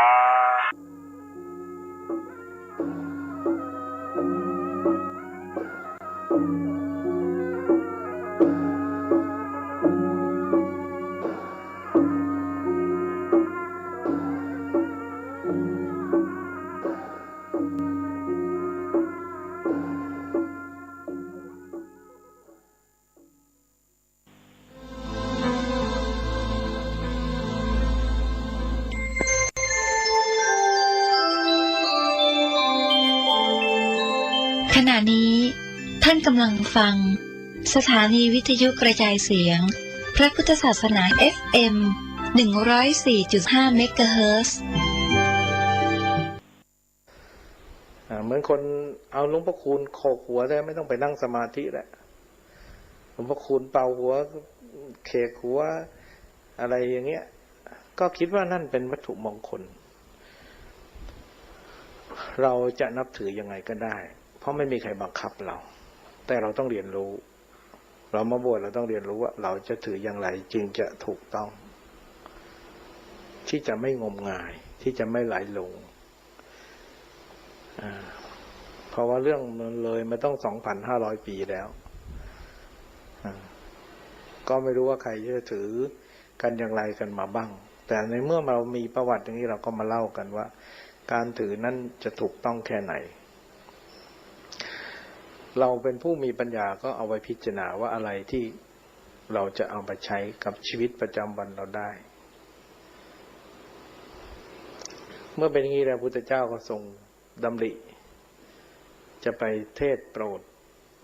เอาธรรมะมงคลให้ท่านไม่ได้คิดจะเอาวัตถุมงคลให้หรอกถ้าพุทธเจ้าทำวัตถุมงคลนั้นดังยิ่งกว่าใครในโลกนี้อีกนะไม่ต้องทมน้ำลายไม่ต้องไปอะไรเคาะหัวละนะไม่ต้องไป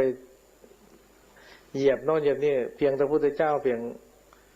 อธิษฐานบอกว่าจงสำเร็จขึ้นมาเถิดจะสำเร็จเลยเหมือนอย่างที่พระพุทธเจ้าเหมือนอย่างน้ำมนต์เนี่ยอย่างพระทุกวันนี้ทำน้ำมนต์ก็ไม่มีใครทำเกินพุทธเจ้าหรอกก็ทำกันไปเนี่ยให้กำลังใจกับญาติโยมไม่ได้น้ำมนต์นั่นวัตถุมงคลน้ำมนต์ก็คือวัตถุมงคลอะไรที่เป็นสิ่งพวกนี้เรียกวัตถุมงคลทั้งหมดจะเป็นสายสิญจน์เป็นน้ำมนต์เป็นตะกรุดผ้ายันเป็นอะไรนี่ก็เรียกวัตถุมงคลทั้งหมดที่ไม่ใช่วัตถุมงคลคือธรรมะศีลสมาธิเนี่ยไม่ใช่วัตถุมงคลเป็นธรรมมงคลแต่มงคลมีต้อง38ประการ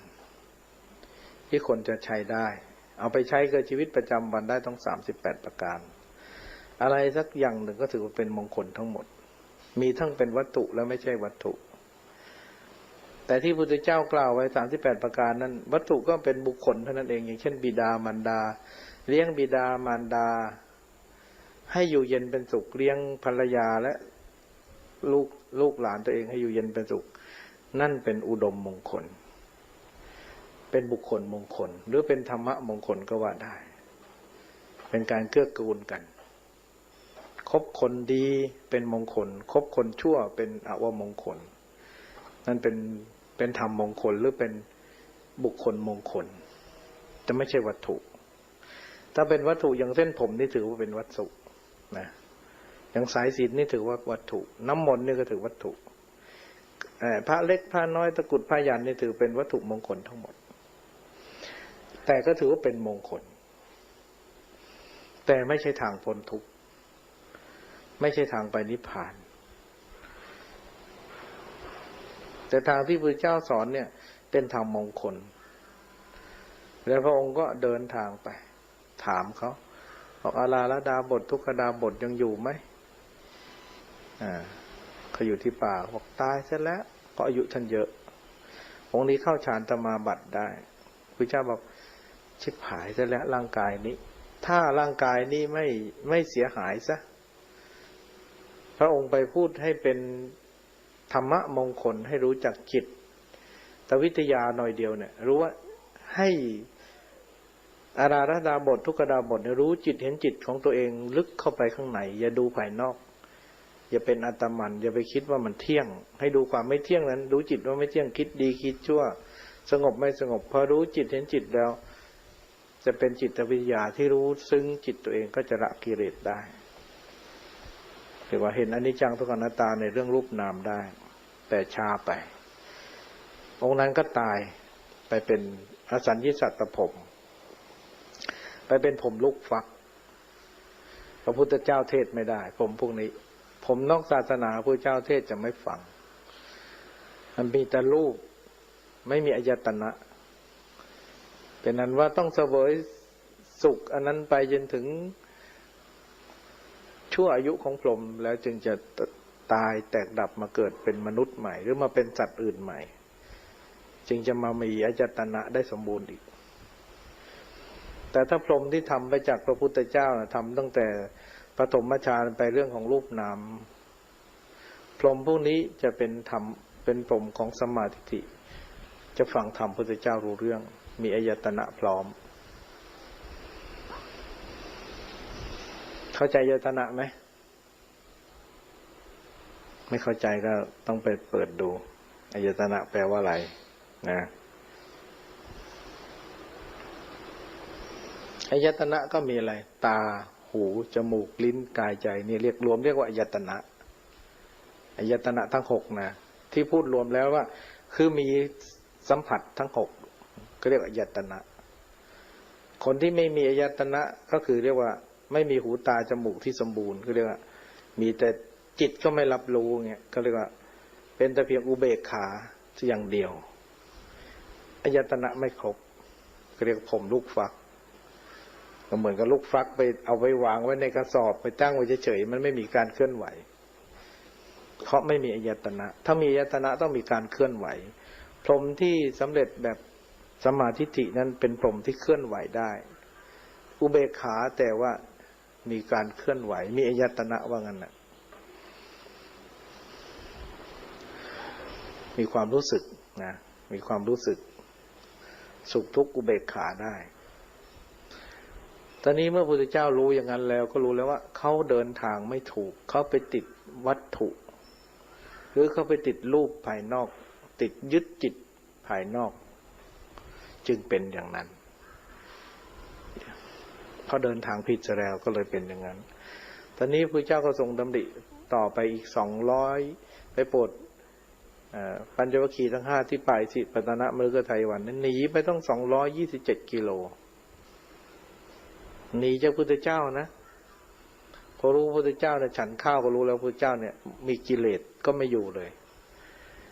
พุทธเจ้าแต่ก่อนไม่กินข้าวคิดว่าสำเร็จทรมานแบบพวกโยคีพวกฤาษีชีไพรเนี่ยเขาใช้ทรมานร่างกายให้ผอมไม่นุ่งผ้าขี้เถ้าทาตัวทำให้ทรมานให้มากที่สุดคิดว่าร่างกายนี่หมดแรงไปแล้วกิเลสก็จะตายแต่พระพุทธเจ้ามาปีปัญญาพิจารณาว่าร่างกายตายกิเลสก็ไม่ตายความคิดยังไม่หมดแม้แต่สลบไปแล้วฟื้นขึ้นมายังคิดอยู่เลย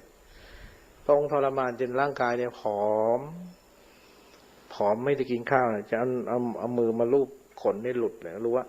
สลบไปแล้วฟื้นขึ้นมาปุ๊บรู้ว่าสลบไปแล้วยังคิดอยู่เลยยังไม่หมดกิเลสยังคิดถึงลูกถึงเมียยังไม่สงบเลยจิตก็รู้เลยว่าถึงอดให้ตายก็ไม่หมดกิเลสก็เลยต้องกินข้าวดีกว่าทรงเสวยข้าวจึงได้ก็เสวยแค่มื้อเดียวพอแล้วเพราะพระองค์อดได้ต้องเป็นเดือนๆปีๆนี่กินทีละน้อยมาเรื่อยๆก็แค่กินมื้อเดียวเสวยมื้อเดียวพระองค์ก็เริ่มผิวพรรณผ่องใสขึ้นมาก็ทรงเสวยแค่มื้อเดียวพุทธเจ้าพุทธเจ้าไม่ได้กิน2 มื้อนะฉันมื้อเดียวอย่างที่พวกเราถือก็นี่ถือว่าถูกแหละพุทธเจ้าฉันมื้อเดียวแค่อดท่านยังไม่ตายเลย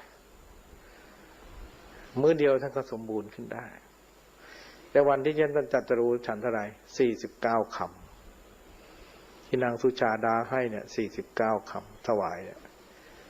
พอพุทธเจ้าพอฉันข้าวทุกวันแล้วร่างกายเขาผ่องใสไม่ใช่รับข้าวนางวันนั้นเลยนะพอบิณฑบาตฉันพอร่างกายสมบูรณ์เสร็จแล้วก็ได้รับข้าวนางมัตตุปายาตนาง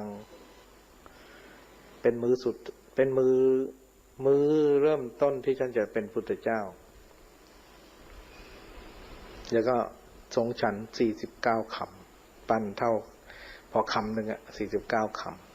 ำอยู่ได้7 สัปดาห์อาหารนี้กวนได้อะไรกวนได้นมงัว500 ตัวกวนลงมาเรื่อยจาก500 ตัวลงมาเรื่อยลดมา300 ตัว200 ตัว30 ตัวลงมาจนถึง7 ตัว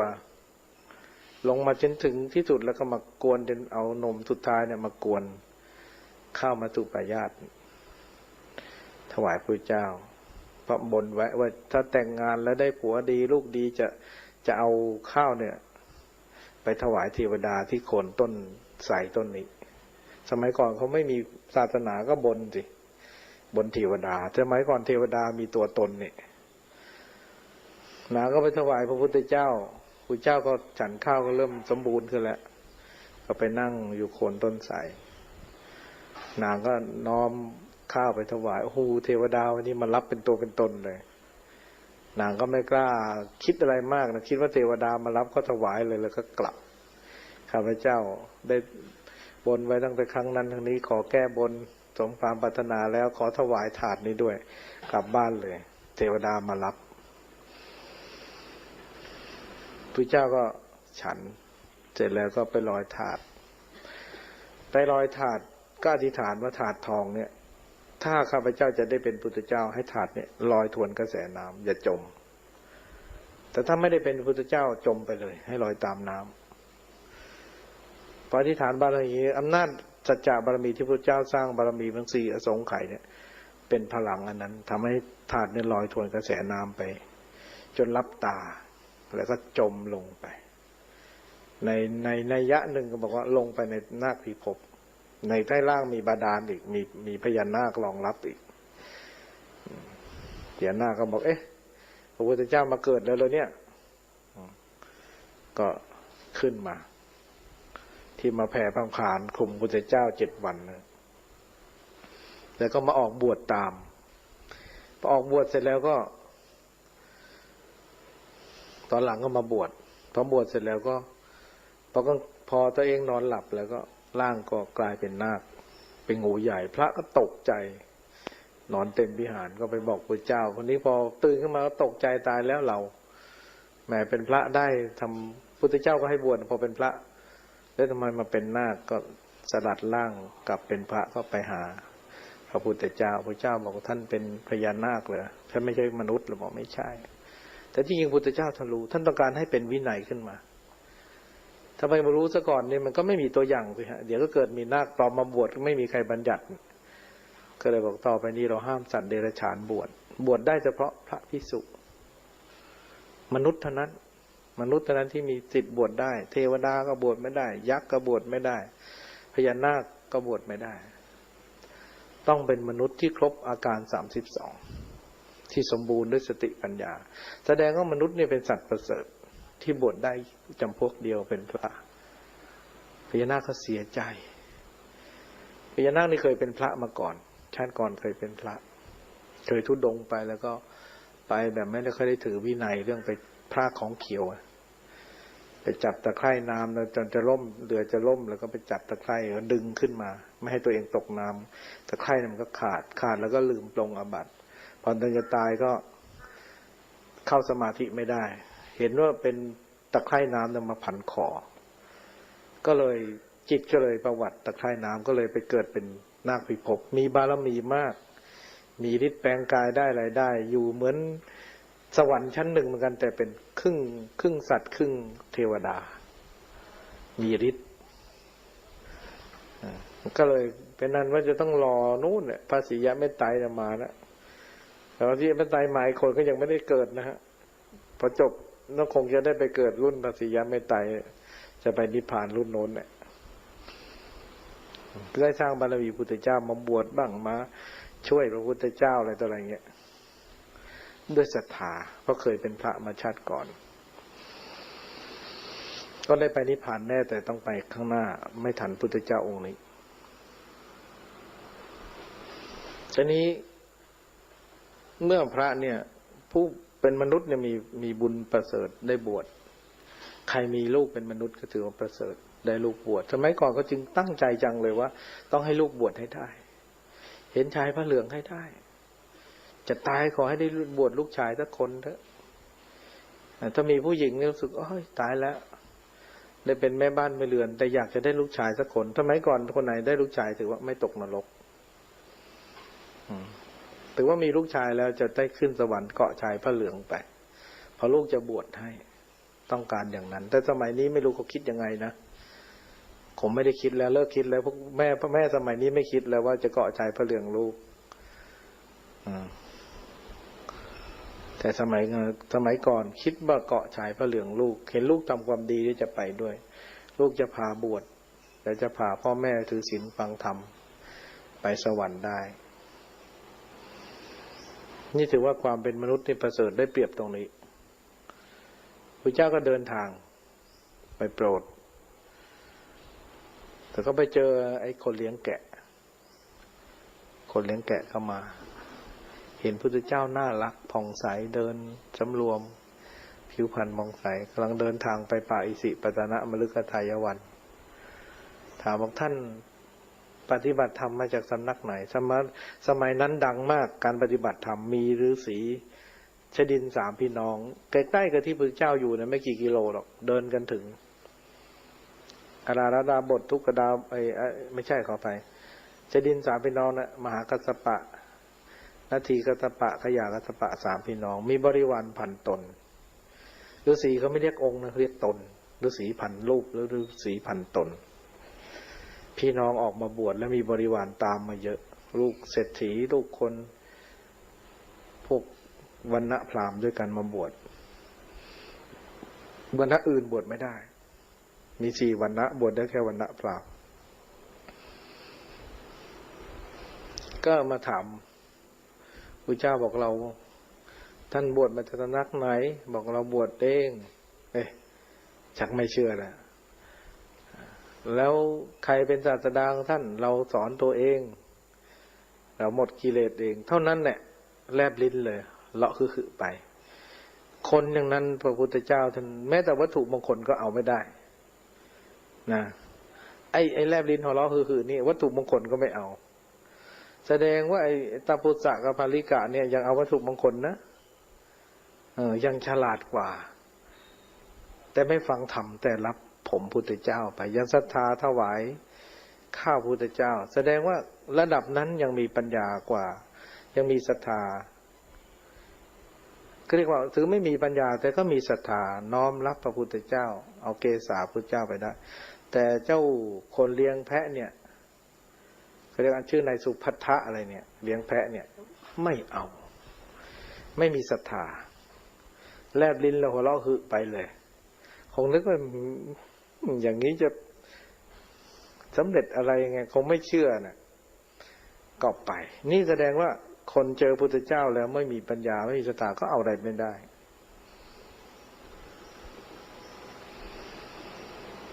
วัตถุมงคลก็ไม่เอาธรรมะมงคลก็มันจะไปพูดถึงกลับมาแลบลิ้นแล้วหัวเราะคือไปเลยพุทธเจ้าก็คนอย่างพวกนี้เขาไม่สามารถจะรับรู้พระเจ้าก็ไปถึงมุ่งหน้าไปหาชดินเลยปัญจวัคคีย์เลย227กิโลนี่ก็ผ่านบ้านไปทุกหมู่บ้านน่ะก็บิณฑบาตไปฉันไปเรื่อย1 เดือนถึงพุทธเจ้าไม่ใช้ฤทธิ์นะฮะพุทธเจ้าใช้เดินถ้าฤทธิ์เนี่ยพุทธเจ้าจะใช้เวลาจำเป็นที่พระองค์รีบด่วนหรือโปรดสัตว์หรือมีเหตุจำเป็นพระองค์จึงใช้อานุภาพของจตุทัชฌานชัยฤทธิ์อธิษฐานไปโดยเร็วไวอย่างนั้นไปได้พระองค์มีฤทธิ์นะไม่ใช่ไม่มีฤทธิ์มีทั้งบุญญาฤทธิ์มีทั้งอิทธิฤทธิ์แต่ฤทธิ์อิทธิฤทธิ์นี่พระองค์จะไม่ใช้เพราะไม่ช่วยใครได้โดยการหลุดพ้นเพียงให้เกิดศรัทธาเท่านั้นเองไม่ทำให้เกิดปัญญาดูที่ทำไมไม่ทำไอ้คนเลี้ยงแกะทำไมไม่ทำใช่ไหมฉะนั้นคนไม่มีปัญญาไปใช้ฤทธิ์ส่งไม่ได้นะเดี๋ยวก็ไปใช้ฤทธิ์เป็นฤาษีตาไฟฤาษีนาลายใครไม่เชื่อกูเอาให้ตายอย่างนี้ไม่ได้ฤทธิ์เขมรหัวฤทธิ์เขมรลอกกันเส้นเมืองแตกเลยฤทธิ์เขมรฤทธิ์ละฤทธิ์เขมรเล่นกันนะฤทธิ์พยาบาทใครไม่เชื่อกูไม่พวกกูต้องเล่นงานมึงเขาเรียกวิชาดำเป็นไสยศาสตร์ไสยศาสตร์ศาสตร์แปลว่าศาสตร์ชนิดหนึ่งก็เหมือนกันนะคำว่าศาสตร์เนี่ยเป็นกลางพุทธศาสตร์ธรรมศาสตร์วิทยาศาสตร์คณิตศาสตร์อะไรเนี่ยคือศาสตร์คือความรู้แขนงหนึ่งเป็นวิชาของคนแขนงหนึ่งแต่นี้ไสยศาสตร์เนี่ยเป็นไสยศาสตร์เนี่ยเป็นวิชาก่อนพระพุทธเจ้าเกิดพวกคนที่ค้นคิดมาครั้งแรกเนี่ยคือพวกฤาษีหรืออาจจะก่อนฤาษีก็ได้แต่พวกฤาษีนี่มีไสยศาสตร์เยอะแล้วก็มาพวกพราหมณ์เนี่ยสอนให้พวกพราหมณ์มีไสยศาสตร์เยอะแล้วก็มาตอนหลังก็มาพวกคริสต์ก็มีไสยศาสตร์อิสลามก็มีไสยศาสตร์ทุกศาสนามีไสยศาสตร์หมดแต่พุทธเจ้าเนี่ยไม่สอนไสยศาสตร์ไสยศาสตร์เนี่ยอย่างเช่นพวกสมัยก่อนเขาล่องหนหายตัวอะไรทำกระตะกุด ทำเสน่ห์หรือทำควายธนูเข้าท้องทำบิดไส้บางฟันอะไรเนี่ยเรียกว่าไสยศาสตร์เนี่ยรุ่นผมยังเจอไสยศาสตร์ผมเคยเจอคนที่เขาทำได้ให้ปรากฏคือไสยศาสตร์ได้เคยเห็นไม่ใช่ของไม่มีคือของที่เปลี่ยนแปลงจากวัตถุเนี่ยให้เป็นพลังขึ้นมาได้อย่างที่ผมเคยเห็นเขาเคี่ยวตะกั่วเนี่ย แล้วจิ้มได้ คนไหนไม่บริสุทธิ์จะติด คนไหนบริสุทธิ์จะไม่ติด เขาทำได้นี่ไสยศาสตร์คือมายาสาไถเหมือนกลนั่นเนี่ยไสยศาสตร์เนี่ยเหมือนกลเรียนวิชากลที่เก่งๆก็พวกมาจากไสยศาสตร์ตัวแรกแต่ว่าใครจะเรียนจนชำนิชำนาญเอามาใช้กับการให้คนอื่นเห็นเชื่อตัวเองได้ว่าตัวเองทำได้ หรือสำเร็จผลอันนั้นไสยะแปลว่าไสยศาสตร์แปลว่าเป็นพวกมายาสาไถไม่ใช่เป็นสัจธรรมของธรรมะไม่ใช่เป็นความจริงไม่ใช่ทางพ้นทุกข์เรียกไสยศาสตร์เป็นทางสายดำไม่ใช่ทางพ้นทุกข์แต่บางครั้งก็สงเคราะห์ซึ่งกันและกันได้ไสยศาสตร์บางอย่างคนหนึ่งเนี่ยที่อ่างทองเนี่ยเขาบวชแล้วเป็นมหาก็ศึกไปเขาก็เรียนไสยศาสตร์ก็เป็นเรื่องของคนสมัยนี้ก็ผสมจะไม่ใช่ก็เรียนผสมเขาเรียนรักษาโรคมาบ้าคนเป็นมาบ้าไปถึงเขาก็ให้กินยากับลดน้ำมนต์แล้วก็ล่ามไปแล้วก็จะหอนเหมือนสุนัขแล้วพิษมาบ้าก็จะออกพอดีพี่สาวผมถูกมาบ้ากัดไปเยี่ยมเราที่ทำหมีไอหมาที่วัดเป็นบ้าก็เลยกัดตอนหลังผมไม่ได้อยู่แล้วเขากัดจับปากงัดเลยมาบ้ามันเป็นมากคลั่งก็จับแล้วพี่เขาก็พาไปรักษาที่เนี้ยที่อ่างทองพอรักษาเสร็จก็จับล่ามก็หอนเหมือนสุนัขเลยตอนหลังมาที่เนี้ยพี่สาวก็มาก็หายก็ใช้ไสยศาสตร์รักษามาบ้าเป็นมหาด้วยแล้วตอนนี้คนปวดไอ้กรามเนี่ยเป็นอะไรเขาเรียกว่าเป็นคนเขาเรียกว่าเป็นแมงทำนี้ก็ทำไมก่อนเรียกลำมันนาดก็คือไอ้หนองที่มันกินไอ้เขาเรียกว่าอะไรถ้าทำสมัยนี้เขาเรียกว่าไอ้ฟันมีหินปูนกัดแล้วก็บวมเป็นหนองแล้วเขาก็ไล่เสกไล่ปวดมากบอกมากเขาก็ไล่มาลงที่หัวไหล่บอกปวดหัวไหล่ใช่ไหมบอกปวดหัวไหล่เขาไล่วิชาเรื่อยคนนั้นบอกปวดข้อศอกก็ไม่ปวดข้อศอกก็ปวดจริงๆปวดเท่ากับตรงกรามไอ้กรามปวดไหมผมไม่ปวดแหละหัวไหล่ปวดไม่ปวดก็ไล่มันถึงข้อศอกปวดไหมปวดข้อมือใช่ไหมปวดข้อมือปวดปลายนิ้วใช่ไหมปวดปลายนิ้วใช่ไหมก็ปวดปลายนิ้วก็บวมเขียวเลยขึ้นทันทีไสยศาสตร์พอขึ้นปลายนิ้วก็บอกเอาเข็มมาเผาเข็มเย็บผ้าแล้วก็บ่งปุ๊บบีบเอาน้ำหนองออกเอาฝรั่งมาสิขึ้นฝรั่งหน้าบ้านมาเคี้ยวขึ้นขบโปะแตกหมดเลยนี่เขาเรียกไสยศาสตร์เอาพุทธศาสตร์ไปผสมเอาไสยศาสตร์มาปนก็รักษาโรคให้หายได้คนนั้นต้องมีสมาธิแต่นี้พี่เคยอยากเรียนเรียนได้ไหมเรียนได้เคยนั่งสมาธิไหมถ้าเคยนั่งสมาธิจะสอนให้คนที่จะทำได้ต้องมีสมาธิจึงจะเรียกไอ้โรคไอ้น้ำหนองที่จากขางให้ลงมาที่ปลายนิ้วได้นี่เรียกว่าวิชาไสยศาสตร์คนไม่เชื่อก็ต้องเชื่อพิสูจน์ได้เนี่ยทำไมคนจึงเริ่มมาเชื่อไสยศาสตร์ตอนหลังเนี่ยเพราะพุทธศาสตร์ได้สอนไม่ให้งมงายสอน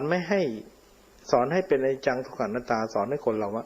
เกิดแก่เจ็บตายเป็นของเราสอนให้ถือกรรมดีทำดีได้ดีทำชั่วได้ชั่วสอนไม่ให้ยึดมั่นถือมั่นว่าตัวเองนี้นั่งเหนียวนั่นอะไรไม่มั่นคงไอ้ไสยศาสตร์นี่กลับมาสอนว่าหนังเหนียวนะกินไอ้นี่หนังเหนียวนะภาวนาไอ้นี่หนังเหนียวนะแทงไม่เข้านะฝันไม่เข้านะมันเลยพิสูจน์ได้มันเกิดไม่เข้าขึ้นมามันเกิดทำได้คนก็เลยทิ้งพุทธศาสตร์ไปเอาไสยศาสตร์กันมากขึ้นก็เกิดความหลงตัวเองหลงว่าวิเศษหลงว่าเก่งกับคนอื่น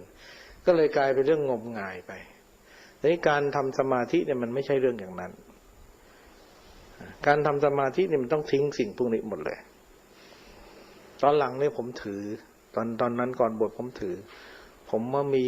ของพวกนี้ผมทำได้หลายๆอย่างผมก็ต้องบวชแล้วผมก็ทิ้งของพวกนี้ออกต้องเอาออกไสยศาสตร์พวกเครื่องรางของขลังอะไรก็ต้องทิ้งหมดเลย พระดีๆทั้งนั้นเลยขนาดสายลุงเนี่ยขึ้นตะวันเนี่ยผมอธิษฐานฟาดขาดเป็นช่องๆเลยแสงลุงอะทำได้เพื่อนนี่ยอมรับว่าเราทำได้เพราะว่ามีแสงลุงยาวๆเนี่ยมันเป็นแสงอาทิตย์กับแสงไอ้ละอองของน้ำเนี่ยแต่เวลาเราอธิษฐานเนี่ยตัดตรงไหนจะขาดตรงนั้นเลยตัด3 ช่องก็ขาด3 ช่องเราเอาของเราทำเนี่ยนี่ไสยศาสตร์แต่เอาพุทธศาสตร์ปนเราก็นึกโอ้โหเราเก่งนะเว้ยไม่กลัวอะไรแล้วเพราะมีพระดีอย่างเงี้ยก็เป็นไงก็ความมั่นผิดๆเนี่ยเรามั่นคงเอาหัวไปรับกระบองอ่ะ ให้เจ็บตัวเปล่าไม่ได้เกิดประโยชน์อะไรเลยไปท้าตีท้าต่อยกับเขาได้อะไรขึ้นมาคือไม่ได้สอนให้ปรงพิจารณาความจริงก็ว่าทำกรรมดีได้ดีทำชั่วไอ้ไสยศาสตร์นี่ถือว่าเป็นการเกิดขึ้นก่อนพุทธเจ้าก็จริงแต่พุทธเจ้าเนี่ยทรงปฏิบัติเพื่อให้เป็นคนชนะมารก็คือว่าเราจะไม่โกรธตอบไม่พยาบาทตอบคือถ้าพูดตามพุทธเจ้าเลยเนี่ยโหต้องยอมทุกอย่างยอมให้เขาด่ายอมให้เขาตียอมให้เขาฆ่านะแค่ยอมใช้กรรมต้องสละจริงๆนะจึงจะเป็นพุทธได้นะฮะเป็นพุทธเจ้านี่เป็นยากนะฮะต้องสละเลยโต้ตอบก็ไม่ได้นะอย่างเป็นพระเนี่ยเขามาเตะมาตีเราก็โต้ตอบไม่ได้เห็นไหมถ้าเตะตีตอบว่าไงเป็นพระได้ไหมก็ต้องสึกก็สิต้องไปนุ่งกางเกงก็ต่อยคนนี้ปากคอแตกก็ไม่ต้องครึ่งลงขึ้นศาลก็เป็นนั้นว่าเป็นพระไม่ได้ก็ต้องยอมนะ3 เดือนนี่ต้องยอมเป็นพระให้ครบ3 เดือนให้ได้ใครจะมาทำไงก็ต้องยอมใครจะมาเตะตีจะฆ่าก็ต้องยอมไม่ลุกขึ้นสู้เขาถ้าเป็นไม่ได้ก็เป็นไม่ได้ถ้าทำใจไม่ได้ก็เป็นไม่ได้นี่พุทธศาสตร์สอนอย่างนั้นเมื่อพุทธเจ้าไปถึงปัญจวัคคีย์ก็บอกปัญจวัคคีย์ว่าเราจะมาสอนเรื่องจิตวิทยามาสอนให้รู้เรื่องจิตอมฤตธรรมธรรมซึ่งเป็นธรรมที่รู้ลึกซึ้งธรรมที่เป็นธรรมไม่ตายธรรมที่หลุดพ้นปัญจวัคคีย์บอกว่าพุทธเจ้าเราคงจะขี้เกียจปฏิบัติตัวเองคงเดินมาหาคนดูแลมั่งเพราะว่าเมื่อก่อนเราดูแลอย่างดีตามออกมาบวช6 ปีเนี่ยดูแลอย่างดีเลยคงจะคิดสบายขึ้นมาเลยตามมาหาเราพระเจ้าบอกเราเคยพูดไหมคำว่าอมฤตธรรมเราอยู่กับท่าน6 ปีเราเคยพูดคำนี้ไหมนึกได้คำว่าอมฤตธรรมนี่ไม่มีใครพูดได้เลยแสดงพระเจ้าคงรู้อะไรลึกซึ้งก็เลยขอฟังธรรมลดทิฏฐิก็ได้คนฉลาดหมดทิฏฐิแล้วรู้ว่าคนนี้รู้มากกว่าตัวเองก็เลยคิดฟังบอกตรงนี้ไม่เหมาะที่หุงหาอาหารตรงเนี้ยไม่เหมาะเลยที่หุงหาอาหารมันสกปรกรกรุงรังร้อนมันไม่สะอาดไปโน่นไปฟังกันที่ในป่าดีกว่า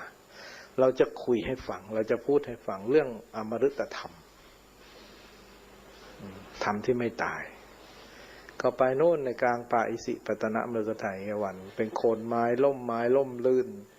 มีนกยุงมีกระรอกกระแตมีกวางเยอะแยะเลยที่นั่นเป็นสวนกวางซึ่งเป็นประเพณีที่เขาไม่ฆ่าสัตว์ที่นั่นพระองค์ก็ทรงนั่งแสดงธรรมไม่มีธรรมาสหรอกนั่งพระสงฆ์ก็ล้อมรอบปัญจวัคคีย์ก็ล้อมอย่างที่ภาพเนี่ยนั่งอยู่กับพื้นหญ้านั่นแหละพระองค์ก็เอาผ้าปูแล้วก็นั่งพูดให้ฟังไม่ต้องอาราธนาธรรมก็คุยกันธรรมดาแต่เป็นธรรมะธรรมเทศนาคือธรรมะก็คือเทศนาแปลว่าสั่งสอนธรรมะเทศนาธรรมะก็คือธรรมชาตินั่นเองธรรมที่เกิดขึ้นกับพระเจ้าก็เรียกว่าธรรมะที่พระองค์ทรงรู้หลักวิธีการปฏิบัติ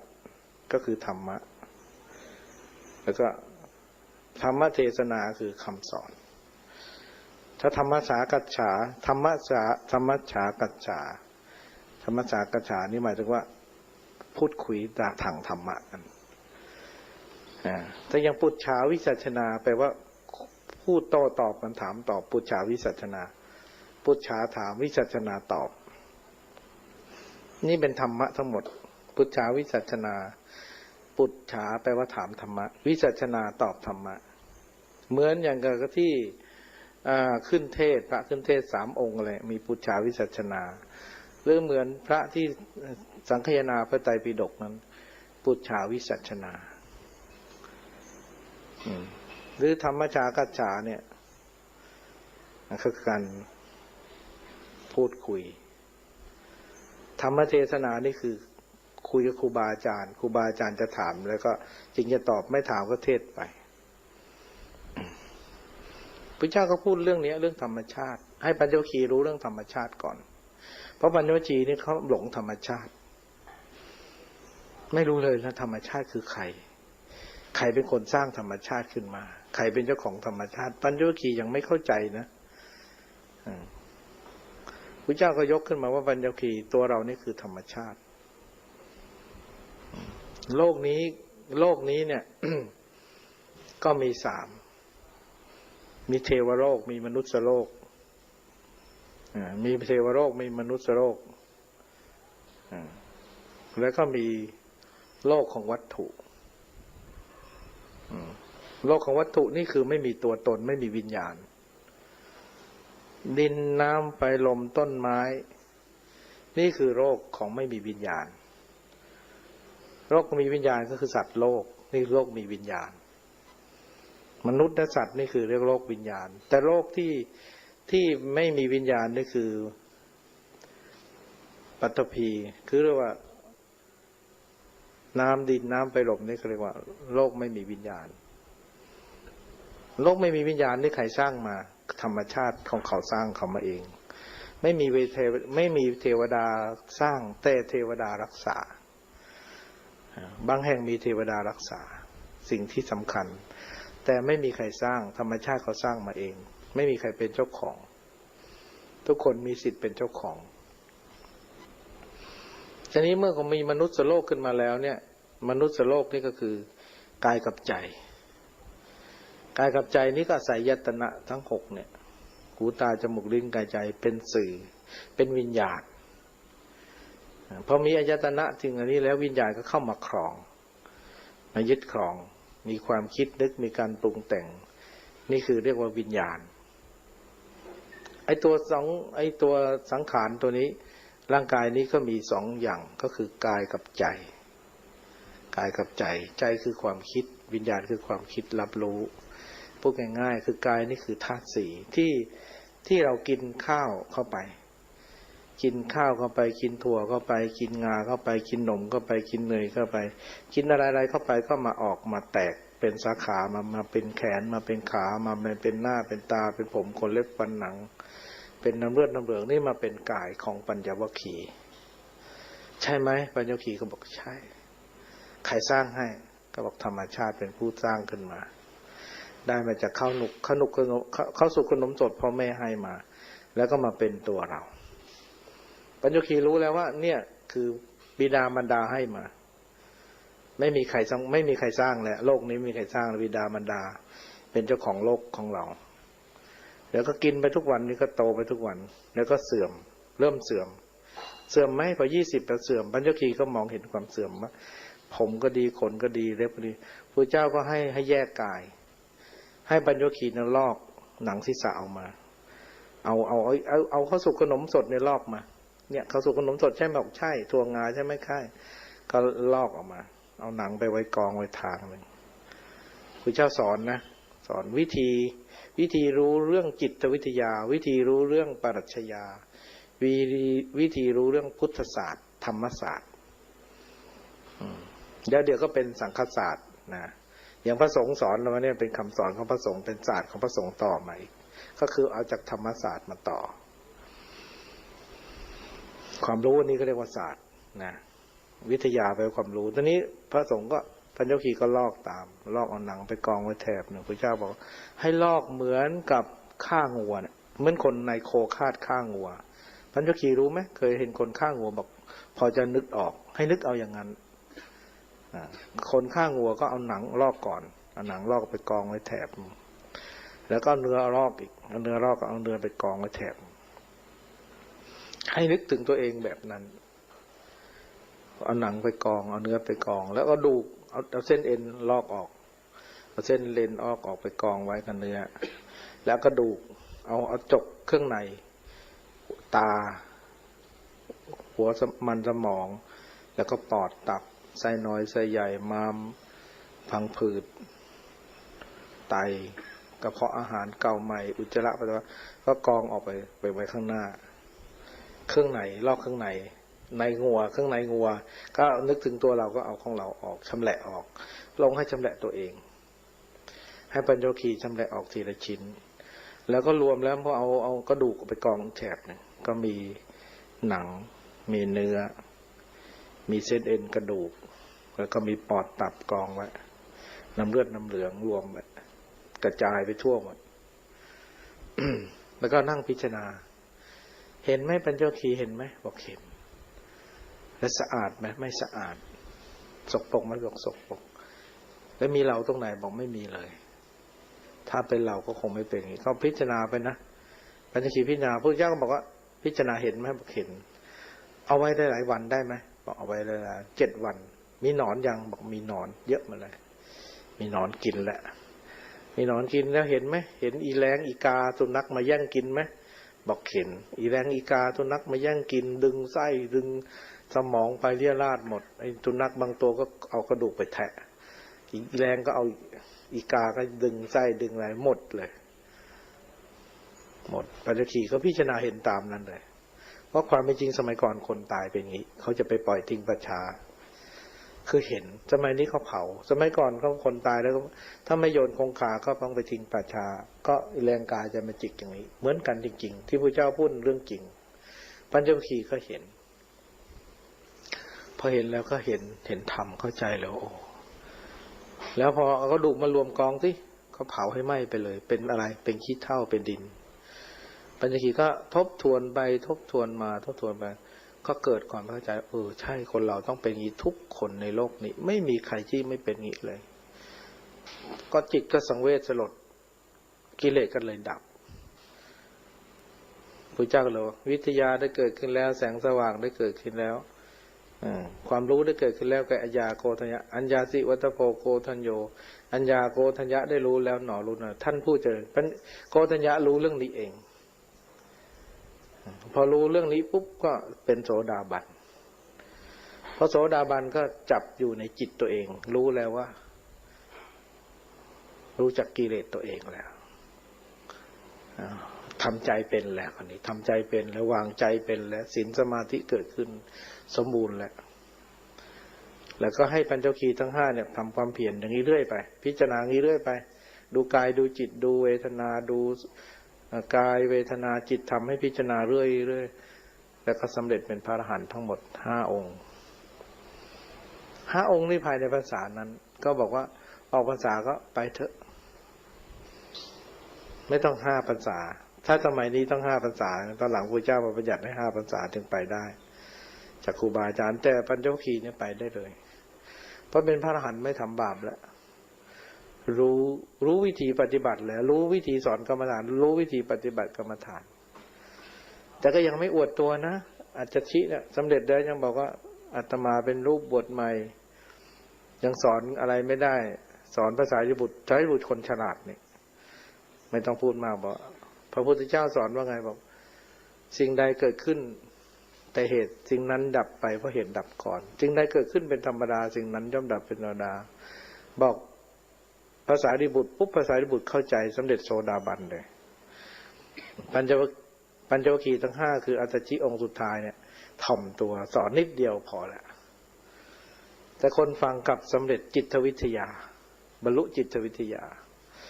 จิตวิทยาที่จะสำเร็จได้ศาสตร์นี้สำเร็จได้กิเลสนะคนที่เรียนต้องเรียนเรื่องจิตตอนนี้ที่เรายืนเดินนั่งนอนที่เราปฏิบัติมหาสติปัฏฐาน4เนี่ยเราเห็นจิตเราคิดอะไรคิดดีคิดไม่ดีคิดโลภโกรธหลงรักชังเราเห็นความโกรธระดับได้เห็นความโลภระดับได้เห็นความรักคิดถึงแฟนคิดถึงใครระดับได้นั่นน่ะจิตวิทยาเกิดขึ้นแล้วแต่แสงสว่างปัญญายังไม่เกิดแสงสว่างยังไม่เกิดก็คือเรายังไม่สามารถจะตัดได้เพียงแต่เกิดขึ้นระดับตัดขึ้นแต่ถ้าเราตัดได้นั้นแสงสว่างได้เกิดขึ้นแก่เรา วิชาได้เกิดขึ้นกับเราแล้วแสงสว่างได้เกิดขึ้นกับเราเราก็จะเข้าใจทันทีนี่คือคำสอนพุทธเจ้าซึ่งเป็นธรรมศาสตร์วิทยาศาสตร์ศาสตร์อันนี้คือเป็นวิทยาที่พุทธเจ้าปัญจวัคคีย์รู้ทันทีก็เป็นวิทยาศาสตร์เลยธรรมศาสตร์รู้เดี๋ยวนั้นคือเป็นศาสตร์ที่พ้นทุกข์ศาสตร์ที่ไม่หลงไหลศาสตร์ที่ไม่งมงายศาสตร์ที่ไม่ต้องเป็นทาสใครไม่ทาสของความไม่เป็นทาสของความคิดไม่เป็นทาสของความเครียด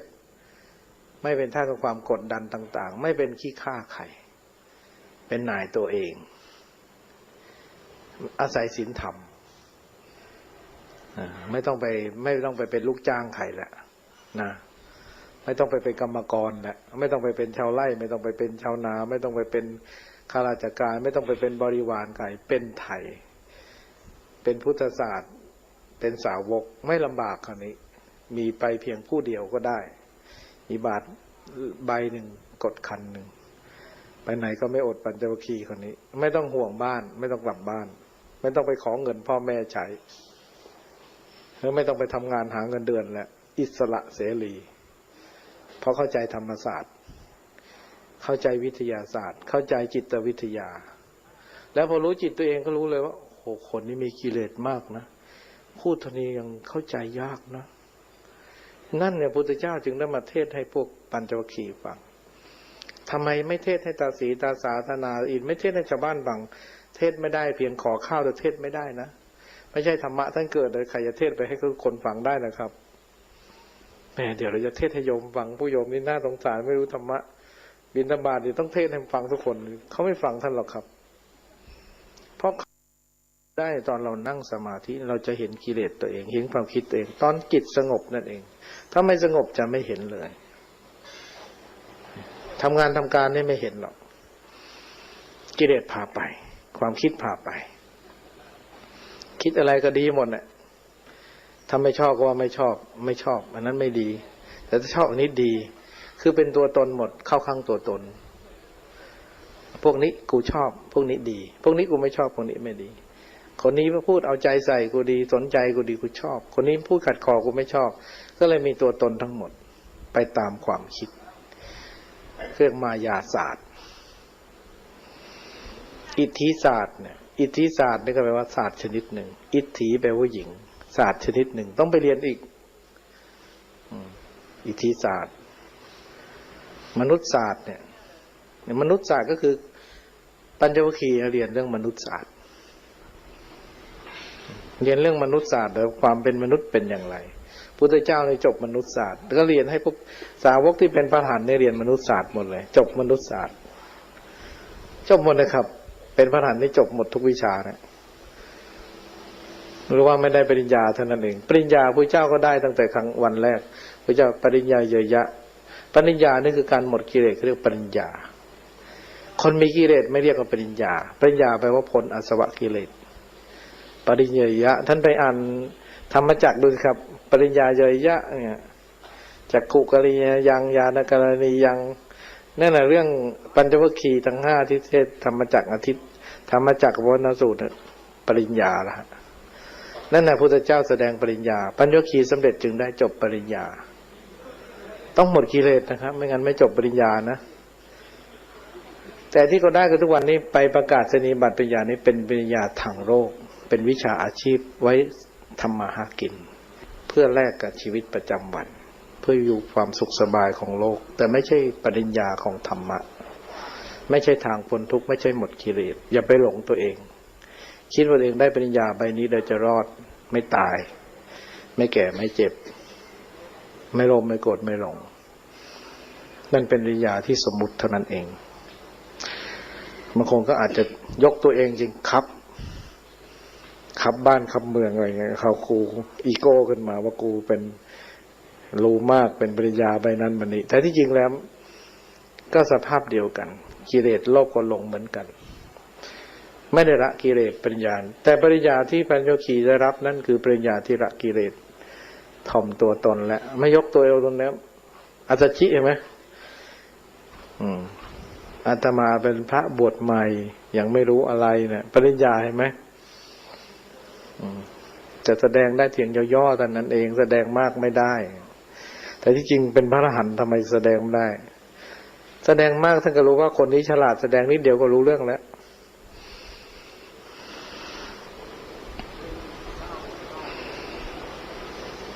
นี่พุทธศาสตร์ธรรมศาสตร์ไม่ใช่วัตถุมงคลวัตถุมงคลไม่ต้องแสวงหาเยอะแยะใครๆก็อยากทำจำหน่ายเพราะว่ามันได้เงินน่ะใช่ไหมเพราะคนนี้มันหลงกันเยอะใช่ไหมเชื่ออยู่แล้วอะแต่ไม่ใช่เรื่องเลวไหลเพราะคนที่ยังไปทำวัตถุมงคลได้ต้องมีพลังจิตต้องมีความบริสุทธิ์กายวาจาใจต้องไม่มีอกุศลธรรมจิตต้องบริสุทธิ์จึงจะน้อมพลังสมาธิเข้าไปใส่ในวัตถุอันนั้นให้พลังขึ้นมาได้แต่นี่เราไม่มีเราก็อาศัยอันนั้นแหละเป็นเครื่องคุ้มครองเราเครื่องระลึกถึงความดีของเขาแต่ที่จริงแล้วพลังจิตในทุกคนมีอำนาจทำได้สมาธิทุกคนทำได้เมื่อนี้โยมคนหนึ่งเขายังมาดอนเมืองเขาแก้ปัญหาไม่ตกเขาทำสมาธิเขาจุดธูปเสร็จแล้วเขาก็นั่งเขาพอจุดธูปเสร็จแล้วเขาก็เพ่งดูธูปเลยธูปก็หายไปเลยเขาก็ตกใจอะไรยังไม่ทันนั่งสมาธิเลยธูปหายไปบอกธูปทั้งกรรมหายไปเลยหายไปไหนไม่รู้จุดได้หน่อยธูปอันตรธานหายก็ตกใจแต่ว่าหลังพอจุดธูปอีกธูปกับบานหมดเลยล้มมาเลยคล้ายมันเหมือนมีใครมากวาดให้เขาก็เลยทำเสร็จแล้วก็เห็นตัวเองหายไปอีกเหลือแต่แค่ขาอย่างเดียวกลัวอีกแล้วทำให้เห็นตัวเองไฟไหม้มาเลยบอกเนี่ยโยมพระสมัยก่อนที่สมเด็จพระอรหันต์เห็นอย่างนี้เนี่ยแต่โยมไม่มีปัญญาเองโยมมีแต่สมาธิปัญญาโยมไม่มีกลับไปทำใหม่เถอะเพราะไม่มีครูบาอาจารย์ที่จริงสมัยก่อนสำเร็จแล้วตรงนี้ถ้าเจอพระพุทธเจ้าก็สำเร็จแล้วทำแบบเดียวกับปัญจวัคคีย์เลยทำแบบเดียวกับพระอรหันต์สมัยก่อนแกก็มีทำได้คนสมัยนี้แต่เขาขาดครูบาอาจารย์ขาดปัญญางั้นถ้าเป็นคนนี่มีบุญวาสนานะสมาธิแกไม่รู้นึกว่าแกไม่ดีแล้วมั้งยังทำให้ทูบหายไปซะนี่พอทูบเอาไปเลยนี่พลังจิตคนเขาไม่ได้บอกใครไม่กล้าบอกใครตอนนี้จะปฏิบัติต่อไปก็กลัวอีกมันจะเป็นอะไรหายไปอีกบอกตัวเราหายเราจะไปนิพพานได้ยังไงกลัวแล้วกูจะปฏิบัติได้ไงตัว